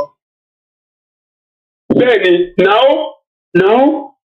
òótọ́ lẹ sọ sẹ́bi sẹ́pẹ̀ dẹ́ EFCC níbẹ̀ yìí mo mọ ọ́fíìsì wọn wọ́n máa ṣe kí ni wọ́n máa gbowó tiwọn lọ́dọ̀ àwọn tó rán wọn ní o wọ́n á ṣáàjì wọn so àwọn èèyàn wa EFCC náà they are not going to be millionaires and billionaires and everything let me tell you àwọn ẹ̀sà àti ọjọ́ kìíní àná ń gba mọ́tò lọ́wọ́ àwọn ọmọ ọlọ́mọ ibi àwọn ọlọ́pàá ló ti lówó tán àbí àwọn ọlọ́pàá ò lówó tán ni àbí àwọn ọlọ́pàá wọn lówó nísìnyí ẹ lọ wo bálákì wọn náà wọ́n pàkì fine exotic cars kékeré rich ọlọ́pàá wọn máa pretend wọn máa gbé bọ̀ káàkiri bí ensars kalamẹ́tàn jẹ́ tó a ti wà lẹ́nu ẹ̀ náà nìyẹn gbogbo agbègbè Kwara gbogbo olùgbẹ́ àwọn bíbù yìí ti wà ń bẹ̀ wọ́n ń ká àwọn ọmọ tẹ́gbọ́ wọ́n ń kó àwọn ọmọ àwọn fine girls láti yunifásitì láti poli wọ́n lọ sáàbù wọn nínú ìgbẹ́ every day àwọn tí ò gbóòórùn China ń rùn náà yes smell but àwọn ọmọ wa àwọn gẹ́gẹ́ wọn ò ní rí yẹn mọ́ because owó náà ná fún wọn so we are in it already àwọn orí wọn náà gbogbo Kwara gbogbo àgbègbè Kwara àárín wọn náà alọ́ ti bẹ́ẹ̀ kó orí wọn nípa nípa àwọn eléyìí wọ́n ní ìgbà tó ń gbà lọ́wọ́ wọn lóbi àrẹ́sì wọn ẹnìkan tó ṣẹlẹ̀ tẹ́ bá fẹ́ mọ̀ ẹ̀fọn wọn ní a month ẹ̀fọn 2 months ẹ̀fọn 3 months up to a year bóyá wọ́n máa àrẹ́sì àwọn yòókù bóyá wọ́n máa rí àwọn yòókù gbogbo àgbègbè ẹ fún wọn báyẹn ẹ ti ká filẹ̀ síbẹ̀ yẹn pé bóyá wọ́n máa tún àrẹ́sì tàbí wọ́n ní àrẹ́sì sí ẹgbẹ́ àmọ̀ pé rọ́ ni. so ẹ máa bẹ́tò lọ ẹ má bínú mo náà ti já káàkiri díẹ̀ àbímọ authentic náà ni àbímọ authentic náà ni. All right then, thank you so much. mo kí láti ìlú Ìlọrin làwọn ti pè wá ẹ lọ pé mind mi ò tẹ̀ lọ síbẹ̀ pé kí ló dé tó cover ojú wọn. I pity my people at home. No problem. No problem. Everybody might get breakfast. In Ilori, Kwara State. The offence is contrary to and punishable under Section 1, subsection 8 of the Miscellaneous Offences Act, tab M17, 1983. The suspects, a female and 12 males, were arrested at GRA Ilori. 13 in number, a female and 12 male. They were arrested. Over presses, over glasses.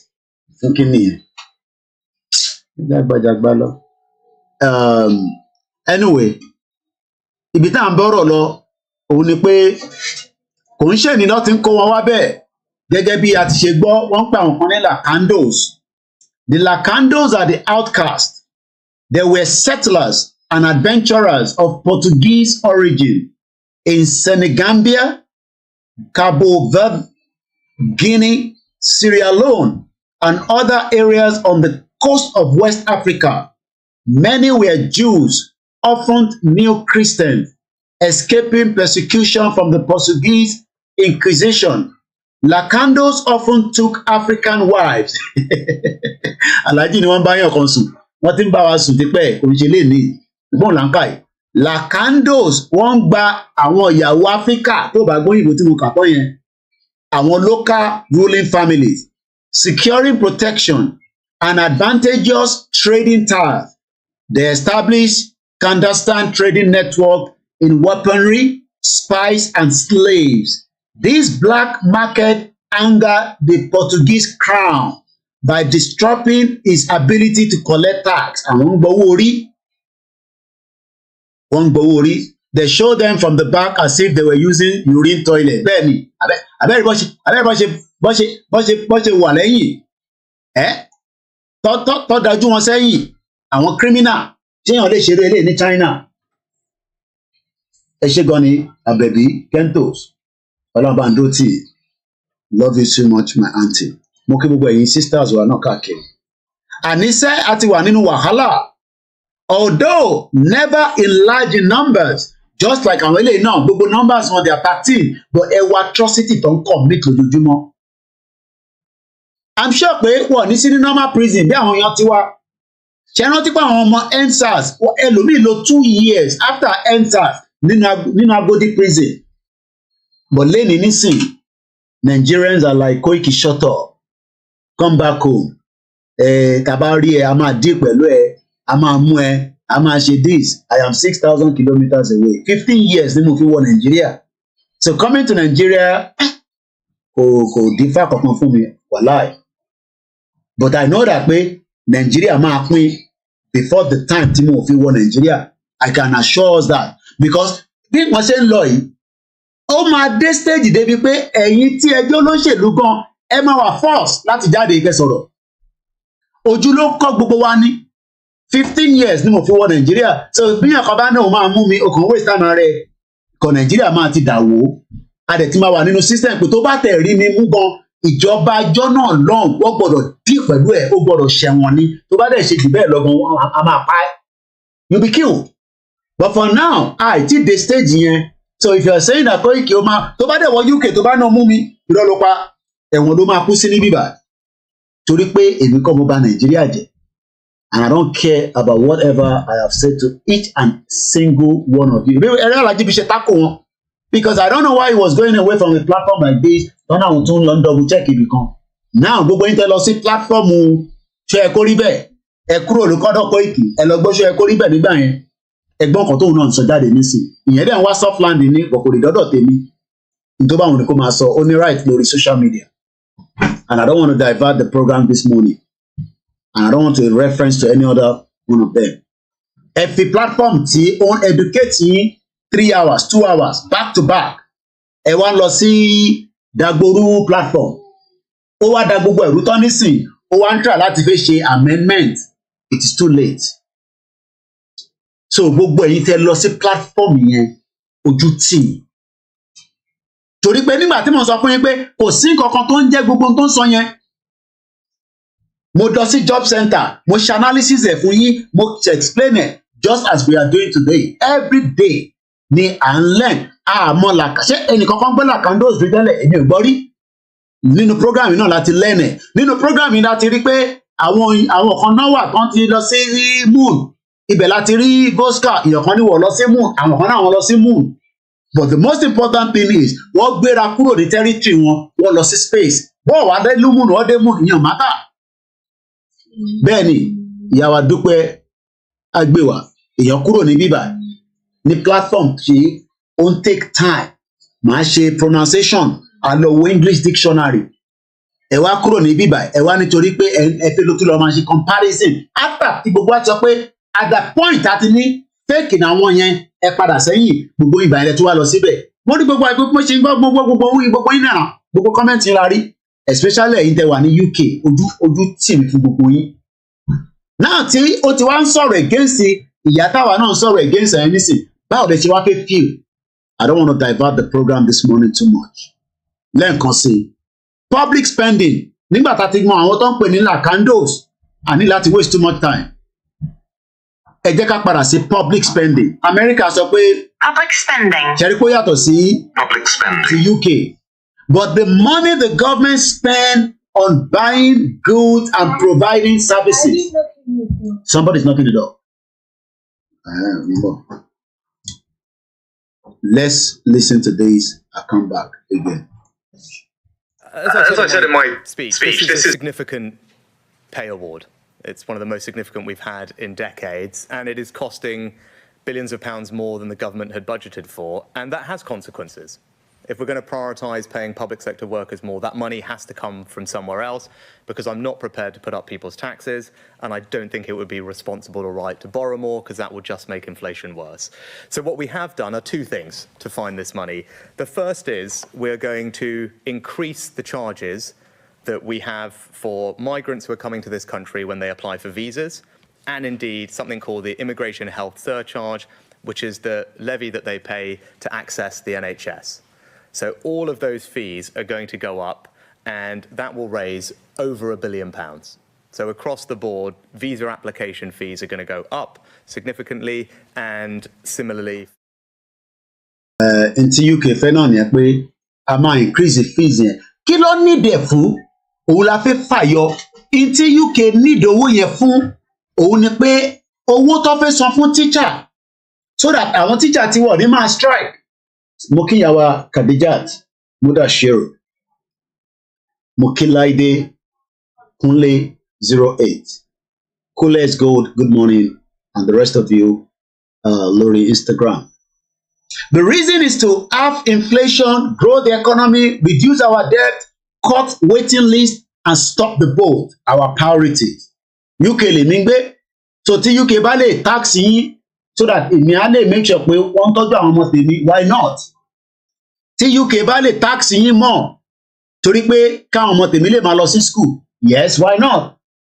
But àwọn tó wà lọ́dọ̀ tiyín lọ́hùn tó ń pè ní government tiyín, kí ni wọ́n máa ṣe fẹ́yìn? Òun ni question tẹ́ kẹ́ máa bira yín. Ǹjẹ́ government yín máa lè take care yín náà bí UK government ṣe fẹ́ take care àwọn ọmọ tèmi ní bíbá? Kọ́ lè make sure pé owó ń kọ́ 6.5% pay rise la fẹ́ fún teacher, while the junior doctors will get 6% rise. Additionally, police officers who are banned from striking will get 7% increase. Mr. Sunak explained that part of the funding for the public sector wage increase will be financed using money raised from foreign migrants. Our foreigner, tajamo Nigeria, àwa la máa wá sanwó yẹn. Mo kí ẹ dízé 1 2 3. Àwa àjòjì kò ń ṣàwátà wà nulẹ̀ náà bí ẹ̀gbọ́n mi yẹn wá ṣe sọ lẹ́ẹ̀kan, àwátà fẹ́ rí ní ìwé wa a máa san in our nose ṣẹ́rí nose yìí. UK bó ṣe dùn tó kò dẹ̀ sí kò sí nǹkan kan ẹ̀jẹ̀ kí n túṣàn kankan kò sí nǹkan tó wrong tó bá wọlé tó bá ní paper tó bá ti lè process ẹ̀ mo kí ìyàwó mi lẹ́ẹ̀kan sí. There's nothing wrong in that, but ìyàtọ̀ tó wà níbẹ̀ ni pé immigration olúkálukú máa yàtọ̀. Ọ̀nà tèmi gbà ẹlòmíì ò gbà, ẹlòmíì ti ní British passport within that 15 years tèmi wá tèmi, ẹlòmíì ti ní ìwé tiẹ̀ within that 15 years. Ìyẹn ló ṣe ń sọ pé journey èèyàn kọ̀ọ̀kan ó yàtọ̀, ó lè compare journey tiẹ̀ sí tèmi. 15 years tèmi ò fi lọ Nàìjíríà, àìmọye àwọn tó ti lọ Nàìjíríà tó padà kú, àìmọye àwọn tó survive tó padà dé, àìmọye àwọn tó lọ invest sí Nàìjíríà nígbà tèmi ò lọ, gbogbo wọn ti sá padà sí abroad nísìnyí, olúkálukú náà wò lọ́mọ́. Torí pé nígbà yẹn cheap money tẹ̀ wà, àwọn èèyàn rí lóònù gbà ní percentage kékeré, ẹlòmíì ilé ẹ̀ ló fi gba loan, ó dá sí Nàìjíríà, gbogbo wọn ti padà sí Amẹ́ríkà, wọ́n ti padà sí Europe, wọ́n ti padà sí Asia, wọ́n ti padà sí ibi tó yẹ pé for now ọ̀rọ̀ ara manage ayé wọn. Ẹlòmíì tó yẹ pé kò jẹ́ kó máa ṣiṣẹ́ mọ́ láàárín àwọn ọmọ Yorùbá tó yẹ pé ó ti di businessman tán, tó bá yẹ pé nǹkan work ní Nàìjíríà ó tún padà wá ń ṣiṣẹ́ security. Ẹni tó lè kàwé díẹ̀ sí ó yá lọ further díẹ̀ sí, ó lè ẹlòmíì ṣiṣẹ́ ní rail track, oríṣiríṣi iṣẹ́ dẹ̀ ló wà, but it doesn't matter. Adẹ̀sí láwọn tó yẹ pé gbogbo àti ẹ̀ka invest business sí bíbá a lọ invest business sí Nàìjíríà, ìmí tó yẹ kó jẹ́ ká expand, because by now nísìnyí láṣẹ ń rí àwọn the new generation of Nigerian restaurant tó yẹ pé wọ́n ti ní branches, and it's because àwọn generation tó ṣẹ̀ tún dé nísìn tó bí sí bíbá, rather àwọn the second third generation àwọn ò fẹ́ invest in Nigeria because Nigeria is a shit hole. Ọmọ tó bá lọ invest in Nigeria á jẹ́ pé torí pé àwọn parent ẹ̀ force ẹ̀ ni, àwọn ò lè force àwọn ọmọ tiwa nísìn pé wọ́n lọ invest in Nigeria ṣìwò. But UK náà ò need owó, ó need owó látọ̀dọ̀ àwọn foreigner tó máa sanwó láti lè make sure pé àwọn títí wa níbí báyìí pẹ̀lẹ́ mi a ní access sí public sector. Kí ló ń pè ní public sector? Bínú bá dùn mí díẹ̀ nísìn tí mo ti mu àgbo tí kò lọ, bára mi ò bá ṣe, màá ṣe kí ni, màá lọ sí ọ̀dọ̀ hospital. African wife children are the ọmọ àlè today in Nigeria having political position. Gbogbo àwọn tí ṣe rí nǹkan ti dàpọ̀ gan, so ó difficult. Irú àwọn Sàràkí yẹn nísìn ṣèbí a ṣe mọ̀ pé Málì ní bàbá wọn, ìwà máa rí wọn àti ọmọ Yorùbá, ìyá ẹ̀ ní ọmọ Ọ̀yọ́ state, bàbá tó bí bàbá Olúṣọlá Sàràkí Málì ni wọ́n kì í ṣe Nàìjíríà. So wọ́n kọ̀ migrate wá nígbà yẹn ni, and they had opportunity. Yeah? No, I'm in my program here. Mo kí bàbá wa Àyìndé. So a máa mú ètò yẹn wálẹ̀ láìpẹ́ yìí, a ti ṣe 3 hours 28 minutes already. Ẹ jẹ́ ká rántí pé mo kí àwa Kàdíjà. If we do not do anything now, tó bá tún máa fi di another 3 years, UK máa tún náà máa yìn. So wọ́n wá fẹ́ máa fi àwa máa increase health subcharge. Health subcharge yẹn 2015 ni wọ́n bẹ̀rẹ̀ nílùú yìí. Nígbà tó kọ́kọ́ bẹ̀rẹ̀ £200 là ń san fáwọn àtàwà ní bíbà àti wọ́n tó fẹ́ dé. Nígbà tó di 2018 wọ́n dọ́bùlẹ̀ ó di £400. Tó bá rò pé £400 yìí sì láti rí ni, ìwọ wọnú ìlú ìkó wá bẹ̀rẹ̀ iṣẹ́. Wà wá mọ̀ pé àti gẹ́tì £400 wà á làágùn. Àti rí £400 ìdí àgbóná, àti rí £400 wà á ìdúró ní hospital for 12 hours. Àti rí £400 lẹ́ni tó ń tajà, wà á mọ̀ pé ó máa jí nídàájí láti lọ tajà yẹn bí àwa ṣe tajà nígbà fún. Àti rí £400 wà á kúrò nínú ilé ẹ ní 7 o'clock láti lè débi iṣẹ́ ní 8 o'clock. Tó bá ti lè kúrò ní 7:10 o ti miss train, o máa late débi iṣẹ́, tó bá continue bẹ́ẹ̀ wà á dismiss ẹ̀. Àti rí £400 nílùú yìí wà á mọ̀ pé kò easy. But a ní society, a ní territory tí a lè build.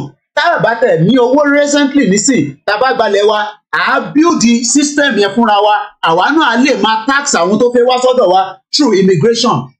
But ẹ̀nà ẹ̀fẹ́ yẹn, gbogbo àbáṣe máa wọ UK là ń wá, Ọlọ́run á fún wa rí o. Èmi náà láwọn tó wù mí lọ́kàn gan pé kọ́ dé láàárọ̀ yìí, kò tí ì possible. Àwọn tó dé tí kò tí ì pé 3 months wà látà ṣe ń sọ fún mi lánàá, wọ́n complain ní báyìí pé bí ìlú ìṣerí ó yàtọ̀ sí báwọn ṣe ń rò, àní bó ṣe rí náà nìyẹn, welcome ni.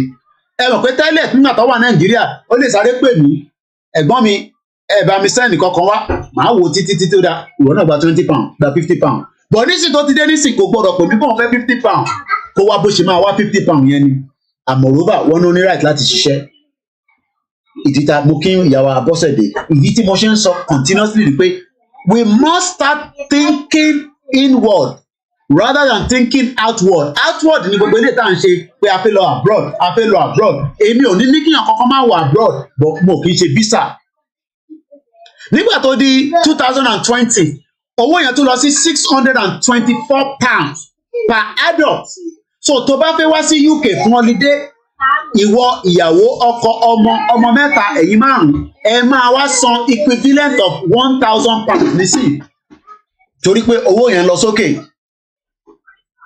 £1,000 ni ẹ máa san so ẹ̀yin márùn-ún owó healthcare yín lásán is £5 million lótìtọ́ àwọn kan lè afford it ó ń ṣe gbogbo èèyàn ló wà Nàìjíríà ló lò sí but we are talking about a country that has over 130 million people living in abject poverty èèyàn mélòó ló ní 5 million ní àkáǹtì láàárọ̀ ní Nàìjíríà níbi táwọn èèyàn struggle kò dẹ́ ṣe pé ọ̀lẹ làwọn èèyàn but system Nàìjíríà was not built to function yes. mo ti gbọ́ pẹ̀lẹ́. So what will the new UK visa be? Question mark. The government has said that the UK work and visa fees will be increased by 15% and that all other visa fees are set to rise by a minimum of 20%. And for now, the fees will be formally introduced. For now, it is unclear. Àìtí ìmọ̀gbà tó máa introduce ẹ̀ UK dẹ́gbọ̀n tó máa ń ṣe ni pé wọ́n máa fún yín ní 6 months. 6 months yẹn máa jẹ́ pé bóyá ó sì máa di next year kí kìíní yẹn tó work. But whether we like it or not, in tó ti lè mú prime minister tó announce ẹ̀ ó ti di dandan pé ó máa wá sí ìmúṣẹ. Eléyìí ò ń ṣe pé ẹ lọ bẹ Jésù kó má wá sí ìmúṣẹ ọ̀dọ̀ yín lẹ ti ń bẹ Jésù àtànábì. It doesn't work like that. Just like bí ṣe sọ fún Prophet Cornelius nígbà tó send voice mi lánàá pé kí la máa ṣe sọ̀rọ̀ Adéyínká mo ní kí la máa ṣe síbi tí báwo kí la fi ṣe èmi mo sentence ẹ̀ ní UK ló sentence ẹ̀ náà àdúrà ní kẹ́ lọ́ máa gbà fún Ọlọ́run kó fún lẹ́mìí gúngbà àtàláfíà kó lè jáde wá bá wa even though pé views wa ideology wa Yoruba Nation lòun fẹ́ but ọ̀nà tóun sọ ó yàtọ̀ sí bí èmi ṣe ń sọ ó ti kó èmi náà dáadáa but ìyẹn ò mátà. So in tá à ń fi ń ṣe ìdánilẹ́kọ̀ọ́ yìí kò ń ṣe pé ayé tẹ̀yìn ọmọ Yorùbá tẹ wà nílé kò ń ṣe pé abẹ́tà yín kí ni mo mu látàárọ̀ nísìn tí bá wà nílé màá pípa kí n mo gì àwọn ògì kan tẹ̀ wà gan nísìn tó tún máa ń ṣe pé ògì aláta kò ń ṣe tí mo ṣe máa kó jáde nínú freezer tí máa bẹ̀yàwó mi pé yóò bá ń ṣògì Nàìjíríà nísìn tó bá yẹ pé ìlú tó ń ṣiṣẹ́ ni wàá ra ògì ní fresh wàá pò wàá mú ògì dẹ̀ níṣẹ́ tó ń ṣe ó máa lọ toilet wàá tọ̀ ni but ní tèmi máa mú nísìn tá a bá ti lè yọ kúrò ní freezer kó ti defrost nínú fridge kò fresh mọ́ nìyẹn but ìyàtọ̀ kan ní pé èmi ní ògì nínú freezer ìwọ tó wà Nàìjíríà I mean kò make sense báwo ló ṣe máa sọ fún mi pé o lè mọ ògì which is meant to be the cheapest food a ní mọ́ínmọ́ín nínú fridge mi bí iṣẹ́ bá ń sọ̀rọ̀ báyìí ìwọ tó wà Nàìjíríà o lè jẹ mọ́ínmọ́ín torí pé o kọ́kọ́ máa láti lọ rẹ̀ wàá wá ra ẹja wàá wá ra èlò wàá fi sínú ẹ̀ àníṣe UK dẹ̀ sọ pé ìwọ tó wá sọ pé o lé fún ilé kan náà o pè rẹ ní elite no problem in tó bá ti mú ẹ tó ti ní British status in tó bá ti mú ẹ tó ti ní British right of stay in this country tó bá jẹ́ pé o fẹ́ wá ṣeré ni lọ máa prepare fún visa fee increase eléyìí ò ń ṣe pé èmi kọ́ mo sọ Parliament have signed the deal no one can change it mo dẹ̀ sọ fún yín lánàá pé Báṣẹ̀gún jẹ́ kó yé wa pé òfin méjì ló wà nílùú yìí what law does UK use no law what law òfin wo ni UK law common law asọ́lànà English and Welsh refer to the legal system administered by the court in England and Wales ó yàtọ̀ sí ti Scotland tó bá ṣẹ̀ ní Scotland Scottish law ló máa lò fún ẹ but níbí báyìí UK máa lo England and Wales. Wọ́n tún wá ń pe kinní kan ní tí Báṣẹ̀gùn sọ fún mi lánàá àbí ní ìjọ Sunday last week tó send message yẹn sí mi.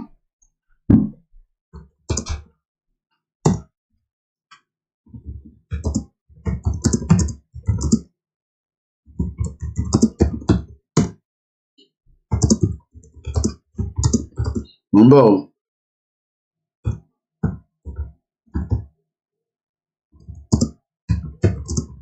Mo kí ọmọdé mo kí àgbàlagbà ẹ jẹ́ kí n lọ wo ohun tí Báṣẹ̀gùn sọ ó dà pé mo sọ lánàá but n tó wà lórí ìpọ̀jù. Yorùbá the pot of soup of the British and Fulani bẹ́ẹ̀ ni wọ́n ń pe kinní kan ní Parliament and Crown àti gbọ́ Crown yẹn lẹ́ẹ̀kan so ẹ jẹ́ ká lọ wo Parliament ẹ jẹ́ ká close the Quora yìí. Parliament and Crown.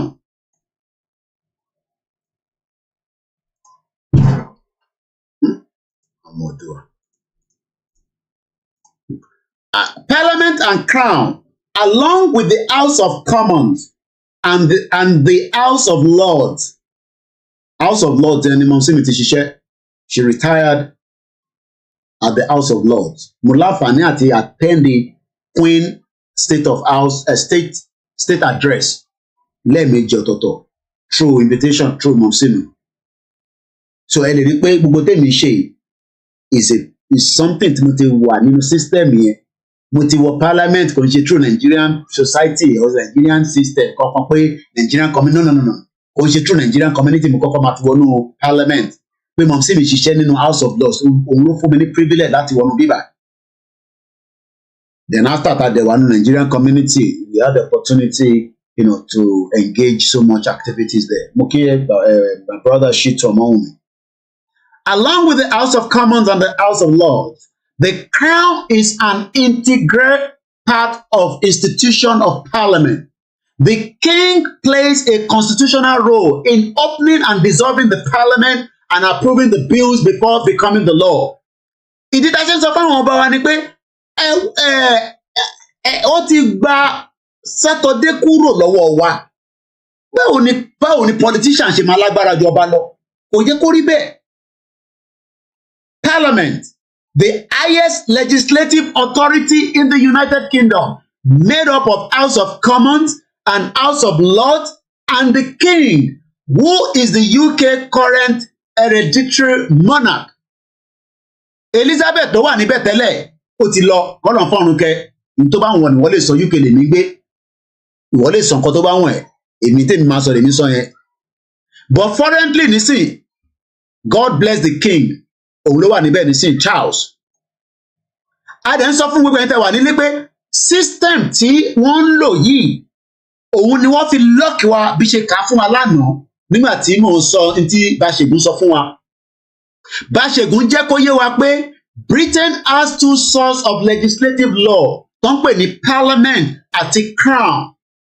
Law tó bá enact by Parliament cannot be changed nítorí pé ọba ìlú yẹn èyí ti UK òun ní 1913 ló ṣe dán pè ní Protectorate of Nigeria Order in Council.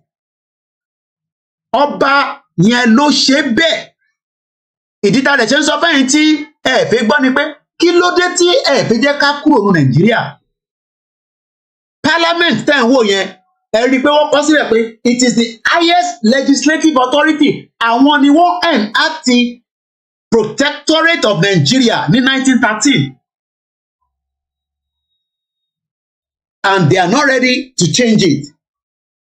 Tó bá jẹ́ pé irú ọba Lámídì ikú bàbá yèyé tí mo láǹfààní àti rí irú àwọn yẹn gbọ́dọ̀ pàṣẹ fún ọba tí wọ́n ní bíbá pé intí enact yẹn nítorí pé ọba Lámídì ò nídìí láti bá politician Nàìjíríà sọ̀rọ̀ wọn ò nídìí láti bá anybody sọ̀rọ̀ just like àwọn ọba tẹ̀ ń rí wọ́n lè pàṣẹ náà fún ọba bíbá pé a ṣe Nàìjíríà mọ́ ẹ dá padà síbi tó wà wọ́n ní agbára láti pàṣẹ yẹn ǹbọ̀ ṣé wọ́n máa lo agbára yẹn òun ni question tó lùkàlùkù ń béèrè wọ́n sọ fún yín pé a ti ní 7% lórí ìrìn àjò yìí 3% tó kù ó wà lọ́wọ́ ọba àti àwọn olóṣèlú wa bí ọba Awùjalẹ̀ bá pàṣẹ lẹ́nìí a mọ̀ pé lè sọ pé ẹ̀ṣẹ̀ olúwa lẹ́nu yẹn bí ọba yẹn bá pàṣẹ pé a fẹ́ Yorùbá country lẹ́nìí kò sí tí Nàìjíríà máa ṣe sí mọ́ àṣẹ ni a máa tẹ̀lé àṣẹ yẹn but wọn ò ní pàṣẹ yẹn ìjọ tó máa pàṣẹ yẹn làwọn ń dúró dè báyìí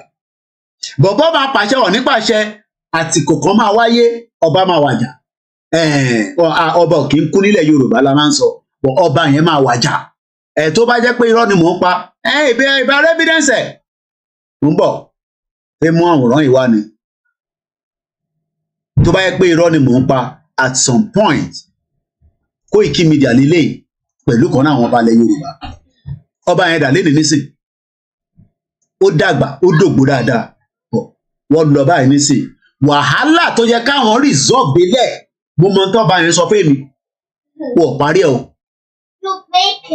àwọn lẹ́ẹ̀kọ́ parí iṣẹ́ tó pọ̀ jù nínú ká gbé dání ikú bàbá yèyí kò gbọ́dọ̀ pàṣẹ kó má kan King Charles lára kó má kan ìyá ẹ̀ lára wọ́n dẹ̀ ní ó bẹ̀rẹ̀ sí bàbá gbé ìgbìyànjú àwọn kan tó discuss pẹ̀lú mi is not for public consumption for now I'm not even until for now mo mọ tí bàbá sọ fún mi àti gbowó kò ń ṣe pé orí tẹlifóònù láìfù ni mo rí wọn báyìí in his private residence yàtọ̀ sí pé kí n lọ bọ́ ọba ní palace relaxation mode tó ń sọ̀rọ̀ sí wa létí pé báyìí ni àwòdà báyìí ni àwọn ló ní láti pàṣẹ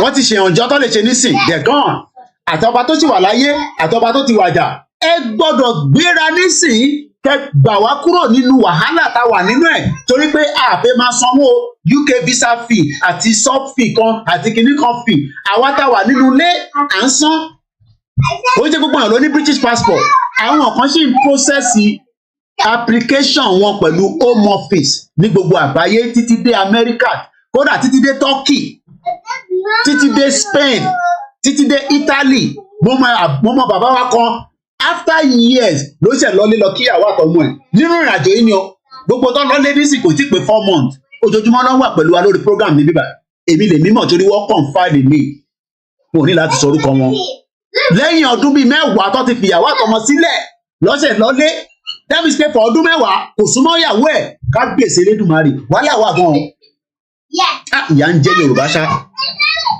ìyà ń jẹ pákálá sí wa lára that means pé for more than 10 years arákùnrin yóò kò súnmọ́ ìyàwó ẹ̀ ṣé ìyàwó náà súnmọ́ ẹlòmíì ni ìyẹn kù sáwọn méjèèjì lọ́wọ́ wọ́n ní Germany náà níbẹ̀ immigration ń ṣe tán fún yàn kíákíá ẹni tó bá tètè gbàwé ẹ̀ Ọlọ́run kó máa dúpẹ́ ni immigration is the Kẹ́mi Olúlọ́yọ̀ doctor ó ti ní ká máa fi doctor sí Dr. Kẹ́mi Olúlọ́yọ̀ ó ní immigration is the biggest fraud in the world is the biggest fraud ìyẹn la ṣe ń sọ fẹ́yìn tí ẹ̀ ń ṣe kí ni tí à ń sọ fún lójoojúmọ́ pé let us wake up ìrìn àjò yìí 3% péré ló kù wọ́n gbọ́ wa ní kòkó michael wọ́n gbọ́ wa níbì kan gbogbo yẹn fàbú ni Ìgbòho ti fún wa ní 5% tí Ìgbòho fún wa àìtí rí ẹnì kankan tó lè change èyí tí Ìgbòho ṣe ní bíbá ẹni bá dẹ̀ fẹ́ tó bá fẹ́ tẹ́rí sí ìwọ náà jáde kó wá fún wọn wa.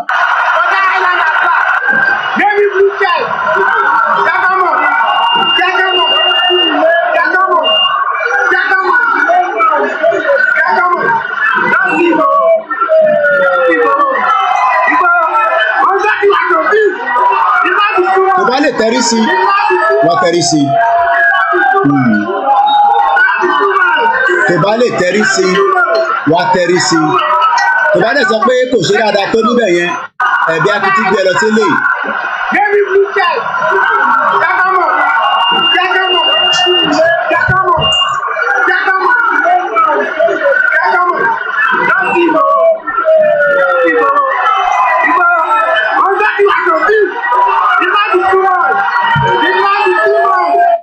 And the love will always be too much. Kò sí kankan tá a bá ń ṣe fún Ìgbòho voluntarily tó pọ̀ jù. kò tí sí àdúrà lẹ́yìn ṣe fún ni kò pọ̀ jù, owó lẹ fún ni kò pọ̀ jù, ìfẹ́ la ní sí ni kò pọ̀ jù. Kẹ́lómi kí bá Gani Adams náà tẹ́ẹ̀dé kọ́ bá wa ṣe díẹ̀ nínú kan tí gbogbo wa ṣe. Bàbá ṣe kí ni bàbá ránfẹ́ bí ọgbọ́n tiwọn ọ̀rá Koiki má jẹ́ ká jọ ṣe bẹ́ẹ̀ yẹn o. Wọ́n àmú kí bàbá fa máa ṣe rárì lẹ́kọ̀ọ́ bàbá yẹn ní ọ̀yà ẹ máa rárá máa lọ. Ó mọ̀ pé èmi ti bá dá tèmi ṣe bá sọ̀rọ̀ Buhari máa ní kọ́kọ́ amọ̀ tank wá síwájú lémi ni, which is true. So ibà Gani Adams lógun ọ̀fẹ́ bàbá rọra ń ṣe kí ni wọ́n rọra ń ṣe tiwọn níwọ̀nba tó lè ṣe, bọ́ Tinubu ti wà níbẹ̀ nísìnyí a gbọ́dọ̀ bẹ̀rù ju bó ṣe yẹ lọ mọ́.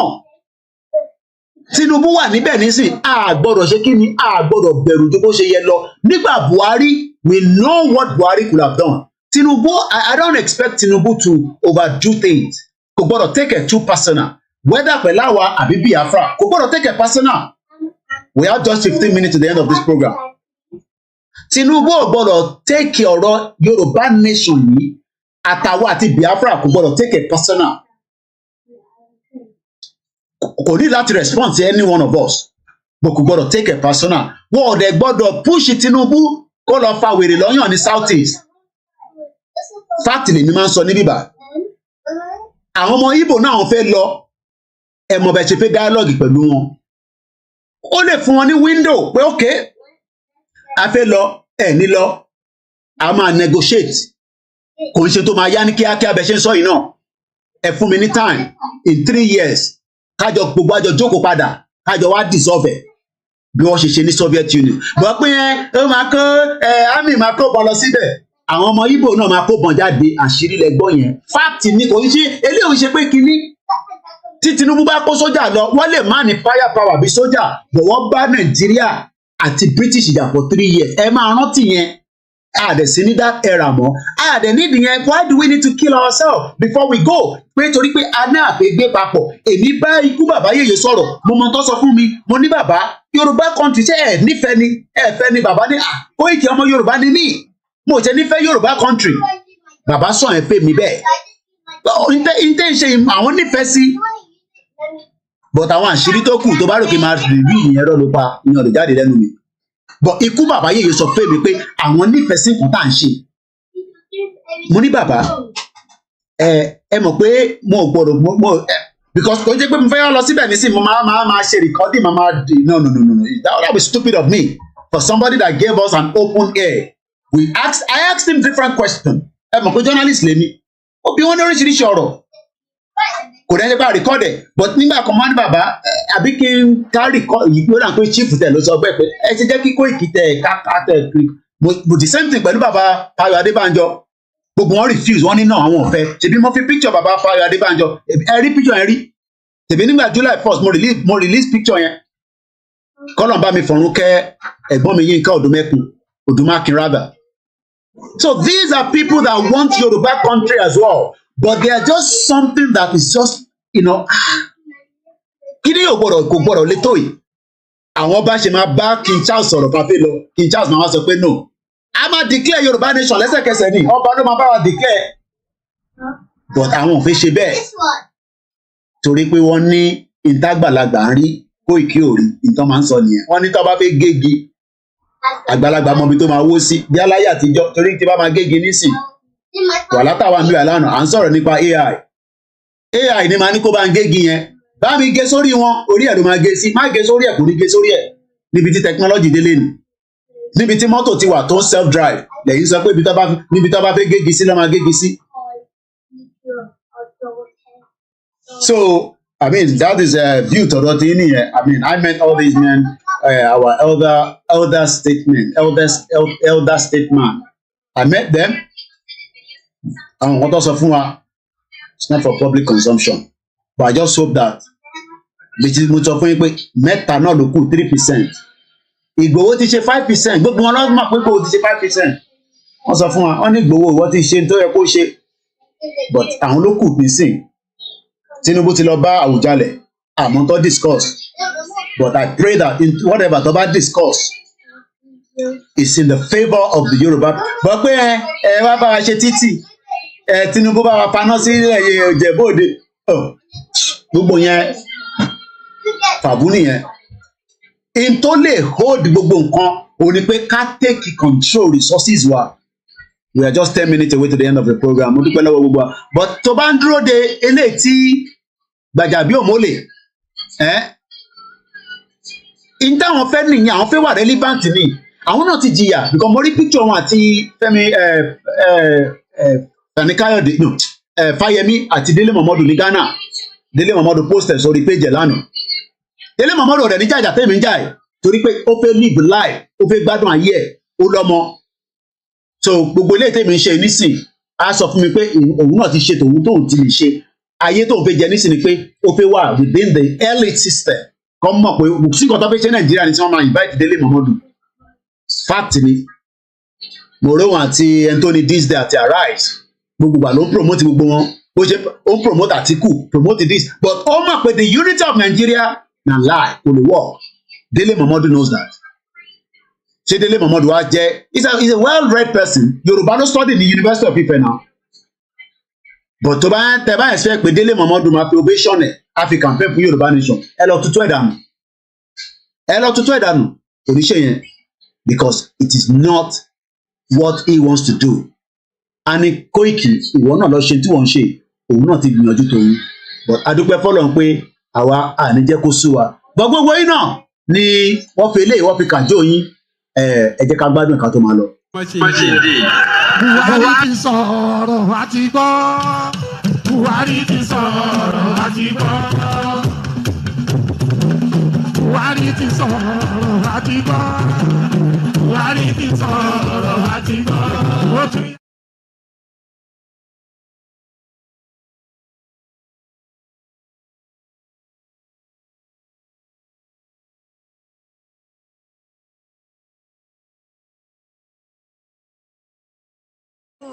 Zadu, I live in this zoo, Babu.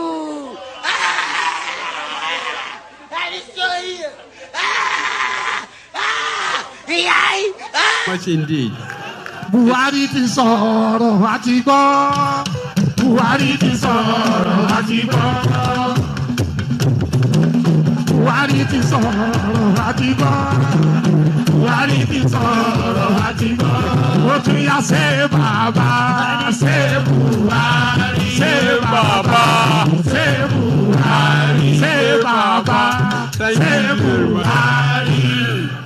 I congratulate fellow Nigerians who have realized their power, that their votes count.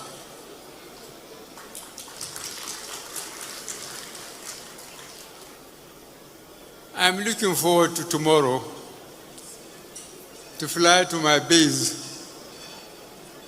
and go back to my cows and sheep. As far as I'm concerned, yes, I'm satisfied we are still existing as a united nation after that little fracas. Thank God we've made it to 6 years, and I hope we'll make another 6 years. I may not be here, but that is my belief. Always to keep Nigeria one, together, and to really make sure that there is a better. The weight of Nigeria is not the weight that any normal, ordinary human being can carry, except with the help of Almighty Allah. It is evident, therefore, that the Almighty Allah is with our president. He is carrying the weight for him.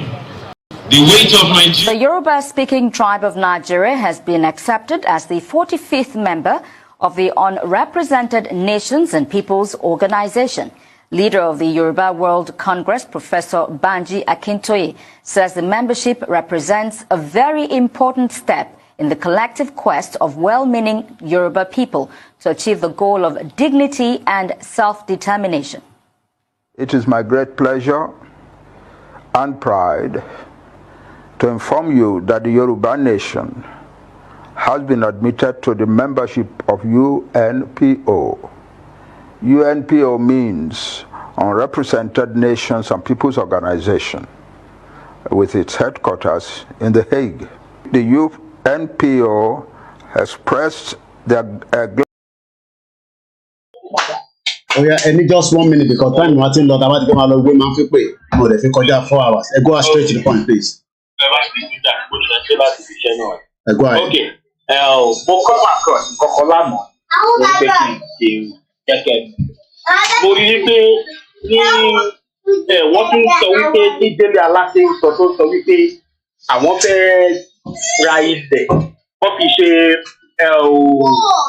kí ló wípé ranchi fáwọn youth tí wọ́n ṣe kí ní kan fèsì kan ṣẹ́rí gbogbo ọgbọ́n tí wọ́n tún dá yìí ọgbọ́n tí Buhari ìlú tí ò wọlé òun làwọn pípò ìtúfẹ́ ra wọlé torí pé wọ́n ti fi ẹ̀mí wa ọ̀rọ̀ Yorùbá ọ̀rọ̀ Biafra wọ́n ti fi sáìnì kọ́ńtàkì fáwọn Haúsá yìí fáwọn Fúlàní nǹkan tí mo fẹ́ kẹ́ tún mọ̀ nìyẹn ó sọ pé àwọn máa ra ilẹ̀ àwọn ti ní 500,000 kìíní kan acres táwọn ti plan nílẹ̀ táwọn ti ṣe kìíní kan lẹ̀ pé àwọn máa ra ilẹ̀ àwọn máa sanwó àwọn máa wá ṣe graze àwọn máa ṣe branches níbẹ̀ ní fáwọn làwọn máa fund yẹ àwọn máa ṣe kìíní kan ṣe tún bí ọgbọ́n tó tún bá bọ̀ báyìí àwọn ọmọ ṣùgbọ́n kí ló dé ṣé dandan ní ká wà nù Nàìjíríà ṣé ìran tèmi ló ń da màálù ìran tèmi ló ń ṣe ranches ẹ wo bí tí wọ́n tún ti ń ba bọ̀ báyìí ọmọ Yorùbá kò sígbà tá à ní máa bẹ̀rẹ̀ rálì wa padà ìgbé títí ní wa tó bá wá láìsí ẹ̀ kó gbébọn wá kó ní kọ́ra máa pa wá.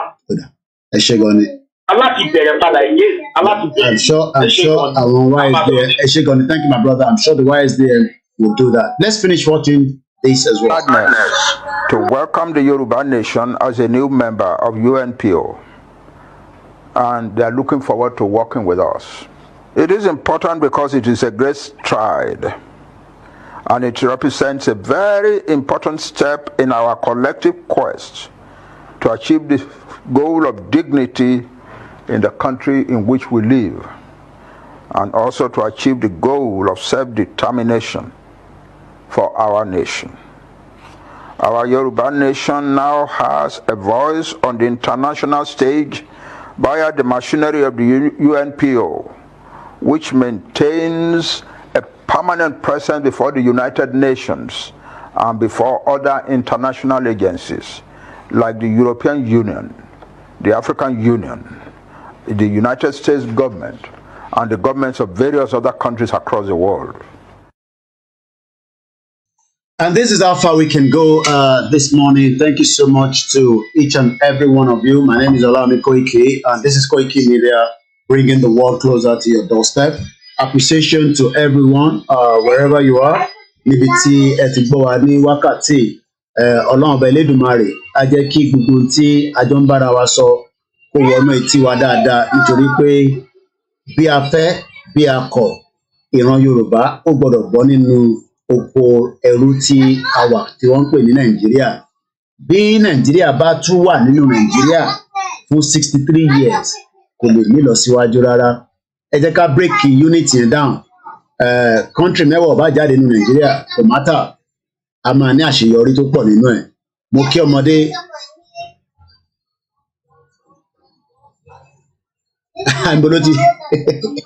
níbo ni Dúpẹ́ ti gẹ́ẹ̀tì Yorùbá country fún wa. Ìyẹn máa ń tán rẹ̀ mọ́ ni. Ẹ jẹ́ ká fi dagboru yẹn sílẹ̀ rí pé mo dárúkọ látàárọ̀. Ẹ rárá fi sílẹ̀ ní ọwọ́ rẹ̀. Mo kí gbogbo yín ìyá alálùbáríkà, mo kí gbogbo yín pátápátá látòkè délẹ̀ láàyò ẹnìkankan sílẹ̀. A tún máa pàdé nígbà mìíràn. Bẹ́ẹ̀ bá fẹ́ fi nǹkan ránṣẹ́ sí wa, òun ni details ìtọ́pin síta yẹn. Voluntary ni, kò ń ṣe dandan. Ẹni tó bá ń wù, òun ṣe tẹ́ máa fún wa, tẹ́ máa fi sọ̀rọ̀ òkò sí wa. Ẹ̀yin tẹ́ ń fún wa náà nígbà míì tá a tẹ expect. Àdúpẹ́ lọ́wọ́ yín, mo kí gbogbo yín pátápátá. Ẹni tó ń wù lọ́kàn náà pé Kóìkì ó wù mí kí n fún ẹ̀. Ṣé o mọ̀ pé Nàìjíríà lèmi wà? Kò mátà, ẹ ṣáà máa fàdúrà ràn wá lọ́wọ́. Ìyẹn náà ó ṣe kókó, ó ṣe pàtàkì nítorí pé ojoojúmọ́ là ń náwó tá a fi ń ṣe gbogbo tá à ń ṣe yìí. Ó lè má dà bẹ́ẹ̀ lójú yín, but at least àwọn ọmọ tó ń take risk. Ìlú Ìbàdàn tó lọ lánàá, ẹni tó lọ ó lè yá hours tó fi rìn. Wàá dúpẹ́ fọ́lọ́run pé àríṣe. Ní ti First Bank, cash app yẹn à ní problem pẹ̀lú ẹ̀.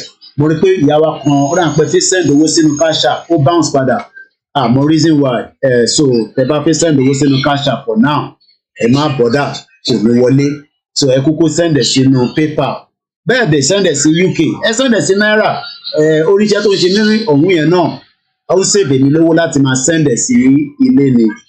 Once again, thank you so much to my mom, to my family, for all the inconveniences that I give them all the time, but they're used to that now anyway, after almost 3 years. Mo kí Ìgbòho Òòṣà, ìmọ́lẹ̀ Yorùbá, Jésù tèmi, ànábì tèmi, òun lè ní bá, èmi ò mọ Jésù, mo ò rí Jésù rí physically, mo ò rí ànábì rí, a gbà fáwọn yẹn, tó bá mú mi gbà fún Jésù àti ànábì Muhammad sallallahu alayhi wa sallam, kí ló wá dé tó ní kí n má gbà fún Ìgbòho? Mo náà òun nìmọ́lẹ̀ tèmi, ibi tó bá ń lọ ni mò ń tẹ̀lé lọ, mo dẹ̀ ti sọ bẹ́ẹ̀ tí ìfẹ́ gbà tó o bá sí Ìgbòho kò sí Yorùbá nation, confam ni. Ìyẹn míì pé ta bá bẹ Ọlọ́run máa ṣe àwọn ọ̀nà míì tó lè fi gbà, bọ̀ pé Ìgbòho sí nínú ọbẹ̀ ẹ̀ ń tanra yín, kò sẹ́ni kankan tó lè ṣe anything. Gbogbo táwọn tó kù tó ń ṣe, wọ́n ń ṣe tán pè ní waste of time. Tó bá yá wọn, wá realize and they will come back to reality. And on that note, thank you so much. Àgbàkọ́ ọ̀kọ̀ọ̀kan mọ́, I'm sorry, I cannot take any call. I wish I can, but I can't. Whoever is trying to call, please, ẹ lè pè mí lẹ́yìn ètò. But for now, I gotta go nítorí pé èmi mò ń slow àwọn ọmọ mi lay down. Èmi ní Saturday, mo rẹ̀ gbọ́dọ̀ inconvenient wọn torí tọ̀dọ̀ tèmi. So I have already done that for 4 hours. I need to let go. I need to let myself to be respected. Kò mí pé torí èmi ni bàbá wọn, àwọn náà ní right tiwọn, ara ń tà ń sọ náà nìyẹn. Bébí ṣe ní right lórí wọn, àwọn náà ní right lórí tèmi náà. Ìyẹn ló ń jẹ́ kí ilé ayé kó dùn, especially fáwọn àtàwà láàbùrọ̀. Mo dúpẹ́ lọ́wọ́ ilé nǹkan sí. Anthem yẹn ni mo wá o. So bá ti play anthem yẹn, they will move. Bí a kì í kọ́kọ́ lọ play, you don see Ìgbòho náà mú padà bọ̀. Ìyẹn gan tẹ̀tí rẹ̀ dì. Bó ni ẹ wà, ẹ ká play yẹn náà ká tó máa lọ. Thank you to the koikimedia back-end team for the work you're doing.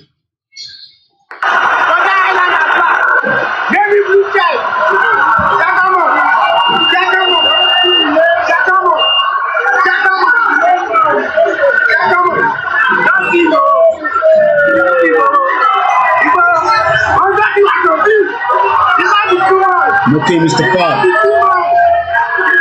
School player, Moki, thank you so much. Moki Momiwa, Aishala.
olù akutuku fẹ́ wú o lọ́jọ́ sunday ọjọ́ kẹtàlélógún oṣù kejì ọdún 2023 tá a wà yìí rédíò tv alálùbáríkà kan láṣẹ ìfilọ́lẹ̀ rẹ̀ lamẹ́ríkà the voice of yorùbá rédíò tv gbogbo ọmọ káàárọ̀ òjíire ní tìbútò òró àgbáyé a kú oríire o.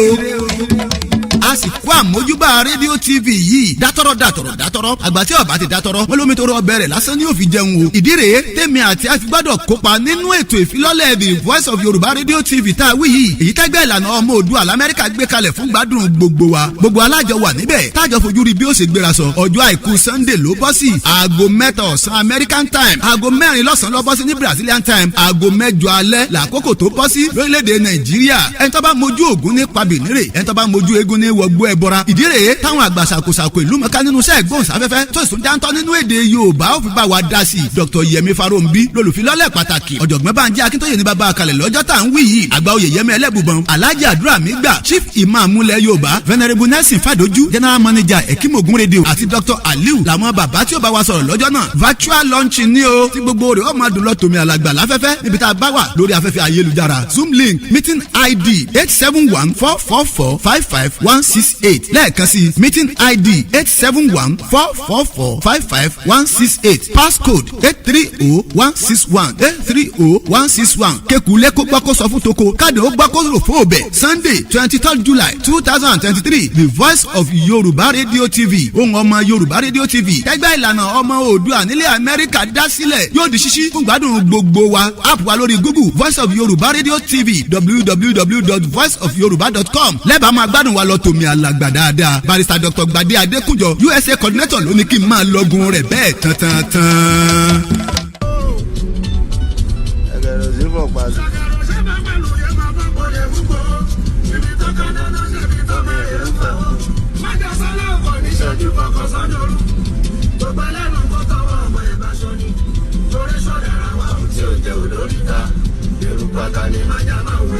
ẹ má fojú ko eruku ata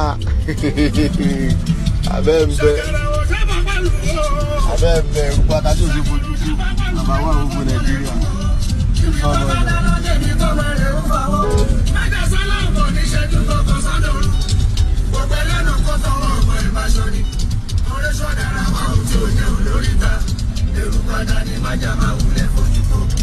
Bàbá fojú ko ata yẹn.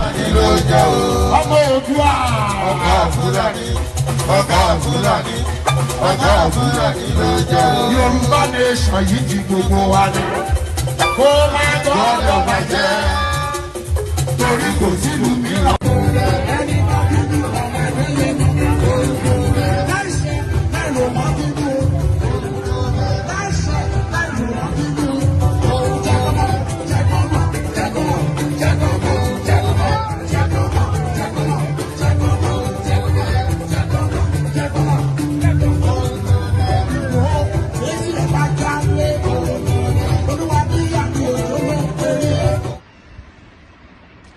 Life is so funny. You come with nothing, then fight for everything, and later leave everything and go back with empty hand. Koikimedia bringing the world closer to your doorstep. Have a very good morning and a very good afternoon. Saturday, July 15, 2023. Bye for now. Okay, everybody. Shalom, like my mommy comfort Olobinga will always say. Shalom, shalom, shalom. Odabo, bye for now.